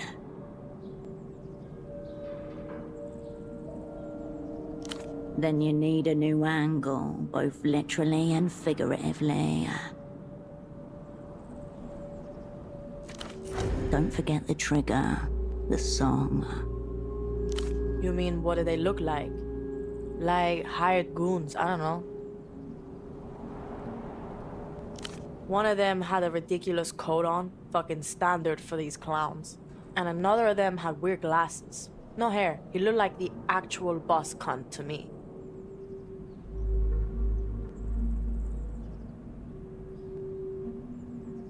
I know boss cunts when I see them, Hirsch. The bald glasses guy was running the show. Probably. Dunno. Unbelievable. Enlisting this child was a serious miscalculation.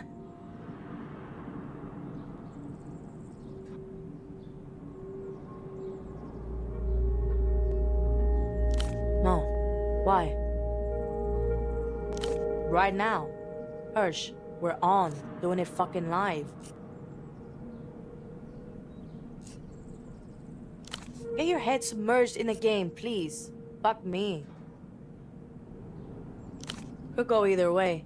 But if things go totally fuckward, we'll get our last licks in. Let's say that. They'll know what they killed.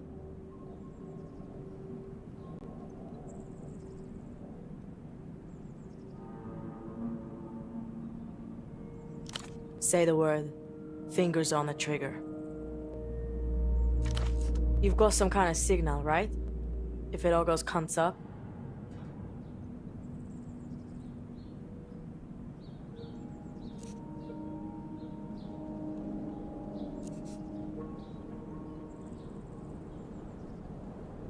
What if we're split up? Or we can't see each other? You picked the kill site on a mountain with one fucking way out. This tram. There's a jukebox. Pick any song you want. Think of it as a signal. A sign for us to make our move. She motions to the music player beside her, wedged awkwardly into the space behind the back seats. I thought so. Once more, the bomb quivers in anticipation. Fine. Ready. Let's go. I know I'm not a trained spy or whatever, but when it really counts, I won't let you down, Hirsch.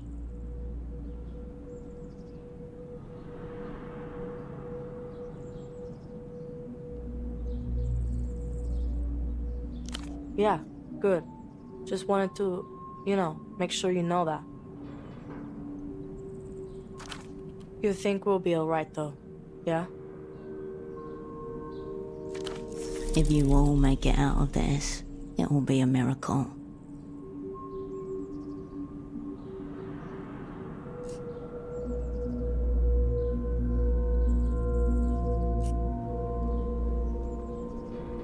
Good. Neither do I.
The vandalized jukeboxes were ashamed of its single disc offering.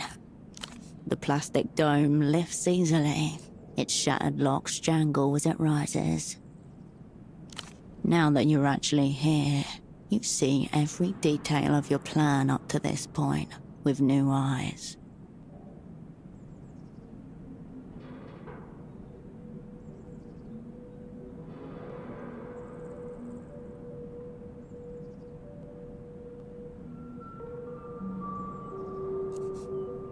It's too late for all those considerations right now. Time to select the Song of Death, or the many songs of death. You can always decide on the most fitting one when the time comes. If it comes. Better to be prepared. If you have only one choice, you have zero choice.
The disc slots into place with a satisfying click. The trigger is primed. This is a very good plan, Operant. Very well thought out. There is only one minor concern. Who is going to play the song that triggers the bomb?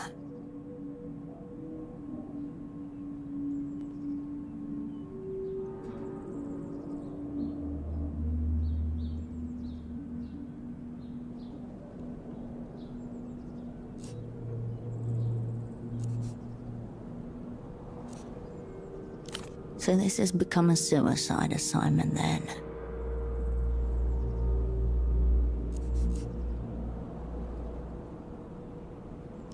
Best of luck with the bomb situation. You slide the cartridge into the first slot and shiver as you hear the click of the machinery snapping into place.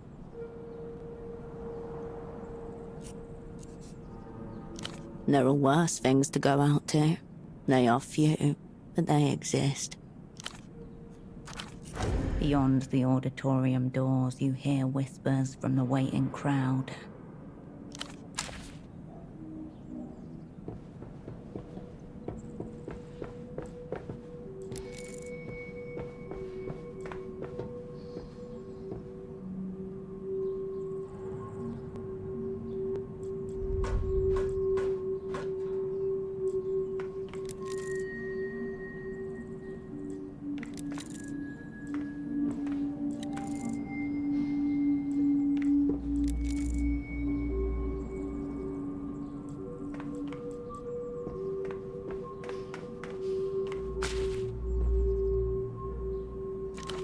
Suddenly, the 4 kilograms of P4 in the pelota bag become a leaden 1,000.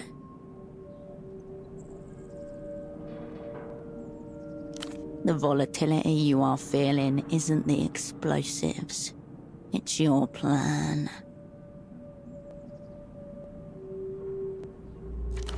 A glass chandelier on fraying rope.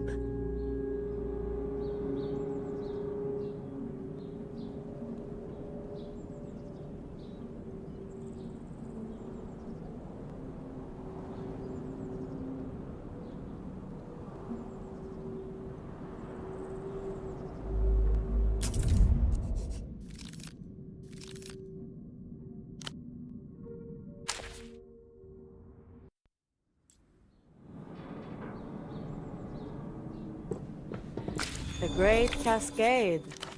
She's dressed in... Worst one yet. Looks like I'm the only cunt who showed up.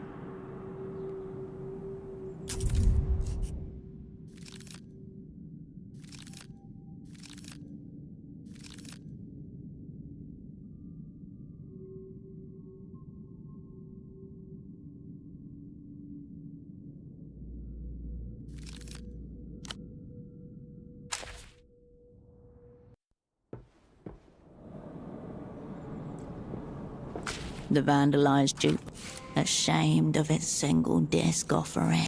The plastic dome lifts easily. Its shattered locks jangle as it rises. Now that you're actually here, you see every detail. It's too late for all those considerations right now. Time to select the Song of Death, or the many songs of death. You can always decide on the most fitting one when the time comes. If it comes. Better to be prepared. If you have only one choice, you have zero choice.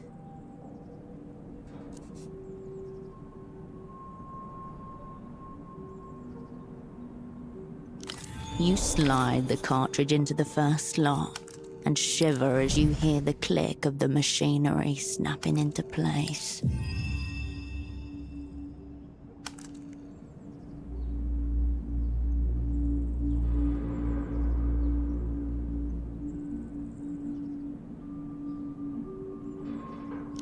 There are worse things to go out to. They are few, but they exist. The disc slots into place. This is a very good plan, operant. Very well thought out. Who's going to play the song that triggers the bomb? So this has become a suicide assignment then. Best of luck with the bomb situation. Beyond the auditorium doors, you hear...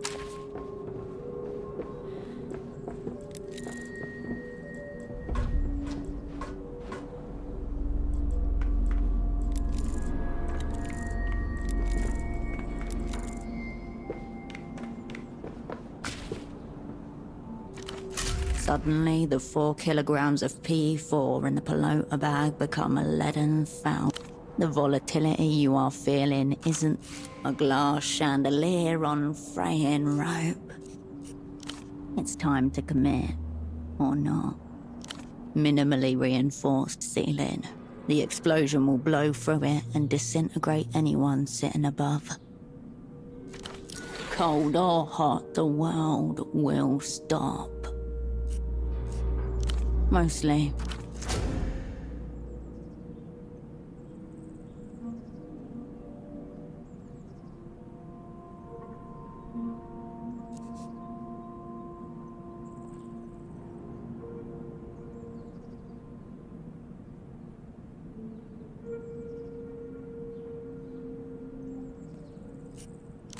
You don't really. Your plan is based on a series of educated guesses and crossed fingers.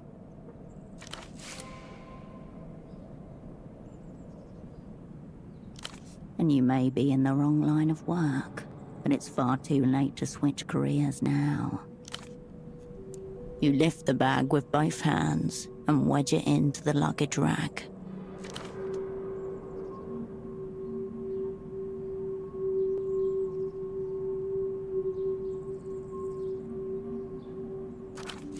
A sleeping thing, indifferently dreaming, sensitive only to the music to which it will violently awaken.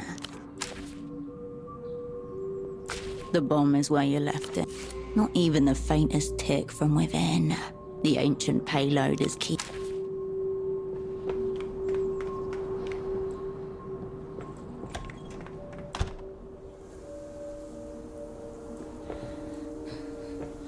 Not gonna be leaving for a while. Sorry. Special schedule today. She takes short puffs on her pipe, like she's trying to make it last. Is she in on this? Paid off, threatened, fanatical?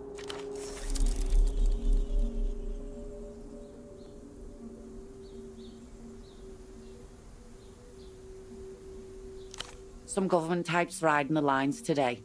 I don't really keep up. I just know we don't leave until someone important looking tells me to. Normally, you'd have to buy one. But who's counting? You smoke in companionable silence. The blue smoke from her pipe and your cigarette mingle. What is the plan here, operant? Make it brief then.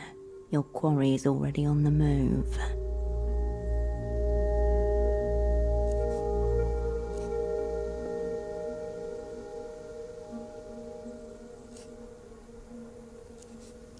Not much. Installation wasn't cheap either. It was a cool idea. Of course, most of them had the shit kicked out of them within a month. Did you have something you wanted to hear?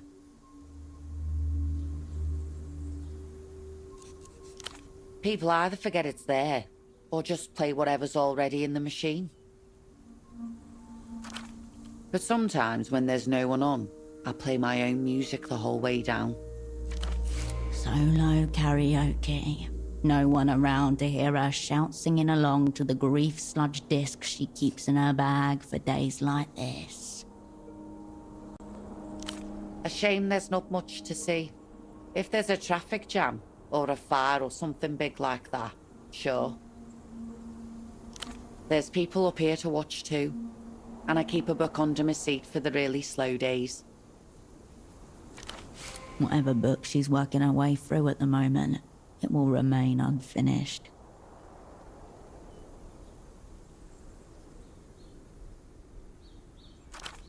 How is this useful, Cascade?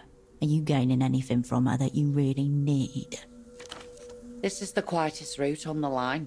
I'd say it's dull, but beats the Keysack route. What? Like to pray? Never been up there, actually.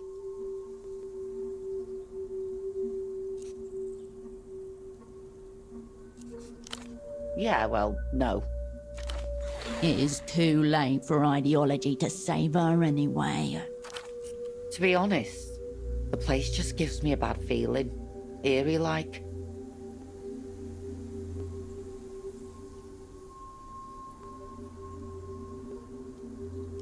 You mean aside from the diplomatic delegation? Because you don't see that every day. There was a schoolgirl who kicked off about not having a lighter.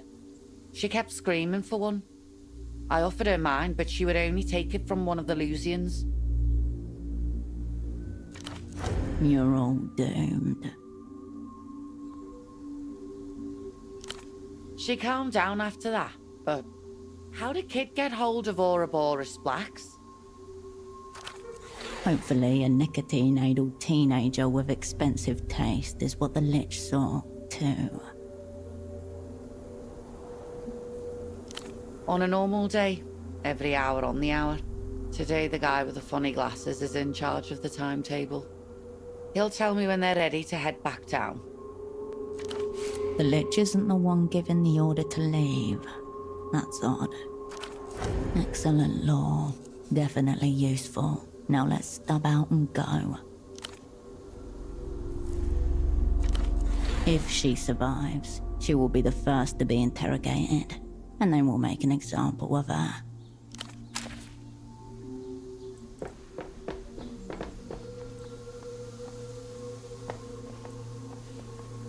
Hello again, mijita. Strong goon aura coming off this one as well. She's in on the Lusian scheme, whatever it is. Oh, this? Very rare, I think. And exceedingly powerful. You'd have to ask my stepdaughter. She's the 66 Wolves expert in our home. I don't know. Unless you'd be willing to do me a favor. Our groundskeeper's useless. He always seems to miss Admiral Rigard's shrine. I bet he's missed it again. Would you mind tidying it up a little bit? Hector Rigaud. He led a group of brave freedom fighters and almost reunited this island with the Illuminated Empire back in '38. In the end, they were defeated in a last bold stand on the Hill of Peaks. Admiral Regaud was posthumously awarded his honorary title and rank in the Lucian Navy. This is the Lusian version, sanitized and brimming with valor. It's yours. The shrine is just up to the shrine. Enjoy your visit.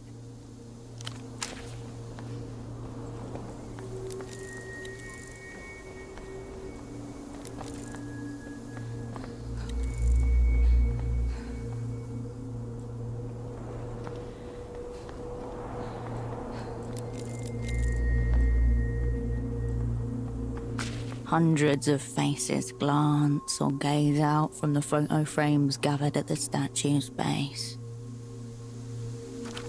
This shrine is dedicated to Canopus, pride of Carina, star of aging, wisdom, and death.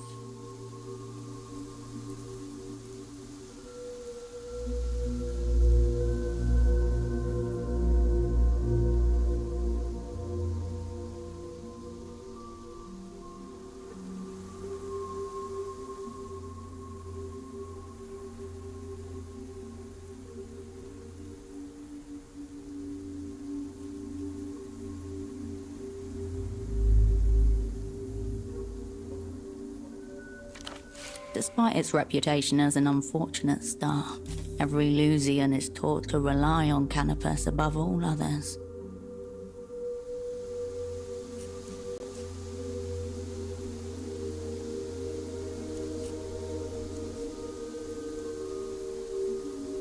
The full spectrum of human age and emotion is splayed out before you, disordered, entropic.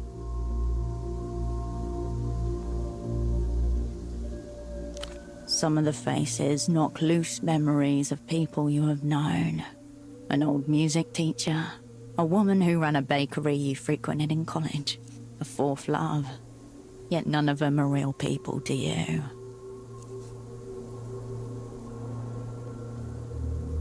The audience are seated and hushed. They expect something big, something momentous. The faces in the frames are forced to watch you go.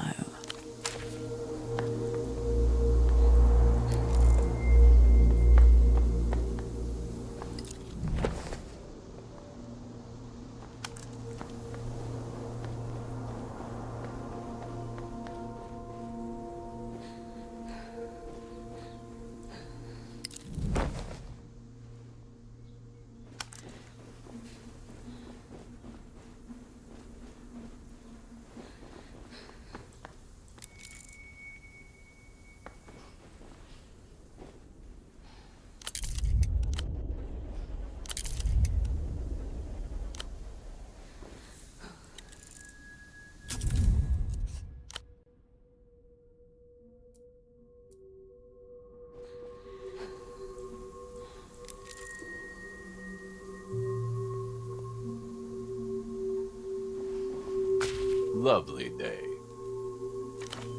This might seem like a rather odd question, but are you by any chance ill?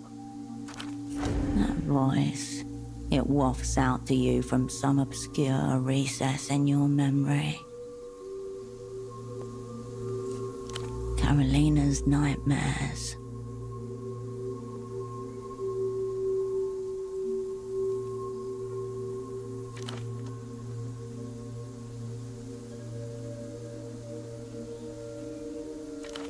Is something the matter? I was just asking if you were terminally ill. Sorry if that caused any offense. He tucks a strand of dank hair behind his ear and pulls softly on his cigarette. Once seen, it is obvious. He's not just an asset. He's a high-level operant for the Weeping Eye. Highly trained, blood under the fingernails, unfamiliar with the cold of the freezer. Another conclusion follows, half inference, half intuition. You look at your enemy for the answer, and a sardonic smile answers you. He's known from the beginning. And if you have been spotted, so have your assets. Your mind flips through the possibilities. What is even within your power to do with it? Yes? You've been staring at me for some time with a most perceptive expression. He knows, but he does not necessarily know you know. This smallest of advantages you can retain. Has all this talk of death frightened you? Is that it?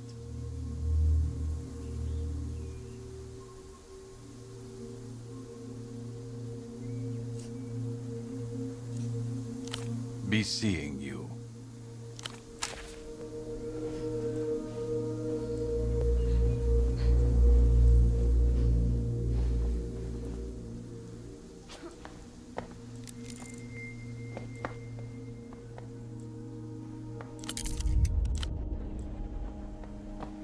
What does it taste like? It's like salt. Wet salt. The man offers you a quick nod, then turns back to Pseudopod, completely engaged in their conversation. This stranger was just telling me about handball, which is what pelota is called where he's from.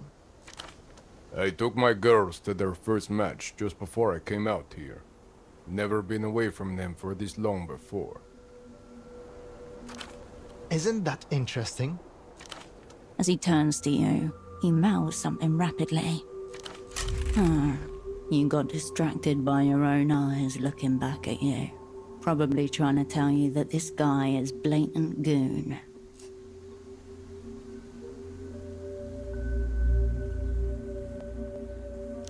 I had to buy them each a bag of those horrible fried shrimp. The bags were bigger than their little heads.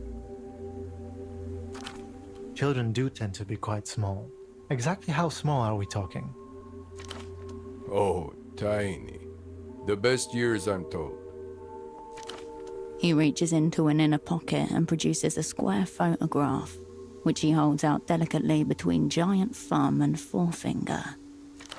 The picture shows two pudgy toddlers grinning over the horizon of the man's arms, whose own smile is so broad that he's almost unrecognizable. Identical twins.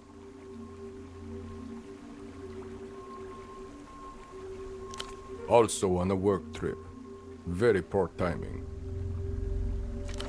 Do you read to them at bedtime? Operant, Pseudopod seems to have forgotten about the assignment. Every night. Stories of our day. They like to hear about whatever we did.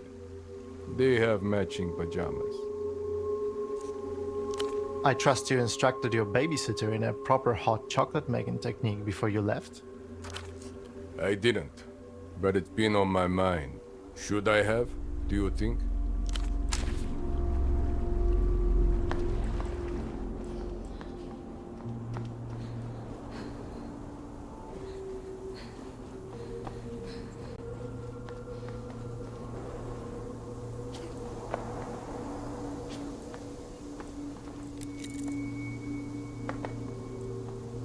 Wilderness has gradually crept over the shrine, like the earth is trying to pull it out of sight.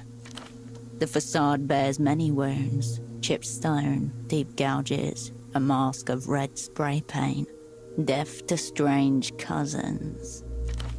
A perfume of pollen, stale piss, and the dead plant lingers.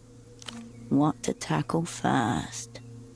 You grip the plants where they meet the ground and tug them from the earth. Soon there's a small pile of uprooted stems and leaves lying next to the shrine. Dirt under your fingernails. The name on the plinth revealed. Adria Hector Rigor, Admiral. You curl your fingernails underneath the green vegetal softness, separating rhizoids from stone. You manage to clear the very front of the idol's head before your nail beds begin to sting, plant matter catching against the delicate skin. Your rubbing doesn't do much to the idol's already worn face, only You stand back and admire your handiwork. While it has been cleared of its vegetal conqueror, it is not without damage. Acid rain and thrown rocks have left pockmarks in the granite. The job listing goes forever uncircled in the back pages of Portofiero's weekly rag. Already it seems the overgrowth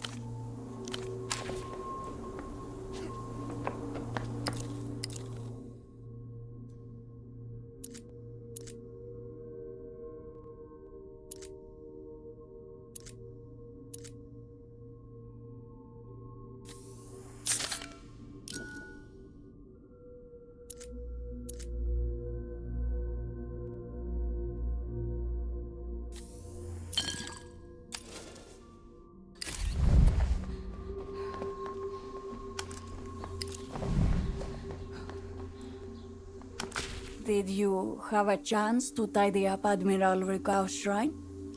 Wonderful. Now things will look nice for the Lucian delegation. Just one. She'll get over it. It's just a cup.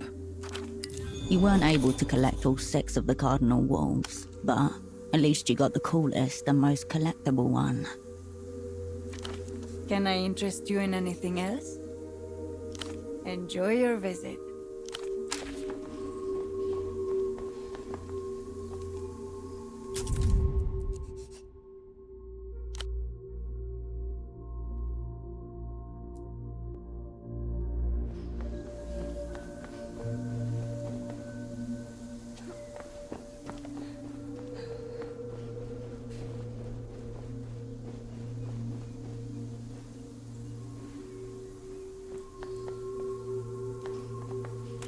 The receiver awaits your hand. Someone has scratched Sonido Luz into the pale pink plastic. The receiver call.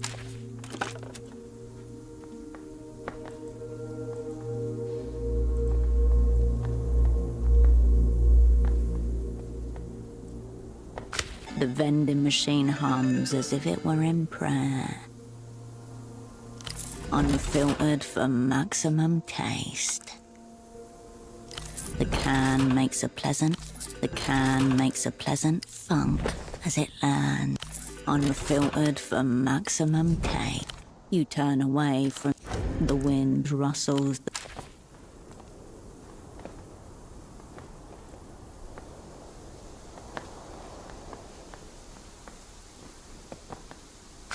Fascinating things are happening. If you know where to look, Cascade. And indeed, how to look at them. Concepts are evolving by the moment. We must be keen of eye and keener of mind.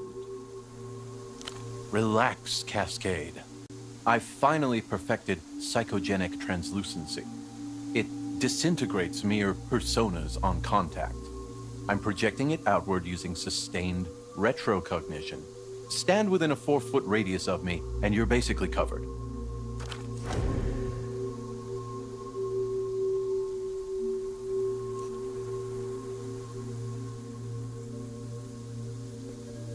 I would hope so. If your assessment goes well, you will be taught the method, of course. But that's for later. I assume you've noticed what's occurring here. I mean, have you close-read our situation accurately? Fuck off. Reality itself is the text, and you the dyslexic 3rd grader. Would you like to get to it now?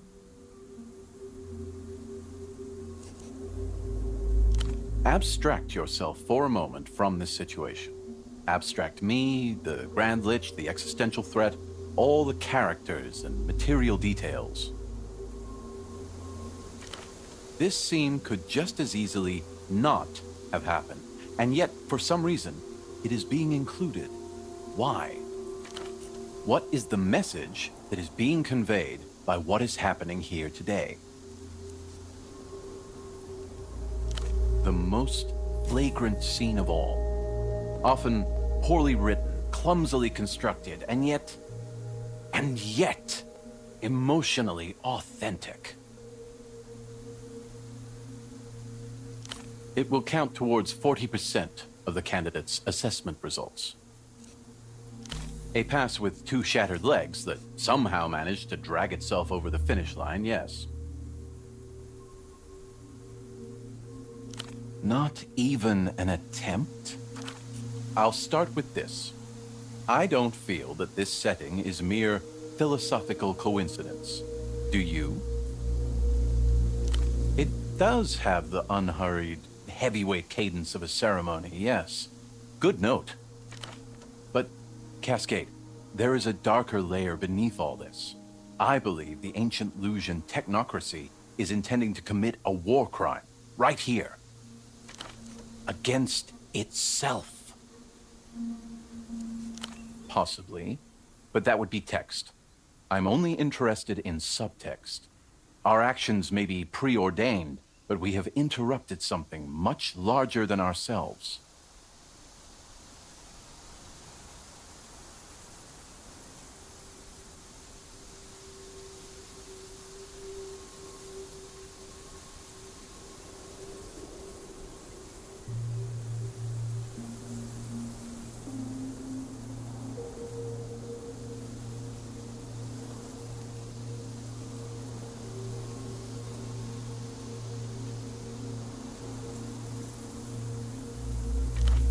The theme and authorial intent is quite clear to my eye. We are present at the wrong assembly. That is the metaphysical situation as it stands. We'll shortly find out. Hopefully, someone of renown. That one's on you, Cascade. Luck and skill.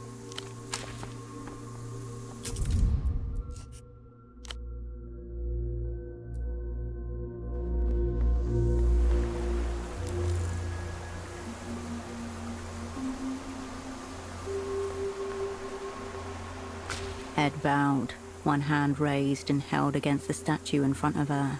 The woman in the military coat murmurs softly. Severidad, embriágame de vuestra fuerza, alumbra, y vuestra visión. Yes?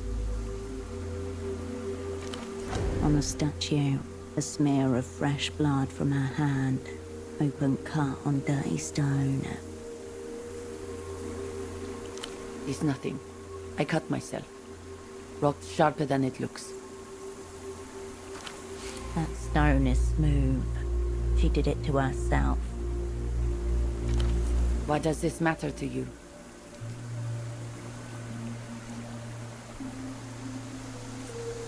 My well-being does not answer to your concern. She was part of the trio standing in front of the housing campaign. Most likely a mid-rank weeping eye affair.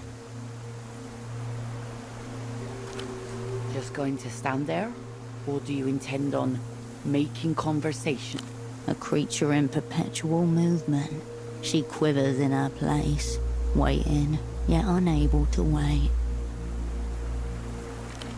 Maybe a neurodegenerative thing. Someone had to help her get dressed, probably.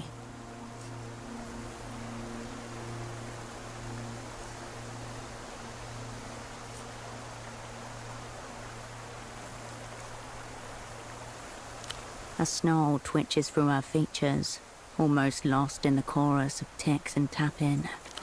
I am paying what is due. Respect.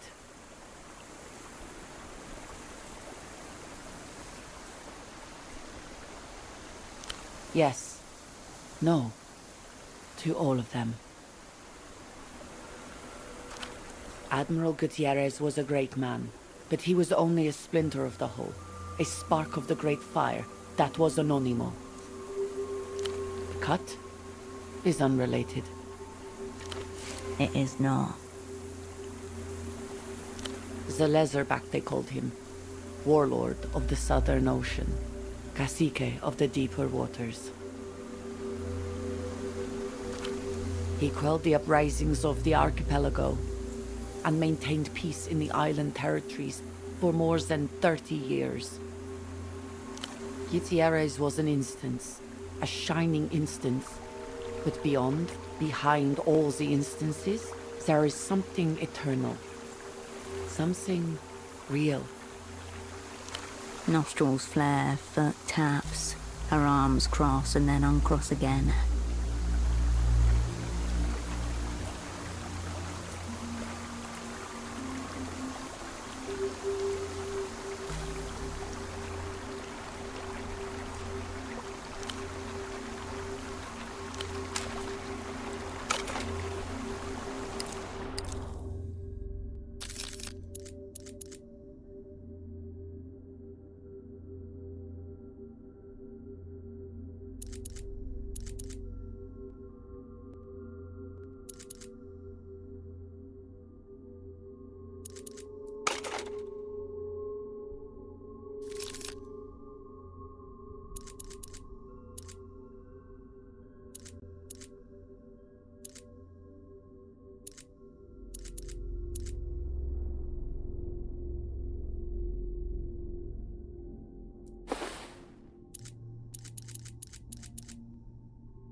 You, again.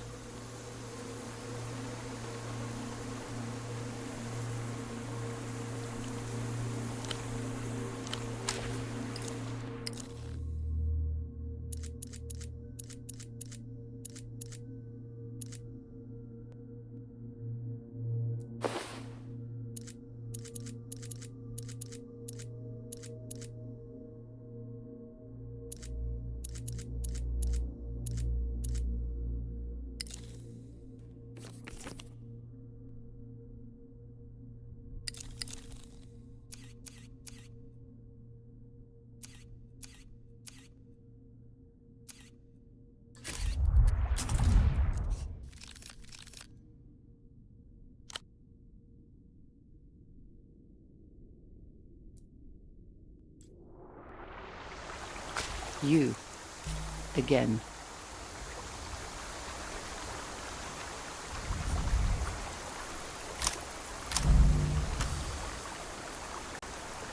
Her fascination with dead fashion.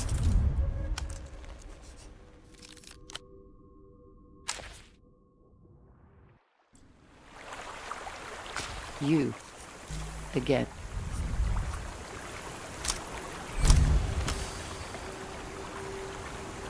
The blood on her hand is a desperate attempt to bond with a heritage not her own. I am one. They made me one. Little whore. I don't have to listen to the words of some Portafiran, a slave racer who understands nothing. You've hit the vein. Now twist the knife.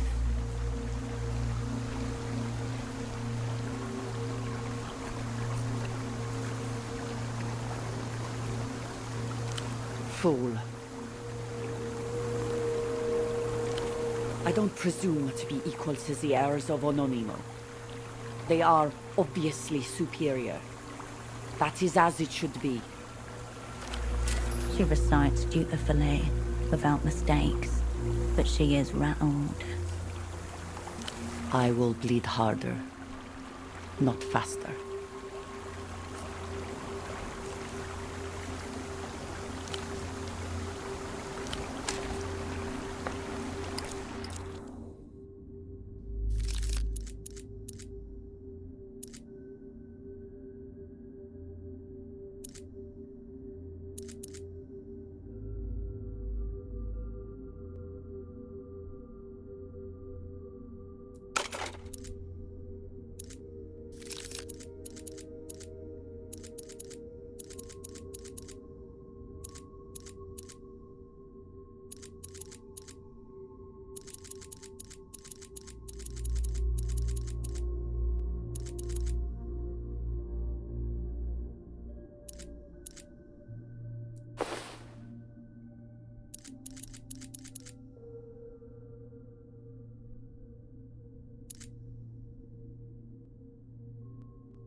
believe this is where I'm supposed to offer you a deal.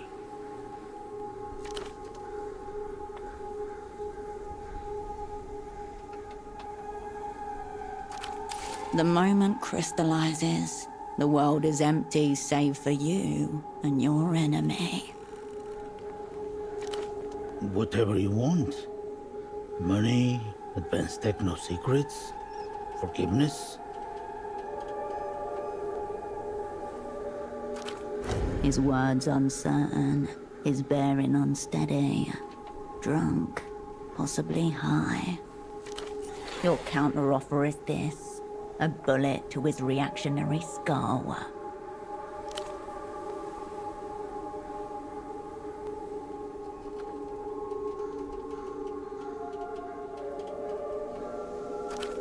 A top-heavy piece, just waiting to be flicked off the board.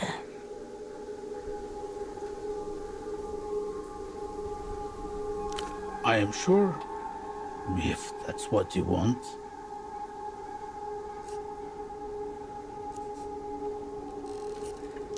Then I'm sorry to disappoint you. I've got nothing to offer. Nothing, apart from this limp warning. No matter what happens, there will be no parades for your deeds here today.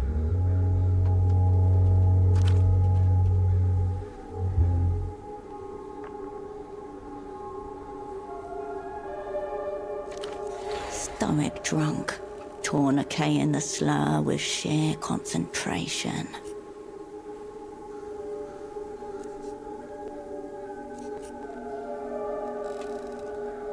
Parades, people marching, confetti, floats and things. I'm sure they've got them, wherever you're from. My name is Dante Augustino. My title is Assistant to the Minister of Mass Culture.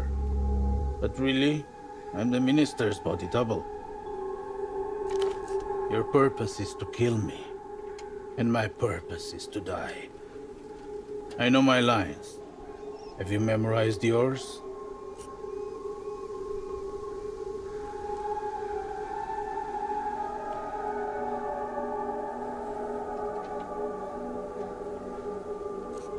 The art of dying is a lot trickier than people realize.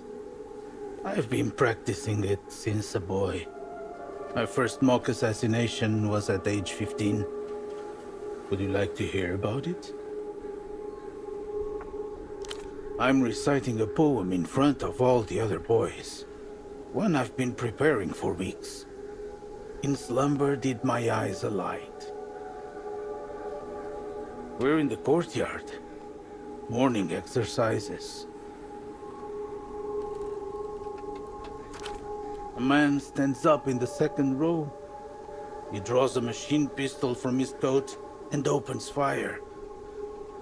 I drop screaming to the floor. I quickly realize two things. First, I'm not dead. The shots are blanks. Second, my mouth is filled with the strangest taste. The death cocktail. What the brain fires to prepare itself for imminent extinction. Dopamine, adrenaline, DMT, endorphins of every flavor and hue. Since that day, I've tasted it more than 200 times. I can feel it gathering on my tongue right now. See? Like metal dissolving in stomach acid. Are you nervous? Don't worry, it's normal. Emter es Facundo?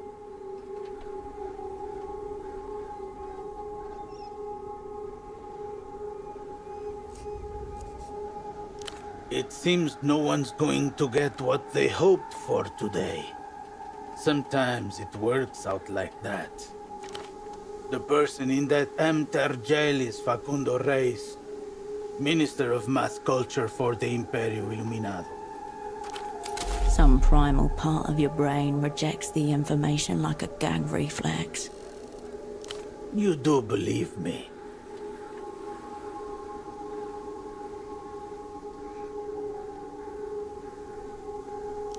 That's right. A series of twists, turns, and dead ends, all for the amusement of monsters. Pretty sick, wouldn't you say? Of course, it also makes this little tete-a-tete somewhat superfluous. What to do about that?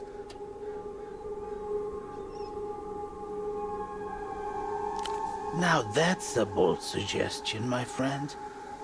Very creative. Our enemies won't see it coming. While you're mulling the matter of my fate, there's just one thing I've been wondering. Where does the Weeping Eye find killers both disposable and professional?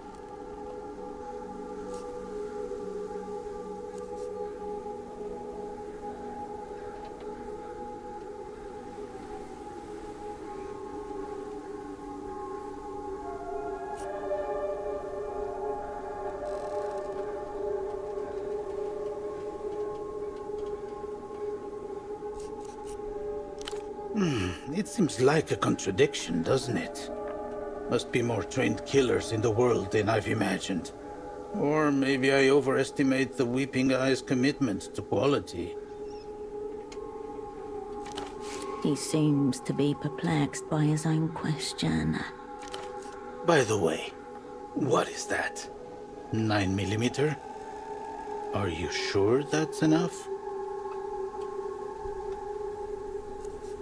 His mouth opens, but then closes again. But then, who is it you think you are with? No sense in lying at this point.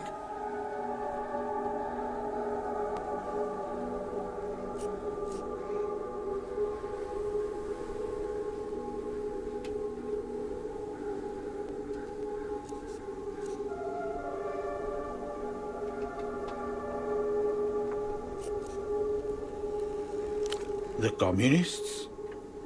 Intriguing. Let's keep the questions coming if you haven't got anywhere else to be. How long have the opera been in bed with a Weeping Eye?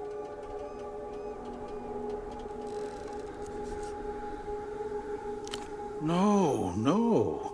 I think you've got our lines backward. It should be you explaining this to me. Of course, it makes a certain sense.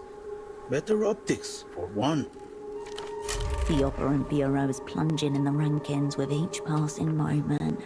Relegation zone coming up. Well, not me. It's poor Facundo they've got it in for. But don't tell them that. This whole ritual is Tesoro's darling. A techno-political sacrifice. A chance to knock off a hated rival. You're simply the hired knife. By the way, are you certain you're a communist? You don't look how I picture them.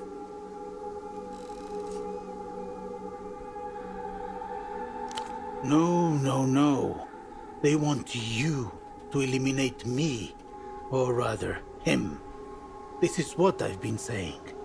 Disposable. Professional. Is that obvious? Bien, it was not obvious to me. Imprint on imprint violence. You're in the middle of an old mind attacking itself. Yes.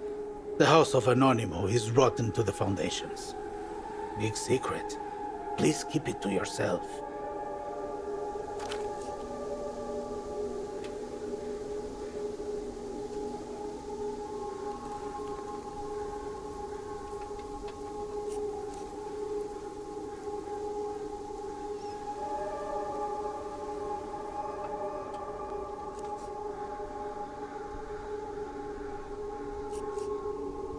It's the challenging roles that are most rewarding, I've found. And so you're left with a dilemma, or at the very least, a choice. Excuse me? Playing dumb. Squeeze harder and he'll burst.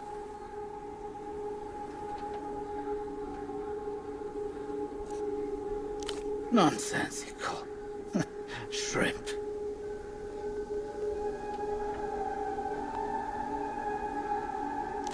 Because Facundo told me. He guessed Tesoro would make his move here in Portofino, outside the Empire's lines. That's why he decided to play a trick on him.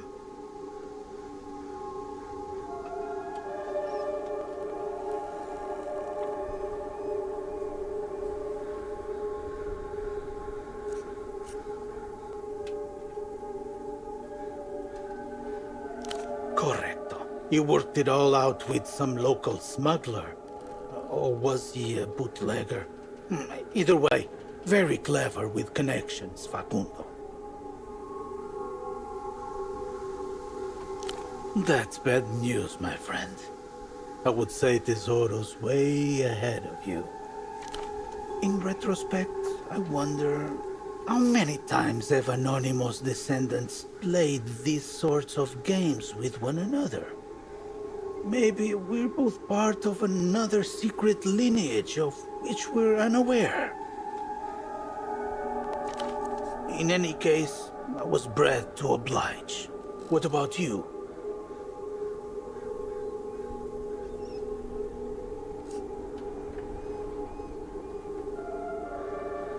Free? He blinks rapidly and nods as the concept sinks in.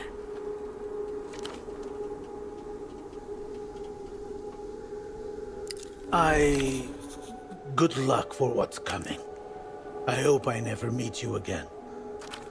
It's only when he starts running that you realize how inebriated he truly is. Lich or not, that was a high-level enemy asset you just released. Even the most forgiving Ethics Committee would call your allegiances into question. A solitude descends upon the shrine as the body double disappears from your sight. You are left alone with the city beyond you, and your enemies gathering like a storm behind.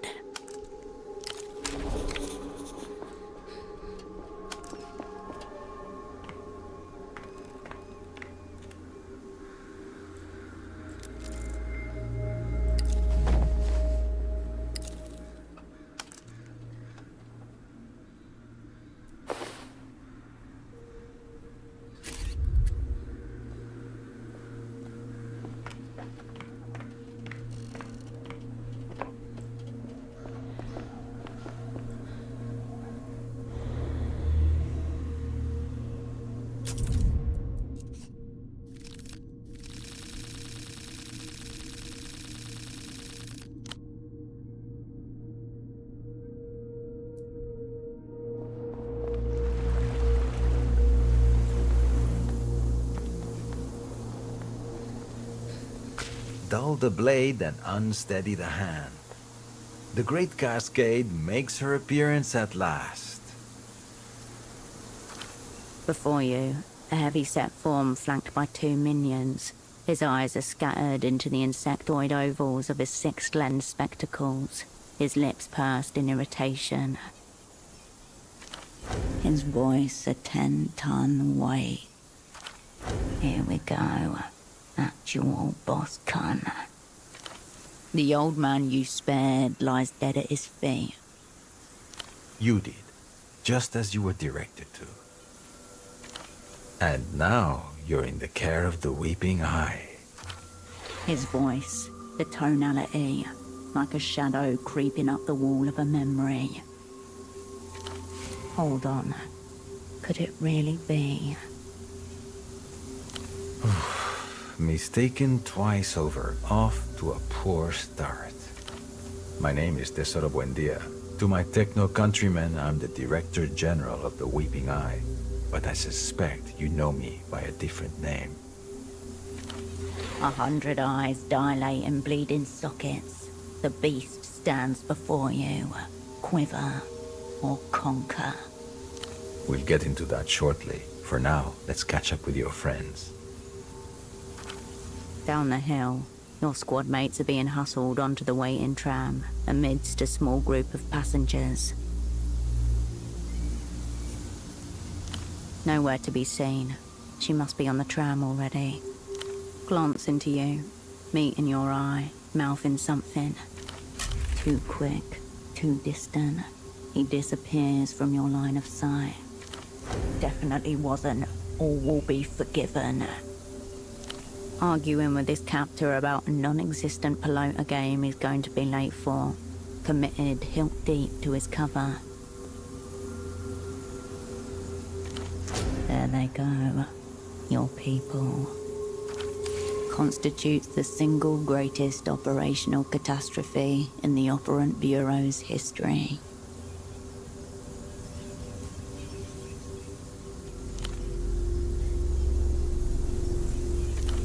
Your heart rips. You feel warm, hard metal against this new, fresh wound.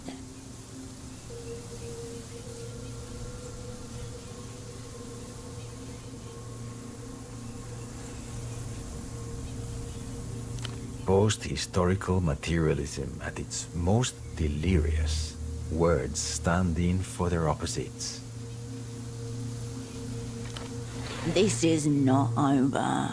You will make him post-historical.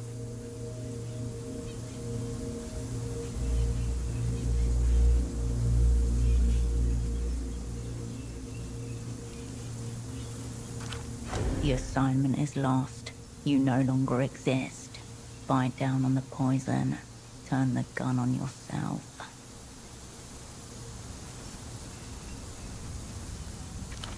The composed man moves quickly. Rough hands across your body. He whispers something as he unceremoniously disarms you. Exeunt. Curtain down. Look, the audience have already made for the exits.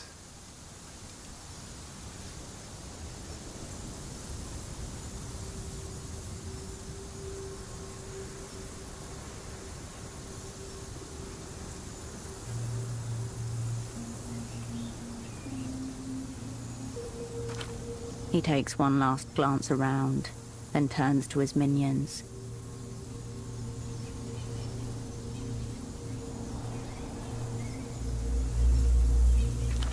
Come on then, if we miss this tram, it'll be an hour before the next one.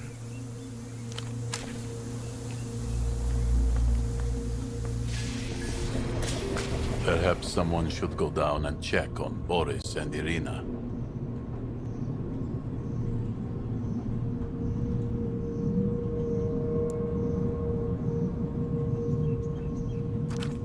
They'll be all right. Irina didn't seem any more agitated than usual.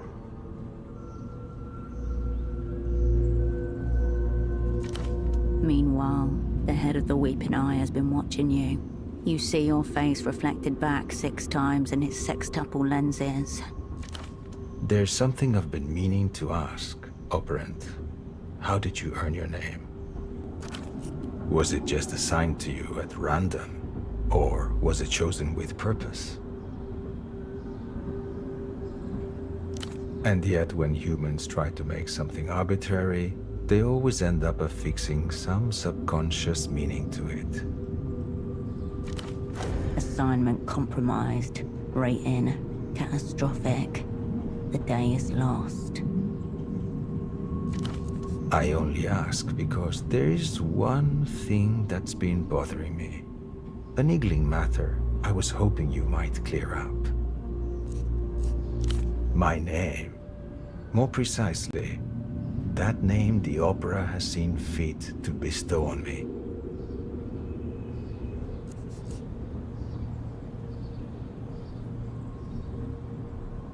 A tourist? Fine. And how did you find a shrine to our deathless heroes?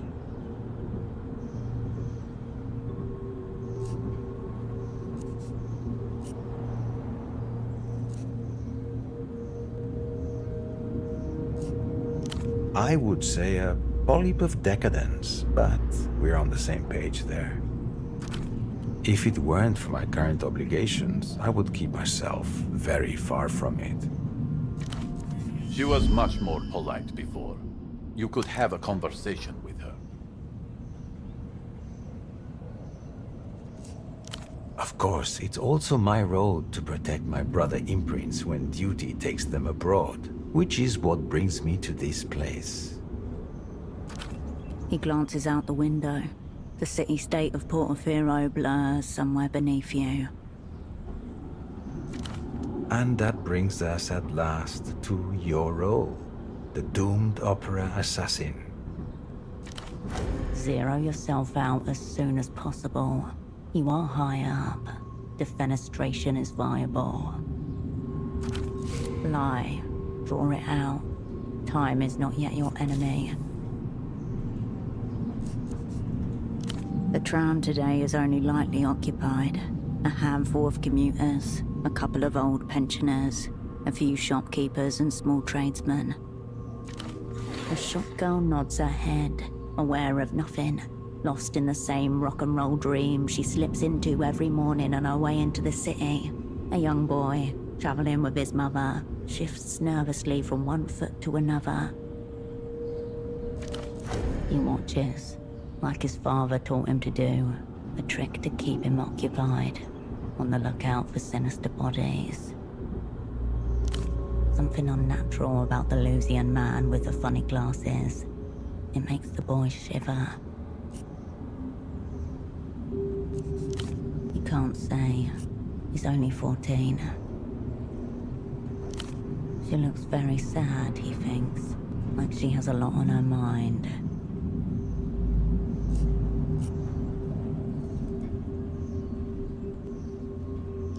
He noticed someone like that when he boarded. He can't see him now. They must be downstairs.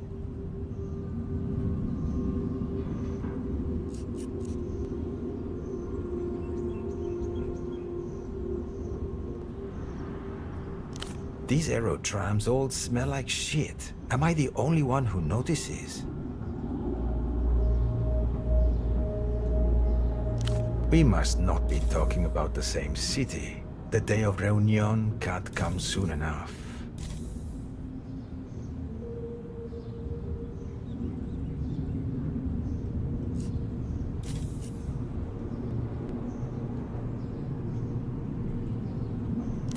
My girls, how dare you?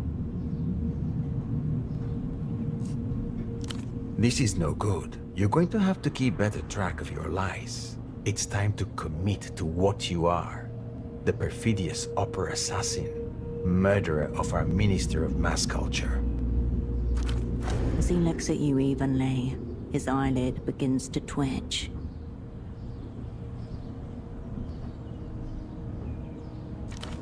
The Imperialists are shaping new realities while you sit and do nothing. What a tragedy. That poor Facundo relied on us for his protection, and in his moment of dire need, we were nowhere to be found.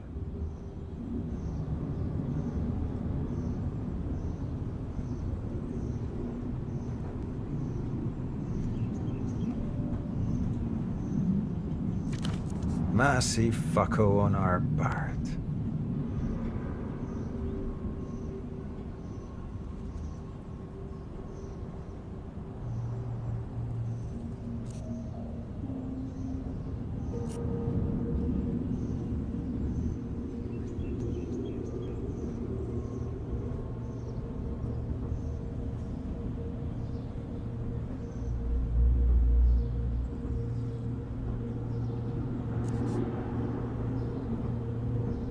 Sad as it is to say, your ideological debasement made possible feats of cunning and brutality that are utterly foreign to the refined techno mindset. My goons were simply outmatched. I was taken in by her conversational prowess. She spoke very movingly about death. Dread, realizing itself as vomit rising up the back of your throat. Could these be the sensitive, invisible fingers you've always felt, hovering darkly above your days? A shame that you flinched at the critical moment. Fortunately, we were on hand to keep the performance moving.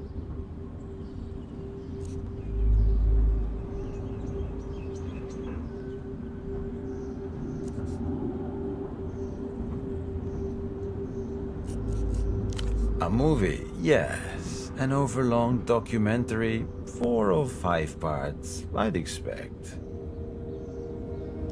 In a few hours, we'll board an unlisted flight to Cicatriz Frontera.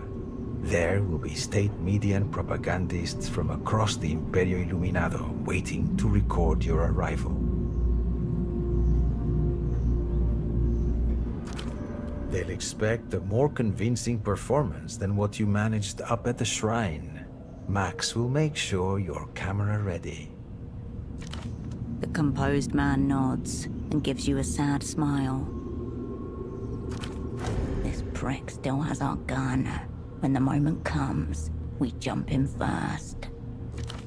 Your show trial will be compulsory viewing, I expect. The finale and the live executions will be a public holiday across the illuminated empire. What about your friends? Do you not owe them for everything they've given and are about to give for you? Beneath your feet, Holocene glances upwards, hoping to catch your eye despite the metal ceiling between you.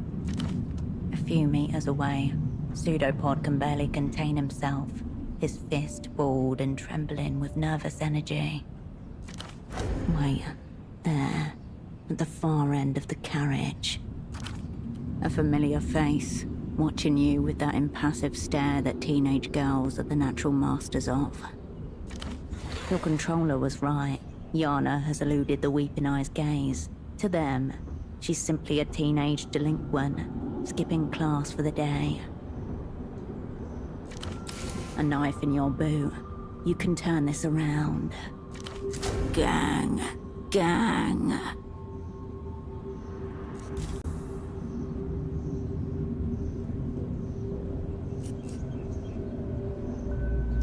Go ahead. It's good to make sure you've got your backstory down.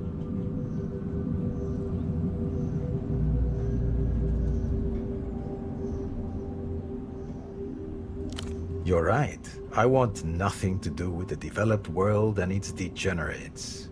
Anonymous imprints were meant to transcend the cesspool of the now, not go dipping our cocks in it. But Facundo has his own ideas. Cultural victory. Pop music, space concerts. The slowly collapsing mind of an old political philosopher, violently working through its own contradictions.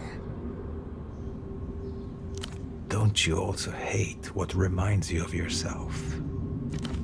Anonimo died without ever knowing what his final society should look like, let alone how we should build it. My brother imprints have been trying to make up our minds for 300 years. I suppose we would have made it up as we went along. I would have liked a little more direction, personally.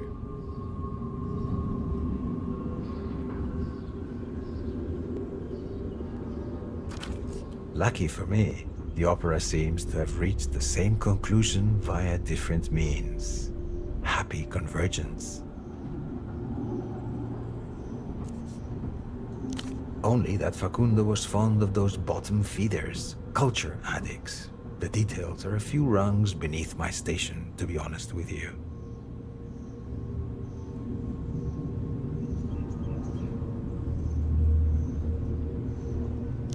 I'm not interested in giving you a techno primer. That was more Facundo's domain. Too bad you shot him. I was no one, a 4-year-old boy from a little village out on the Luthian plains. Sweet, weak. Even now, you understand so little. Maybe you're some kind of idiot savant. La Luz is the empire of images. Her people demand new and fantastical stimulations to prepare their minds for the final society. No complicated characters or ironic speeches, no uncomfortable feelings to ambush them in their lonely hours.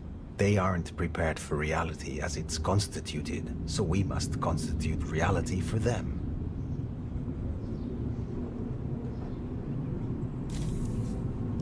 Yes, 91, wasn't it? We rolled up a good few that year. It started with a girl, if I recall. I remember her very well. Hayato was the surname. She was spying on her own father. At your direction, of course. Her father was head of a secret dream study receiving MTER funding.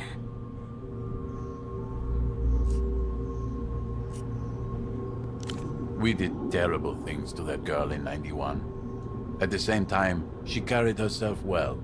She never gave us your name. 91. I'd just gotten married.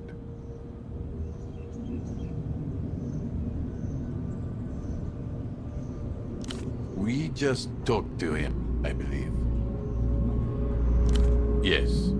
Not long after, one of our associates in the prefectura shredded all his official records. He's not really a person anymore, legally speaking. Administrative execution.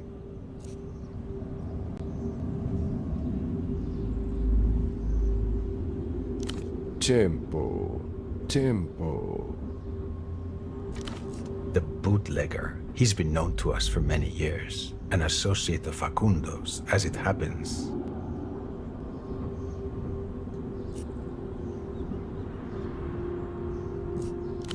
You'd have to ask Irina and Max. They handled that one. Downstairs.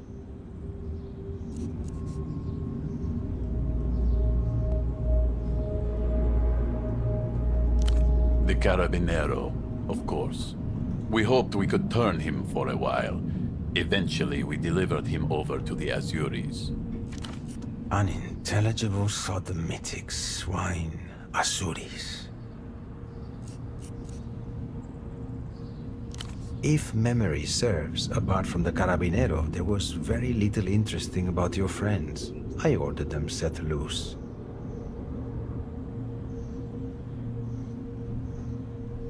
Everything I do has a dozen reasons. I could pick one out for you, but it would be arbitrary and unsatisfying by its nature.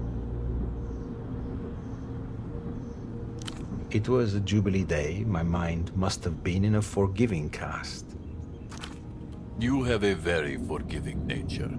Not a lot of people know that. I'd say my judgment's proven prescient. Without your friends, would you even be here?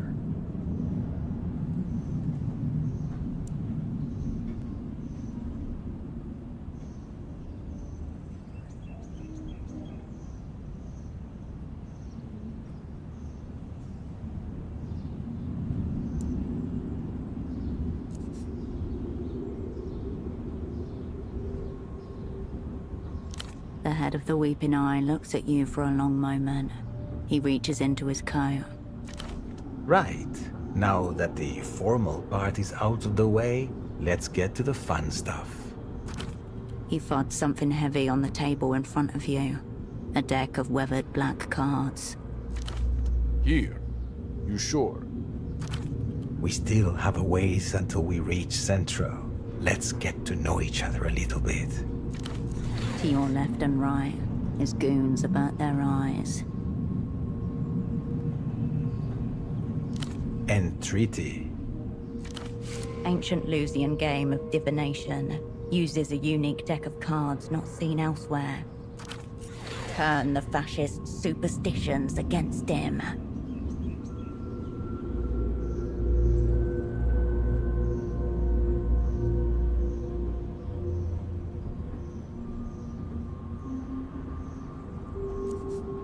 This isn't gambling, it's divination.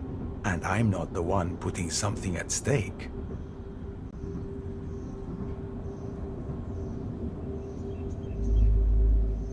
I will play the ogre, the star's chosen mouth.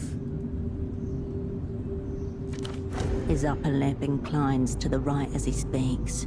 His canine is chipped. You'll be the querent. This first card will help us see what you're made of.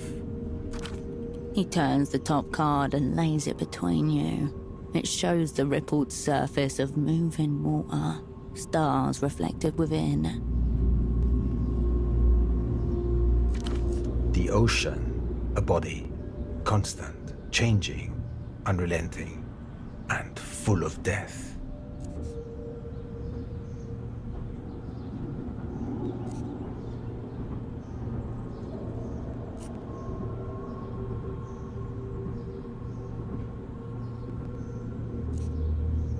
Please, there's nothing sadder than self-deception.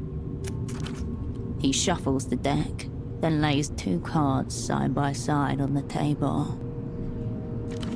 Second, for what you have made of your life, choose one only.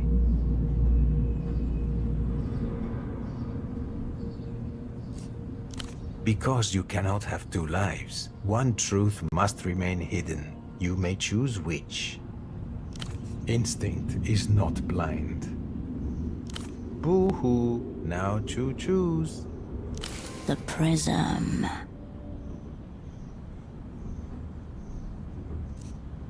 You turn the card in your hand to find another severed at the wrist. A single droplet of water dangles from the tip of its index finger.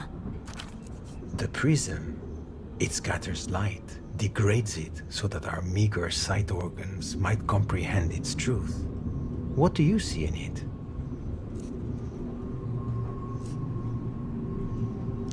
The world often shares its wonders with those least able to comprehend them. One of its cruel ironies. He shuffles his deck and places 3 more cards carefully on the table. Third, for your now.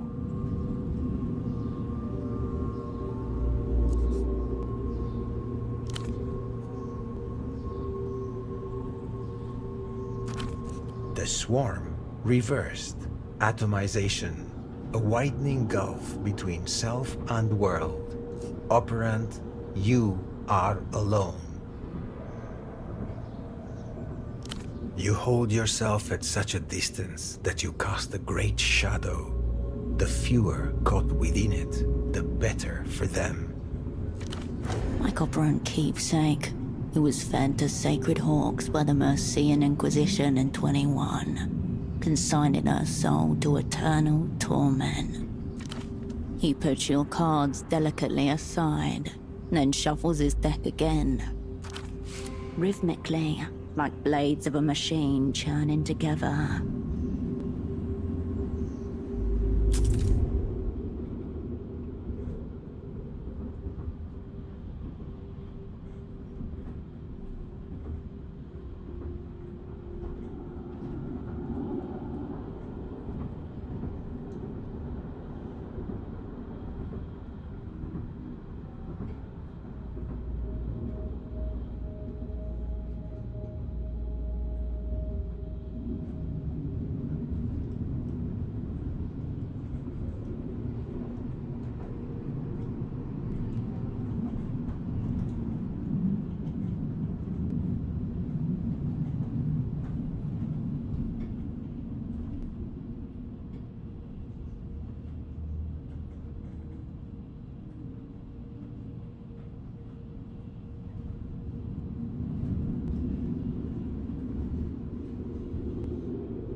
Final, when all else burns away, this remains.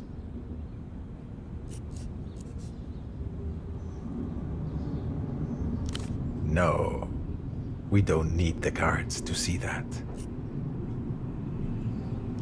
You turn the card to see an image featuring a stooped figure, face concealed by a heavy cloak. One narrowed eye peers up from beneath its hood. The hunchback, monstrous, all too human. You choose the company of the cast-off and malformed. Your friends, the 2 lost boys downstairs? The honor is still unknown to him. Good.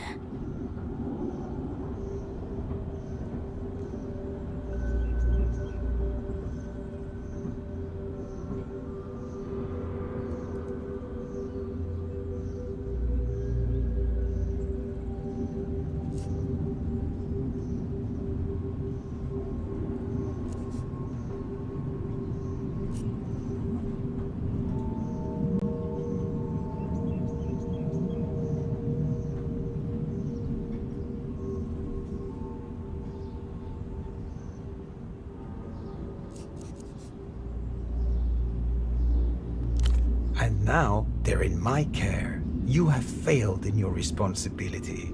That knowledge is your burden.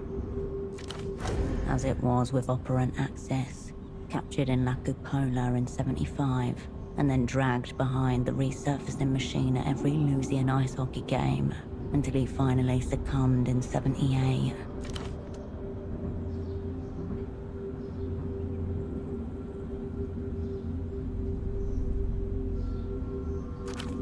An ugly reading, formless, indefinite. It reminds me of scum forming on the surface of still water. Presented with many choices, you have chosen to become nothing. Now, others will make of you what they will.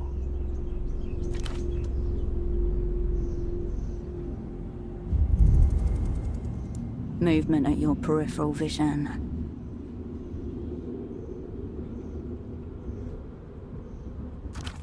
A final board tilt in your favor.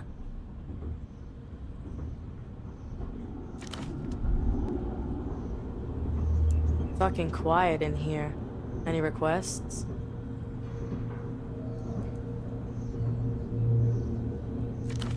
A few passengers turn their heads, then look away again. The man by the window spares her a disinterested glance. Song would be nice. Something to go with the view. We are well equipped with silence. You feel Yana's eyes on your back, her hand over the jukebox. The air in the tram is stifling, charged, near flammable.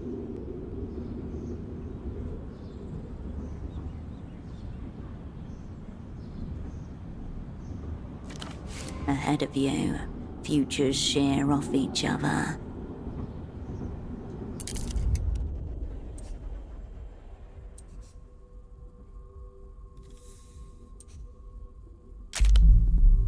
Your fate is preordained and preloaded. All that's left to do is cue the exit music. But the enemy has your gun.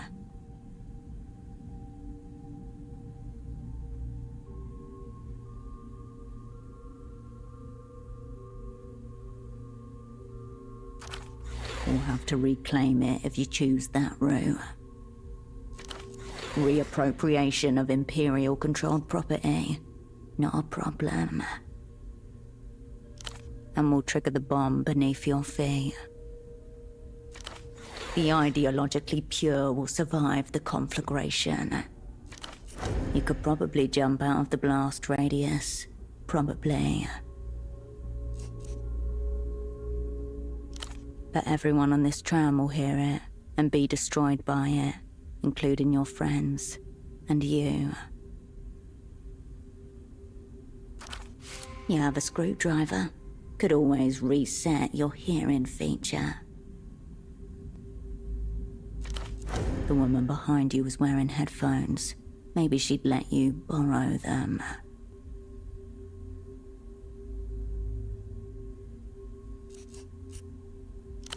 Your squad is shoulder to shoulder with 2 Weeping Eye goons, under their watch. Deciding who to take out first.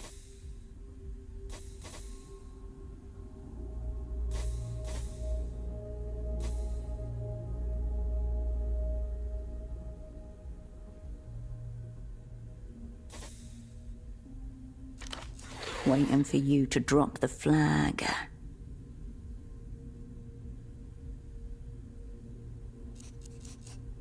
I'm just gonna hit something at random.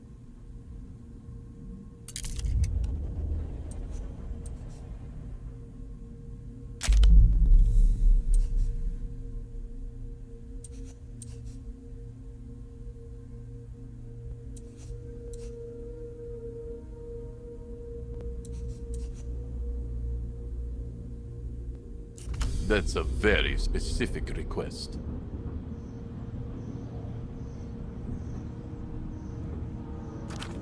Wait. She tries to regulate me. My super block baby. Haven't heard that one in years. Never heard of it. Sounds old. The man's eyes flick between you and Yana. A hand slides beneath his jacket. Fuck it.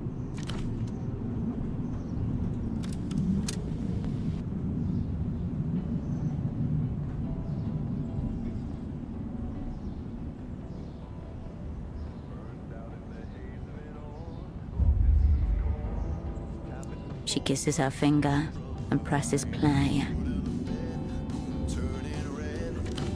The opening guitar slide rips across the carriage's thin speakers. Is this... what is this? Ironic, I hope. The hand of the oscilloscope twitches in recognition, giddy for its chorus. You have a minute, maybe less. You feel Yana staring at the back of your head. Blast radius indeterminable. Any attempt to leave clear will be a best guess. Give away nothing. Wait until you see the first spark reflected in their eyes.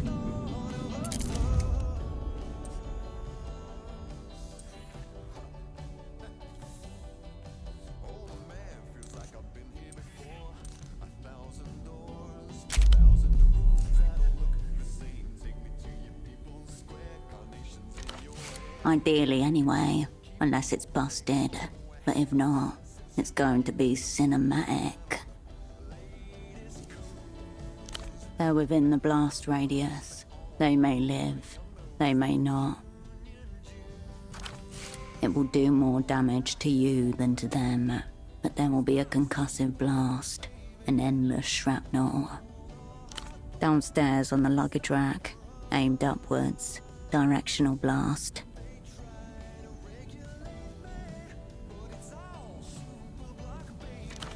Feet are staying on. You're going to jump out of the way. Too soon and your enemies will catch on. Too late and they'll be hosing bits of you off the tram.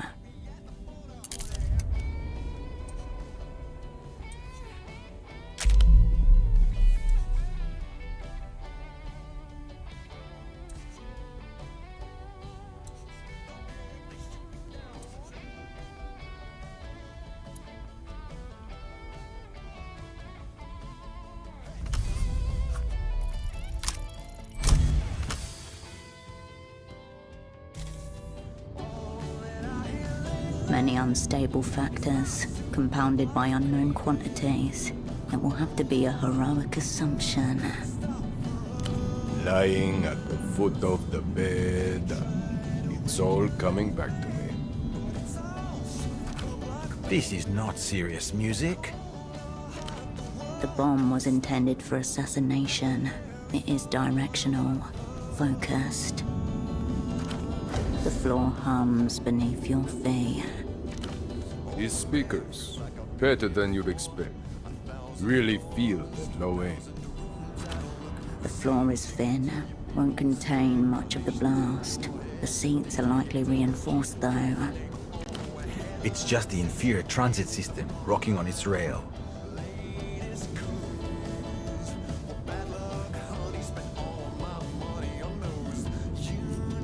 The director of the Weeping Eye glances at you, looks down, listens, on the brink of a realization.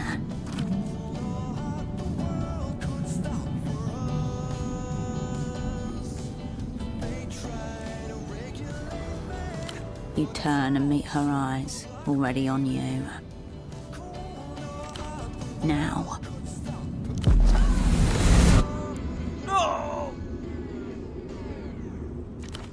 A moment of calm, your body released, the tram lifting with you. The floor is beginning to peel. Silence and white light. You slam against the floor, flung side to side as the tram careens on its cable. A metal fitting thumps into your ribs. Part of a person hit you.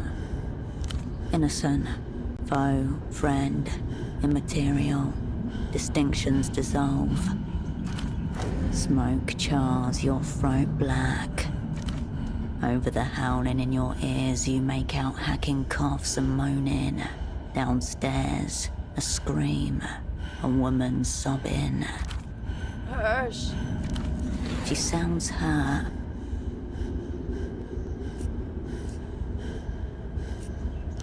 You can talk. Good.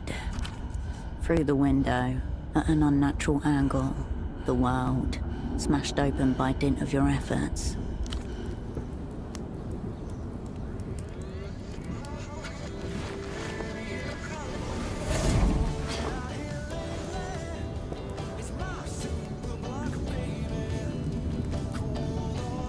The world understands. Sparks of electricity bleed from the tram's exposed arteries. She's dying. What? Did we crash? Something very wrong with his head. Pink, wet brain at his hairline. Dead. Just hasn't noticed yet. You pull your gun from his coat. He makes no effort to stop you. The grip is slick with blood and off-white chunks. The smoking carriage rocks, gently now, a cradle of torn and singed flesh. The man behind you lies dead, leg missing in action, a skew of jagged bone protruding from his thigh like a primal knife. Right behind you! Gunshots beneath you, fury and shorn metal. Your partner looks to you as bullets pierce the floor around your feet. Hirsch, I can't! Con!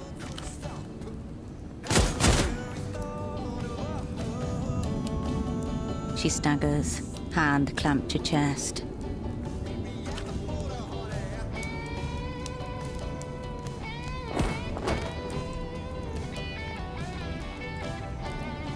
A last desperate glance as your friend stumbles away from you. Another gunshot from below.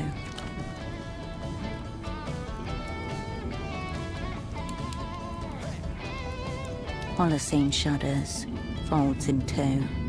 His body joins the others on the floor.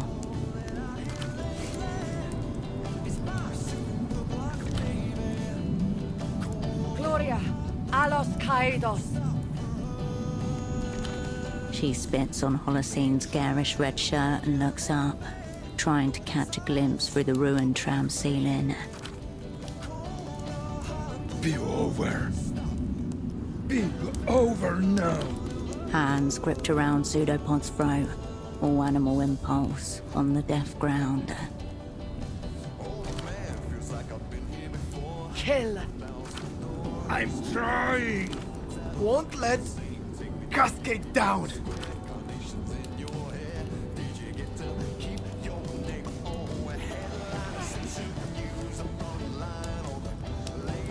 Go! Upstairs, the commander!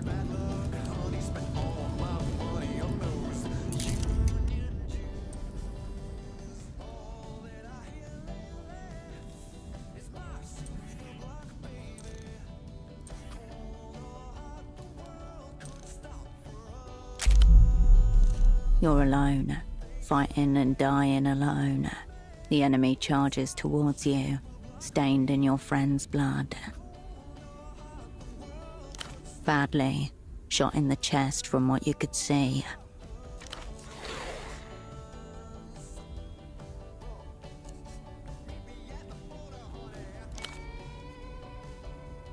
Holocene, shot and left for dead. Pseudopod, fighting for his life.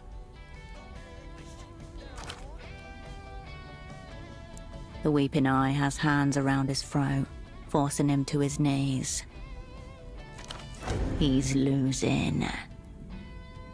Only if you can do it from here. You have moments before the Weeping Eye is upon you. What's one more? We can take him. A near impossible advanced cognitive maneuver. The true shadow.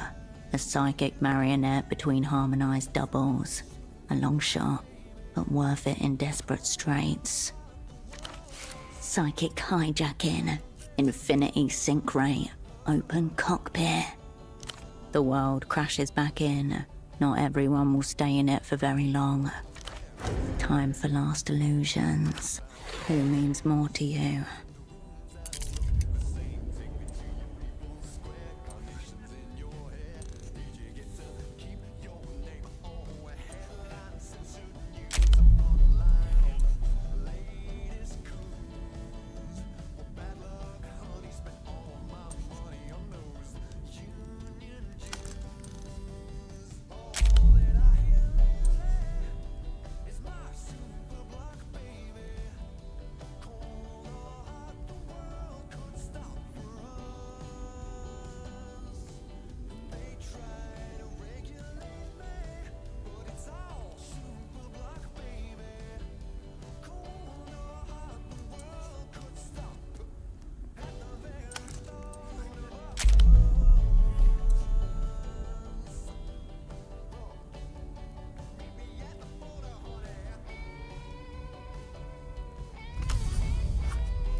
You turn from the crazed woman and sprint to your fallen ally. You're already dead. Coward.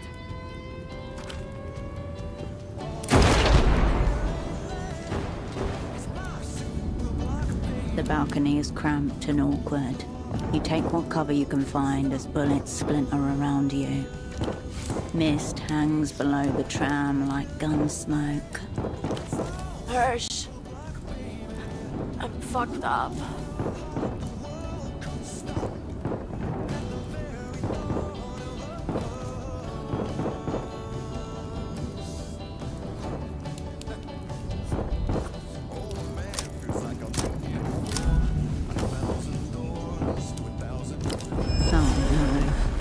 This looks bad. Way worse than you thought. She's already gone. Just a matter of time. So many bullets. So hard to think. Look at your face. It's over. Bleeding internally. Projectile lodged in the upper left thorax. She's dying. Hirsch. Last cigarette. Light.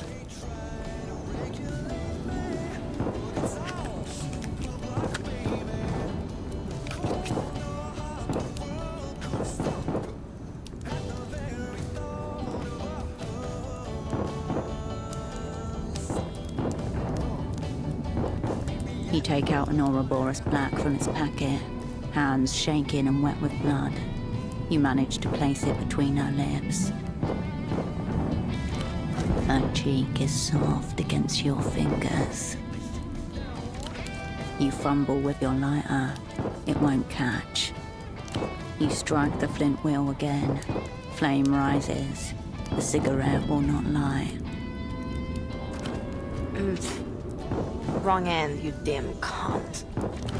Shards rain over you as bullets pierce the strengthened glass. Look, Hirsch. Through the film of mist, you see nothing but a tangle of streets and buildings spilled across them.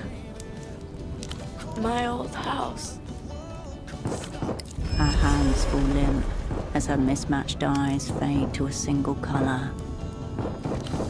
Asset yo-yo, lost. Gunfire crashes around you.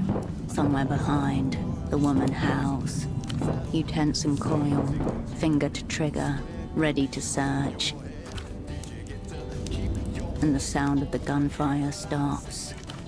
Reloading, trying to bait you out. Cascade, are you alive? He is bleeding, but here, for us, for you.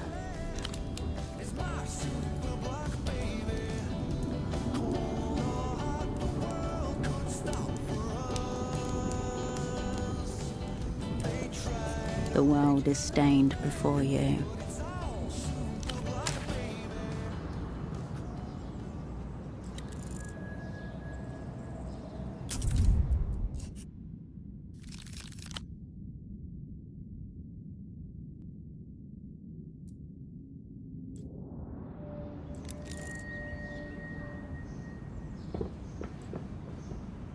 The city rises to greet you, a smoking mass of architecture, overlaid by the crisscrossing rails of the tram network. From this altitude, it looks like Portofino has been caught in a web of dark yarn. Goosebumps on the back of your neck, as if all those have absent. You turn towards the sun.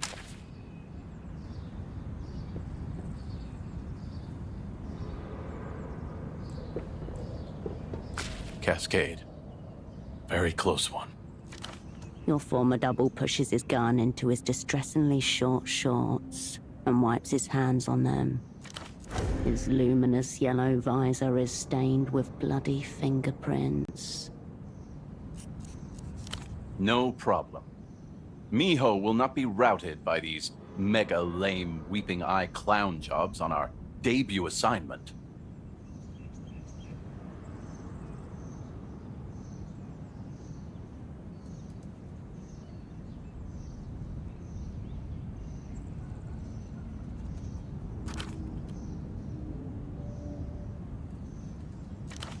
He grimaces and clutches his side. Blood leaks between his fingers. Single bullet. Bad aim. I am not afraid. The existential threat fell over the railing, by the way. It screamed as it went down. I think it's happier now. He runs a hand across his hair and gets blood in it. I was, concerned for a moment. Scared, even.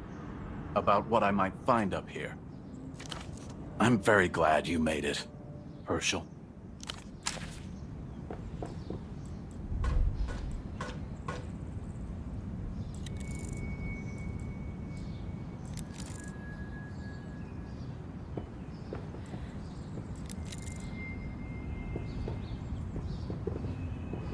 You blink against the cold air. Mountains ascend slowly outside. Smells like pine needles. Pseudopod's body is out there somewhere, lying on the rocks. It's a 100-meter drop onto sheer rock. Maybe one of these pine trees cushioned his fall. He's dead. Mist dampens your face as you pass through a low, thick cloud. The noise of the rail grows quieter inside.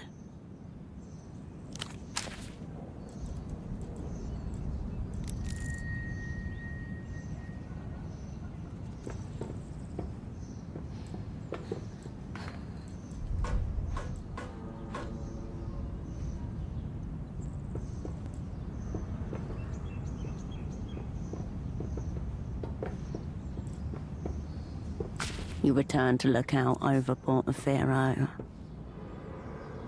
You hear the first horns and yells of city traffic. A faint smell of petrol arrives on the breeze.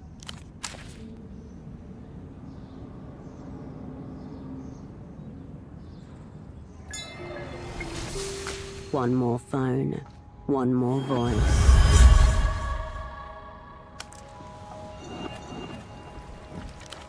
Please tell me you have good news.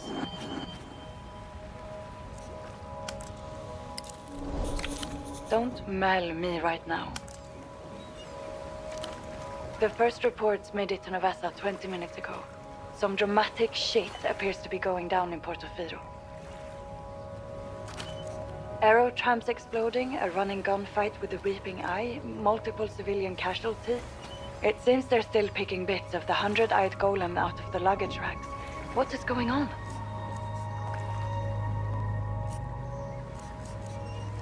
So far, the reports are calling it a terrorist plot by Portofino nationalists. We'll see how long that story holds.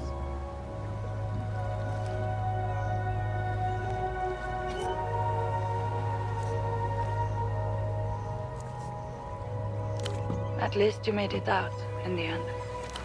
But that still leaves the object of your assignment, the Grand Lich. Did we pull it off?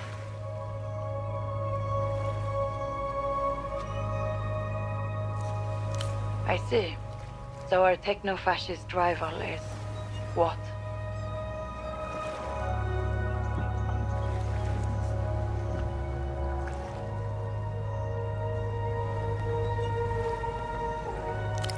It wasn't your job to bet. It was your job to make sure. And what of your squad? How did they carry themselves? Damn. Who did we lose? Yo-Yo. Lost. Pseudopod. Lost. Another form. What about Holocene? Is he alright? Has he made it safely to cover? Right. That's good to hear. As soon as we're able, we'll get them out.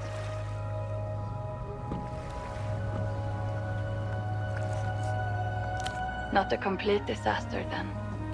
Still, 2 unmarked stars. It'll be a long night at the Hyacinth Farm. And to top it off, the object of the assignment itself remains unfulfilled. Leaves an ashen taste in the mouth, I have to say.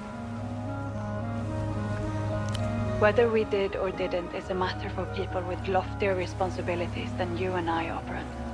Believe me when I say it's a relief to not dwell on it. I suppose that just leaves the final ranking.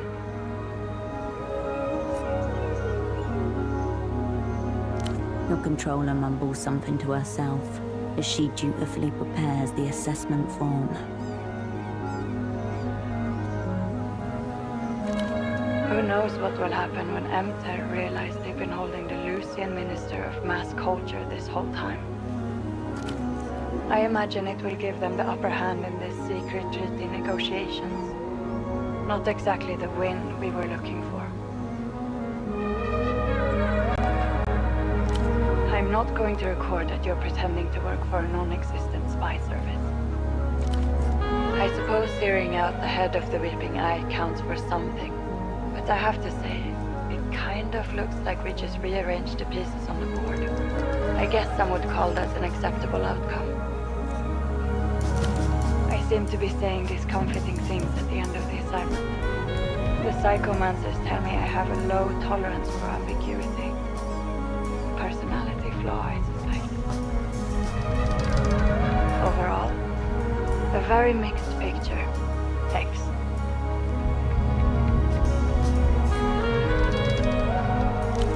X. That's your rank, since you asked.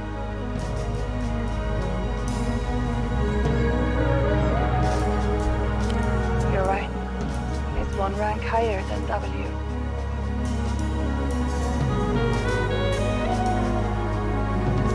Yes, that's true.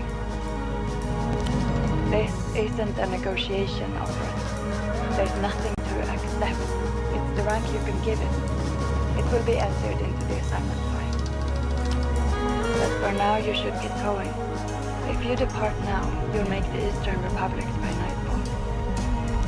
She'll do exactly as a liminal class asset is meant to. Erase all trace of the opera from your safe house, and then recede into the background.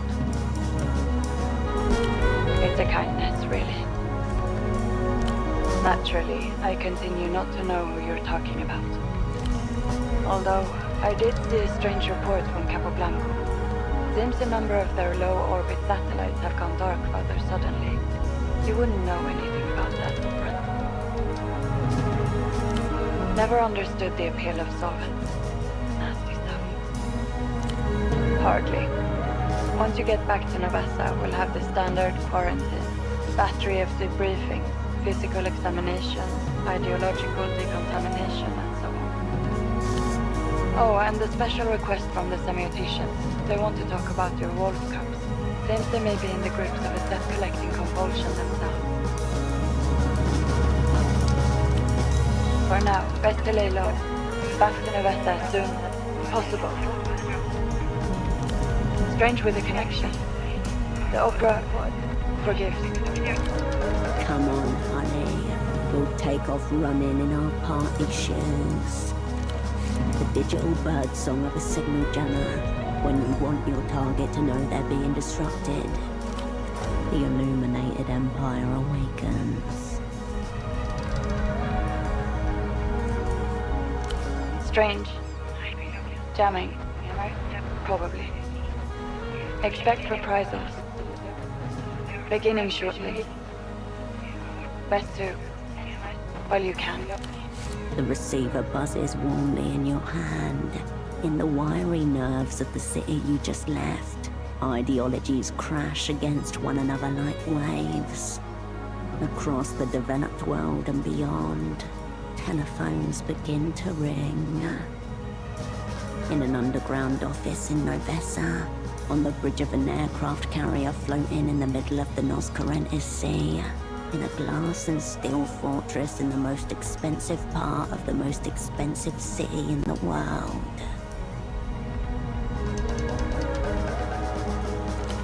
Increasing chance of precipitation as a front of high pressure moves across the Noscarentis Sea. The temperature is 16 and falling.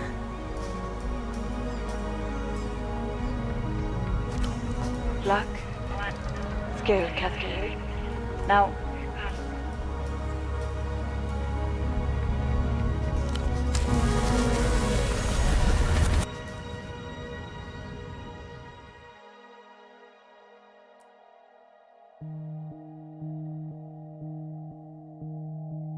You land on me with lightness, so hard to feel anything you do. Release the sky, let the light go. Darkness from me onto you.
dull the blade and unsteady the hand.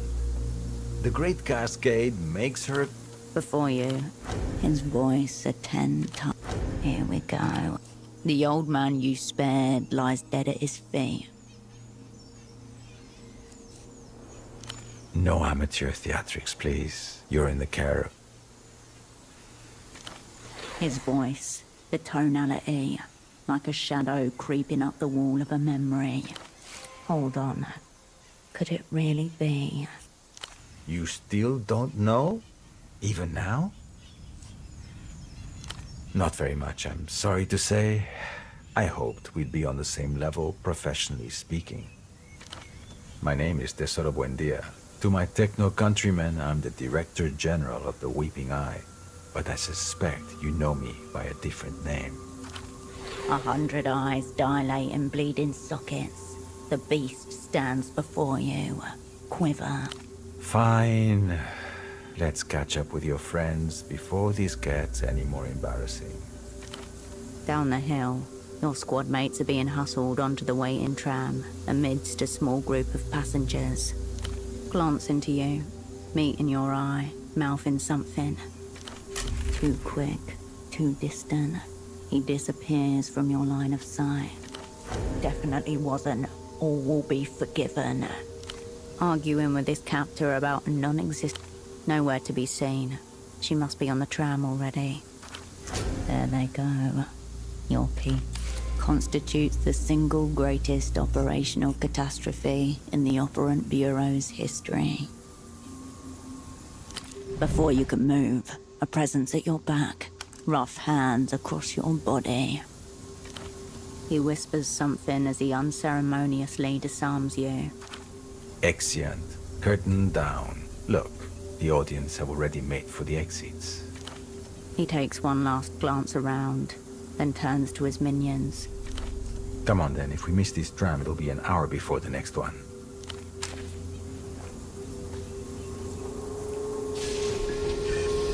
Perhaps someone should go down and check on Boris and Irina.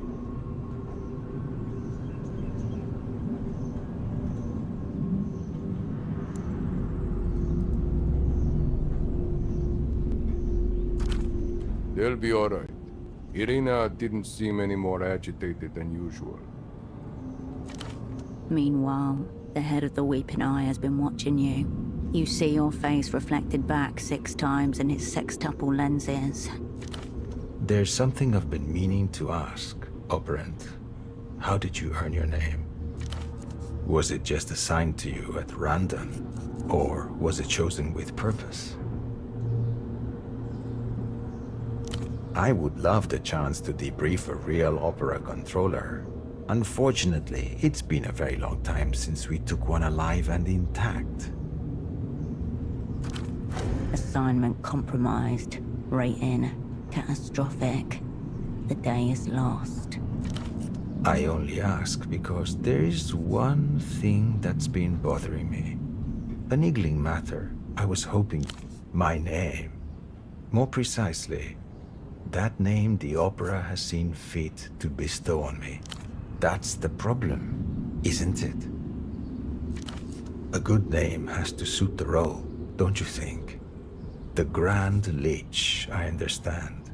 It's my horrible burden to look into the hearts of humanity and weigh their contents. I take my role very seriously. But 100-eyed golem? I don't know what to think of it as a name. I think it's the eyes. There should be more of them. Maybe that's it. It's just not that many eyes when you consider the magnitude of my burden. This is good. Keep him talking. The jukebox. Signal. Fighting chance.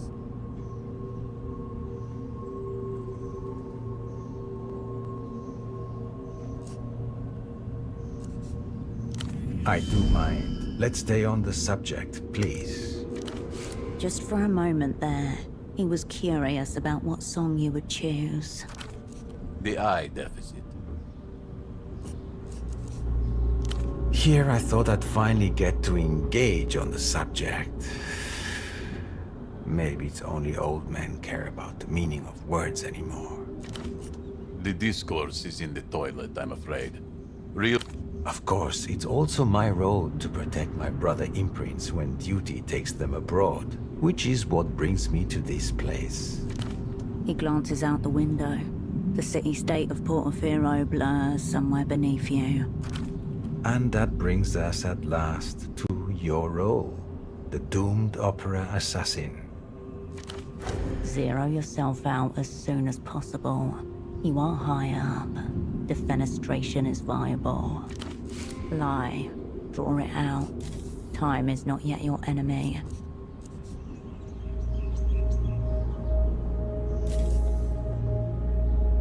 This is no good. You're going to have to keep better track of your lies. It's time to commit to what you are. The perfidious opera assassin. Murderer of our Minister of Mass Culture. As he looks at you evenly, his eyelid begins to twitch. The Imperialists are shaping new realities while you sit and do nothing. What a tragedy. That poor Fagundo relied on us for his protection, and in his moment of dire need, we were nowhere to be found. Massive fucko on our part.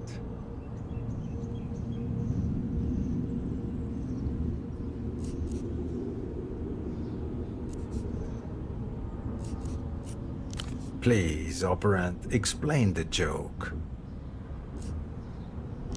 Deranged figments of a mind corroded by post-historical materialism. The mind plays strange tricks on the dying. She may have no memory of what she's done. Then let's return to reality. Your Grand Lich, our Minister for Mass Culture, was just shot by a perfidious opera assassin. That would be you. Dread, realizing itself as vomit rising up the back of your throat. Could these be the sensitive, invisible fingers you've always felt, hovering darkly above your days? A shame that you flinched at the critical moment. Fortunately, we were on hand to keep the performance moving. A movie, yes. An overlong documentary, 4 or 5 parts, I'd expect. Behind the man's gaze, the world turns against you. In a few hours, we'll board an unlisted flight to Cicatriz Frontera. There will be state media and propagandists from across the Imperio Iluminado waiting to record your arrival. They'll expect a more convincing performance than what you managed up at the shrine. Max will make sure you're camera ready. The composed man nods and gives you a sad smile. This prick still has our gun. When the moment comes, we jump in first. Your show trial will be compulsory viewing, I expect. The finale and the live executions will be a public holiday across the illuminated empire. What about your friends? Do you not owe them for everything they've given and are about beneath your feet? Holocene glances upwards, hoping to catch your eye despite the metal ceiling between you. A few meters away, Pseudopod can barely contain himself, his fist balled and trembling with nervous energy. Wait, there, at the far end of the carriage. A familiar face, watching you with that impassive stare that teenage girls are the natural masters of. Your controller was right. Yana has eluded the Weeping Eye's gaze. To them, she's simply a teenage delinquent, skipping class for the day.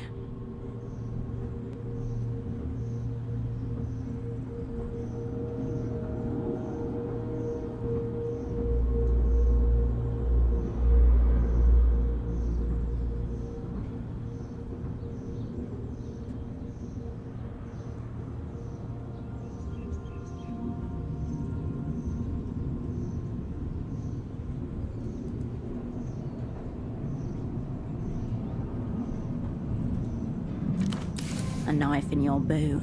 You can turn this around.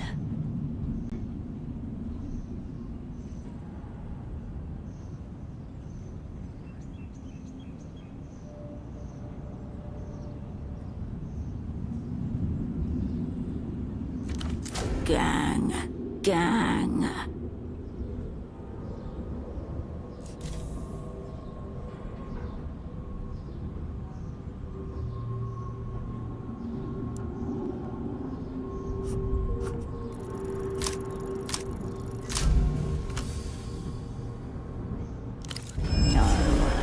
Can't say that.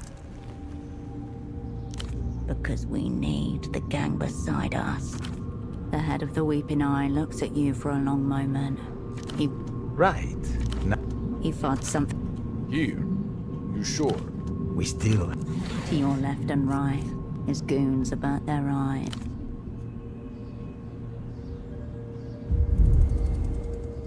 Movement at your peripheral vision. A final board tilt in your favor. Fucking quiet in here. Any requests? A few passengers turn their heads and look away again. The man by the window spares her a disinterested glance. Song would be nice. Something to go with the view. We are well equipped with silence. You feel Yana's eyes on your back, her hand over the jukebox. The air in the tram is stifling, charged, near flammable.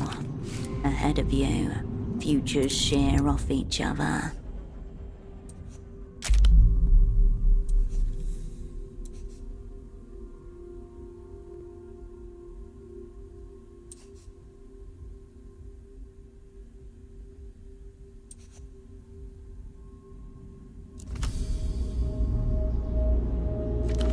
Good municipal beats. Music for playing on trams. What else could it mean? Well, what is particular to the tram about it? Are there separate versions for the train, the airplane?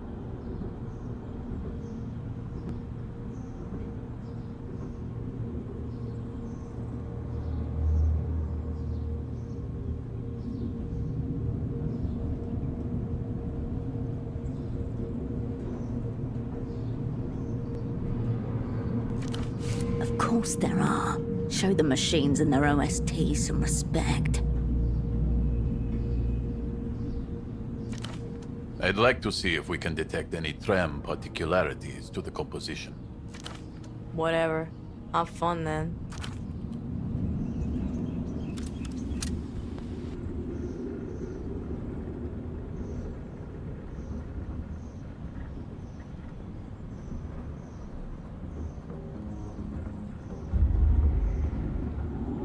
She jabs a finger into the play button.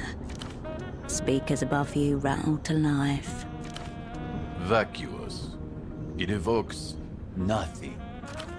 Yana watches you, foot tapping on and off the beat. You feel all her focus on you, the point of a knife.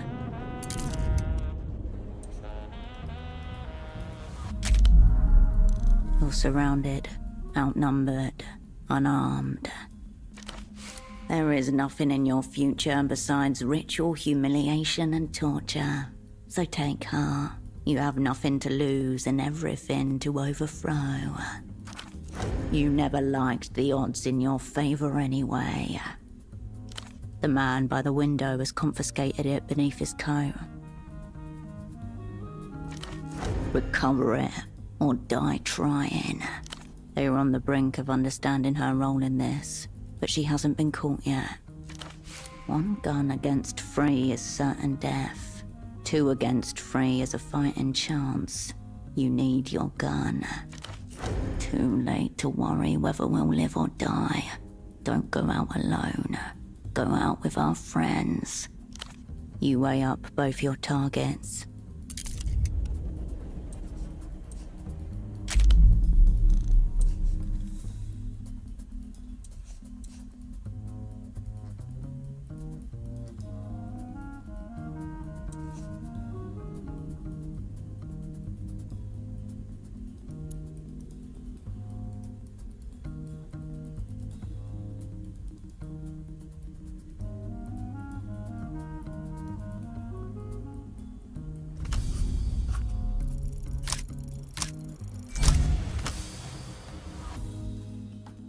Synchronized fire. A bullet through each skull.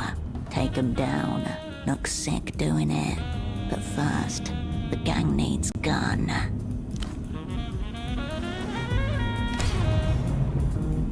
Lost in the song, your sudden movement takes him by surprise. Your hand finds your gun drawn to it. His hand finds your wrist. Canopus. You're seconds away from getting shot. Hirsch, get it together! 2 bullets, 2 skulls. Harmonized doom in 3, 2, 1.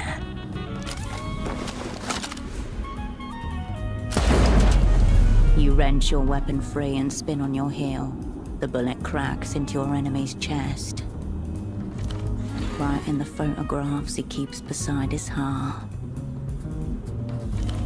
In front of you, a face disintegrates as Yana's bullet finds its mark. Shards of skull spatter onto your neck. Itchy. No, not like this. Tesoro Buendia levels a heavy pistol at you, point blank. A surprisingly fluid, graceful movement. His bullet whips through the flesh of your arm. Pain like searing light.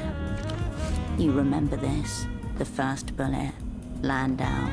Friends counting on you then too. You have stumbled into this by accident. I created this. I will not allow this end.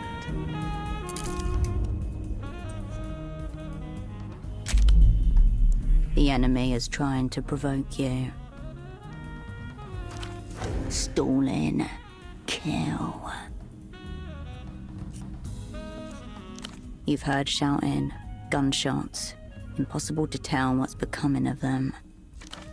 Your friends are fighting for their lives. Trust them to the angels for now. Do it fast. He still has a gun. His lips are parted. You glimpse his tongue. The photograph of you and your crew flashes against your mind.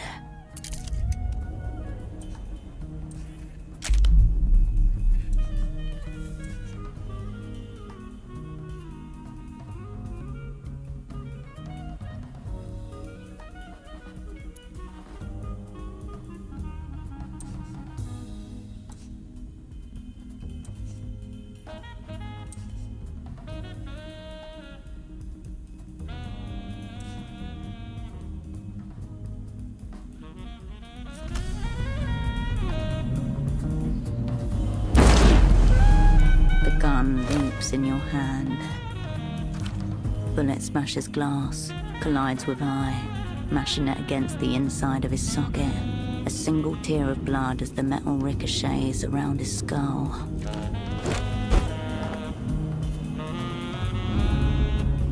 He collapses, heavy. The tram rattles. Gunshots beneath you. Fury and shorn metal. Your partner looks to you as bullets pierce the floor around your feet. Hirsch, I can't! Con!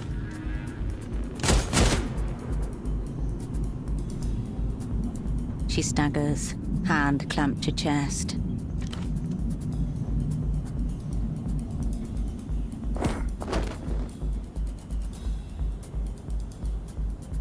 A last desperate glance as your friend stumbles away from you. Another gunshot from below.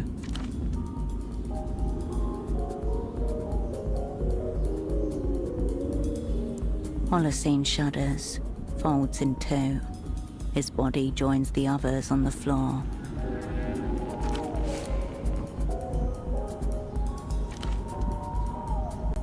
Gloria, alos caídos.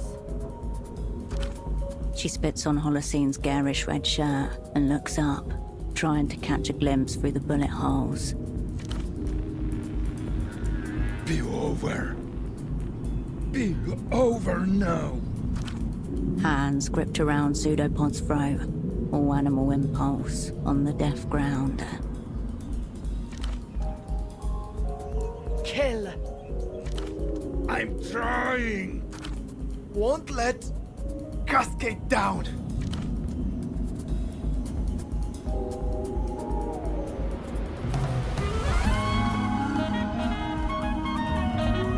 Go! Upstairs, the commander!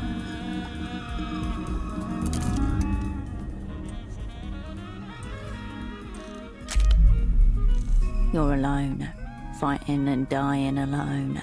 The enemy charges towards you, stained in your friend's blood. Badly, shot in the chest from what you could see.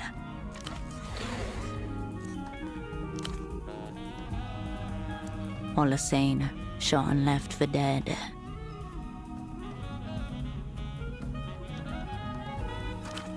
Pseudopod, fighting for his life.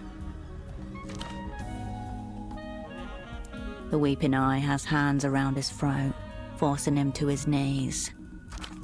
He's losing. Only if you can do it from here. You have moments before the Weeping Eye is upon you. What's one more? We can take him. A near impossible advanced cognitive maneuver. The true shadow. A psychic marionette between harmonized doubles. A long shot, but worth it in desperate straits. Psychic hijacking. Infinity sync rate. Open cockpit. The world crashes back in. Not everyone will stay in it for very long. Time for last illusions. Who means more to you?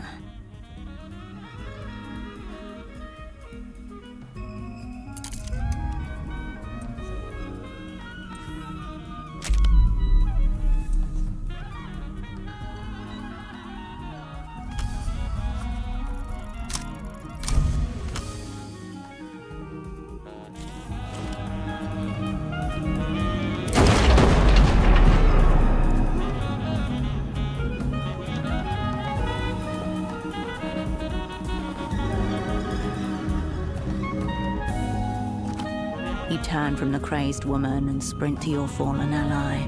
Bullets flit past you. You're already dead. Coward.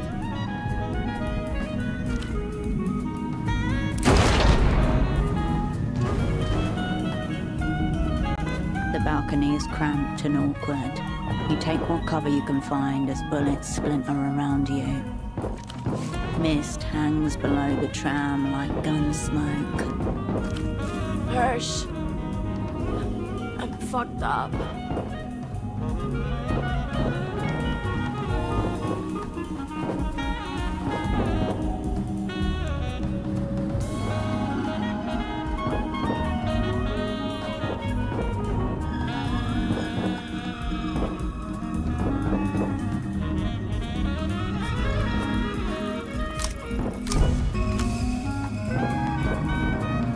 Okay, bad, yes, but no death sentence. First, stop this bleeding. The voice of the opera's head traumatist barks in your mind. Push harder than you think you should. Force the clot. Mother Conter! The red hole hisses beneath your hands. Next, you have to seal it. Too much air inside the lung and it'll collapse. Something sticky. There. Fire warning sticker on the window glass. Peel it off and slap it on. The circular sticker comes away cleanly. You yank down the girl's shirt and smooth the sticker firmly over the pulsing wound. The translucent sticker fills with blood, but holds. Did you just... Fuck does that say?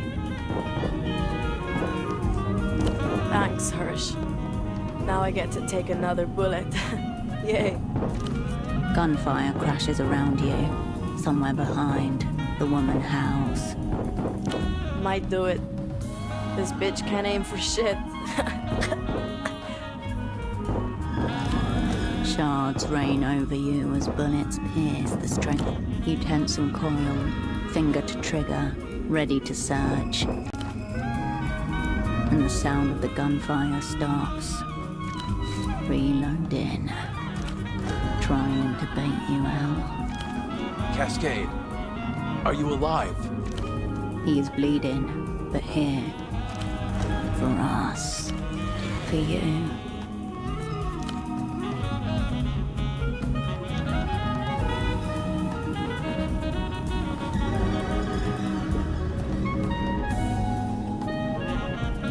The world is stained before you.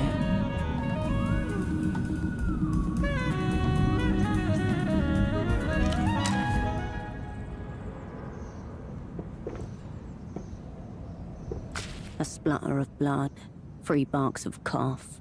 Yana looks up at you, mouth halfway between a smile and a snarl. Still standing, Hirsch.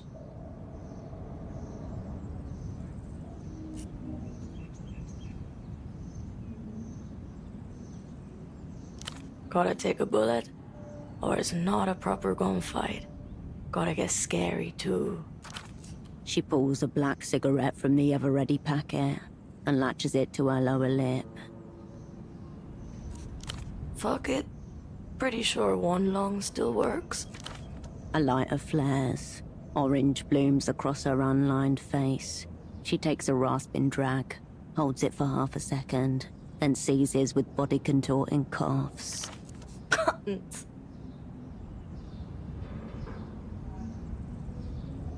She hacks a final cough into her fist, then opens it. In her palm, bound within strings of bloodied spit, a flower-headed clot of metal. Here you go, Hirsch. Don't need this anymore.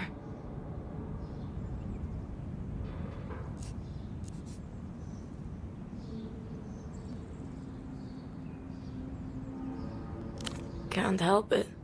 Just built tougher than you. A heavy voice through light static. Cascade only. Person to person. Cascade or nothing. Hirsch, from Tempo, from me, all is fucking forgiven.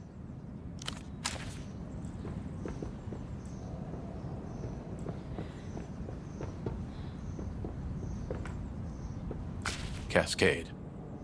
Very close one. Your former double pushes his gun into his distressingly short shorts and wipes his hands on them.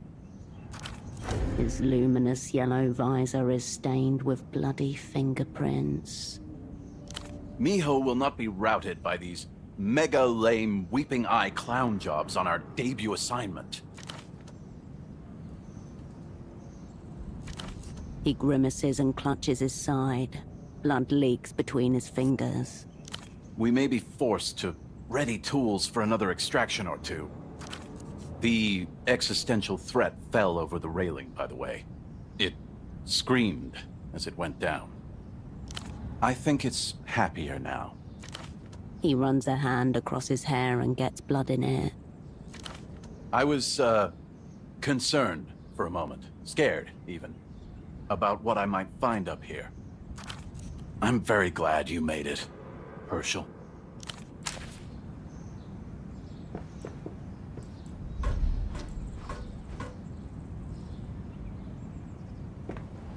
You blink against the cold air. Mountains ascend slowly outside. Smells like pine needles.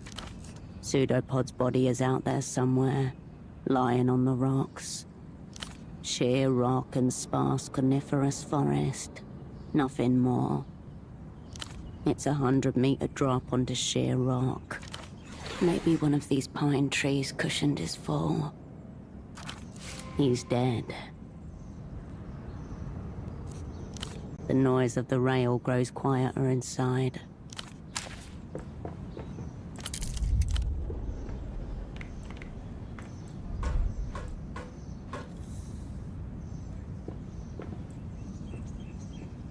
The city rises to greet you, a smoking mass of architecture, overlaid by the crisscrossing rails of the tram network. From this altitude, It looks like Portofino has been caught in a web of dark yarn. Goosebumps on the back of your neck, as if all those of absent, lifeless eyes have turned to watch you. You hear the first horns and yells of city traffic. A faint smell of petrol arrives on the breeze.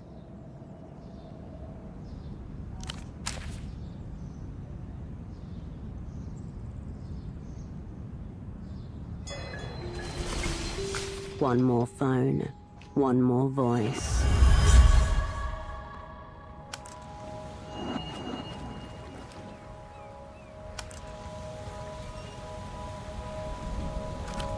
Please tell me you have good news.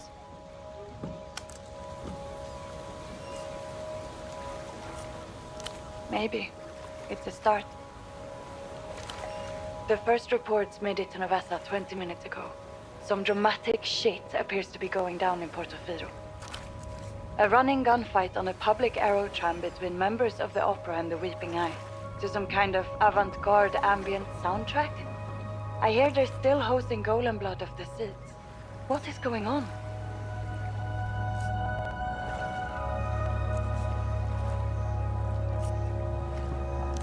Musical choices notwithstanding, they're saying it looks like typical opera gimpery. Must be the whiff of amateurism.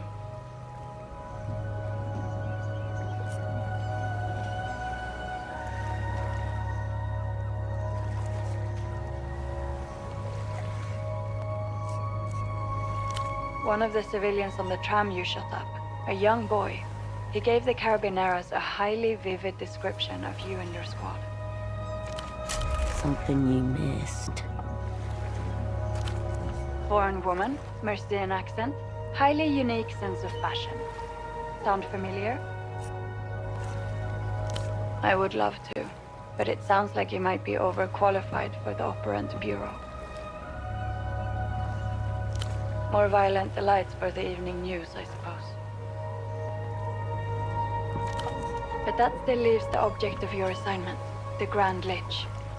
Did we pull it off?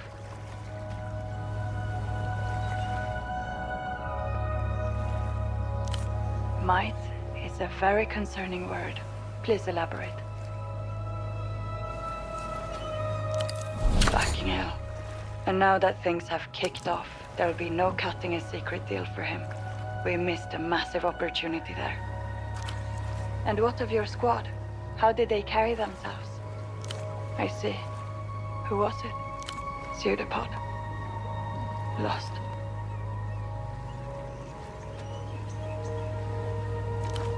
A sigh. That's all she can manage just now.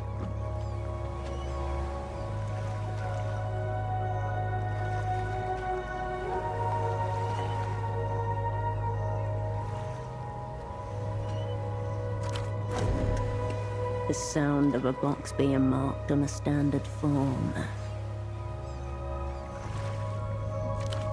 What about Yo-Yo and Holocene? Are they all right? Have they made it safely to cover?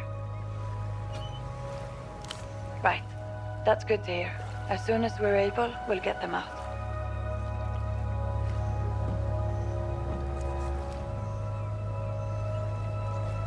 One unmarked star. Well, we've certainly had bloodier outings. I suppose that came at the expense of fulfilling the assignment. Leaves a somewhat bitter taste. Still, I'm glad not to have to take any more boxes.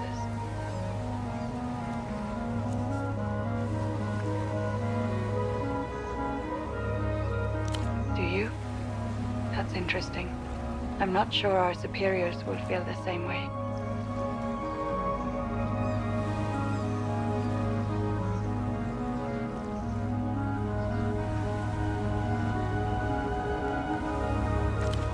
I suppose that just leaves the final ranking.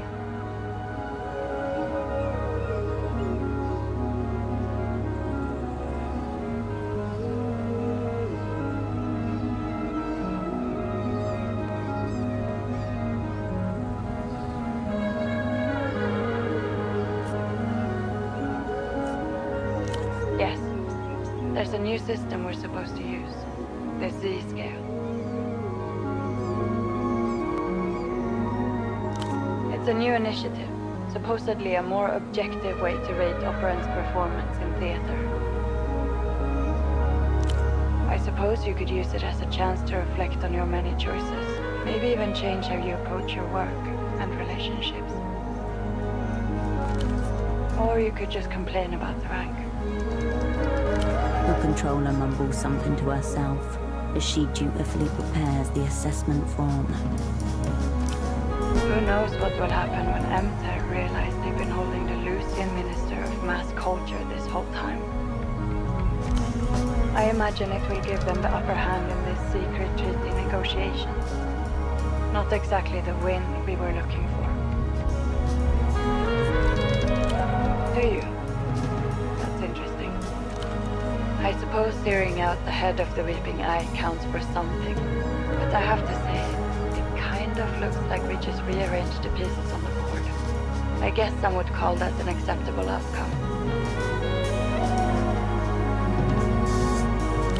Overall, a very mixed picture. X. Yes, the ones you made in fulfilling your assignment. Hence the X. This isn't a negotiation, operant. There's nothing to accept. It's the rank you've been given. It will be entered into the assignment file.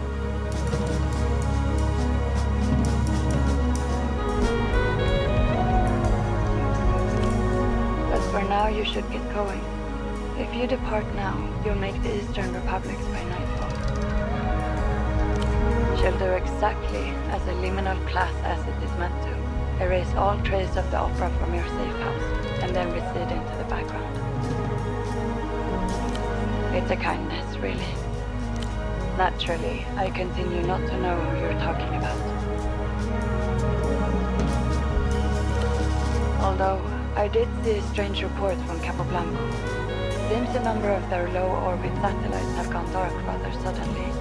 You wouldn't know anything about that, Opera.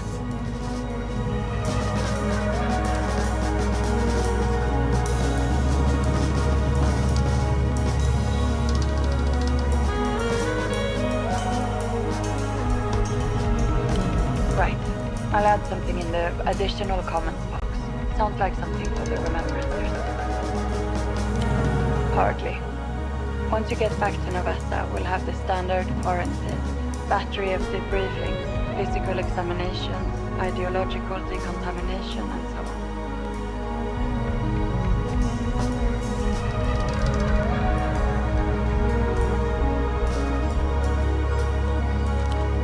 Oh, and a special request from the semioticians. They want to talk about your wolf cups. Seems they may be in the grips of a set collecting compulsion themselves.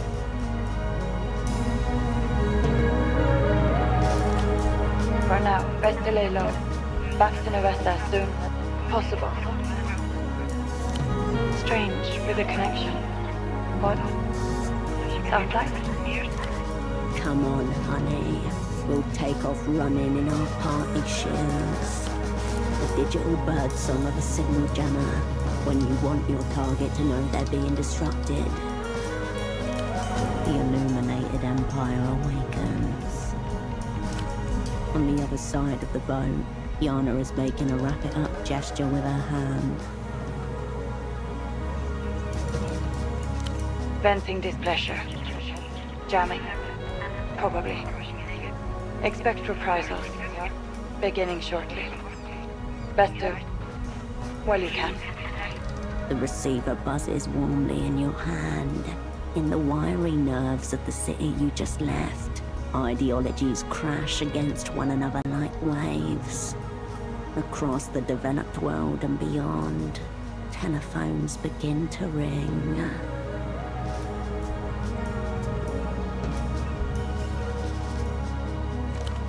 In an underground office in Novessa, on the bridge of an aircraft carrier floating in the middle of the Nos Correntes Sea, in a glass and steel fortress in the most expensive part of the most expensive city in the world.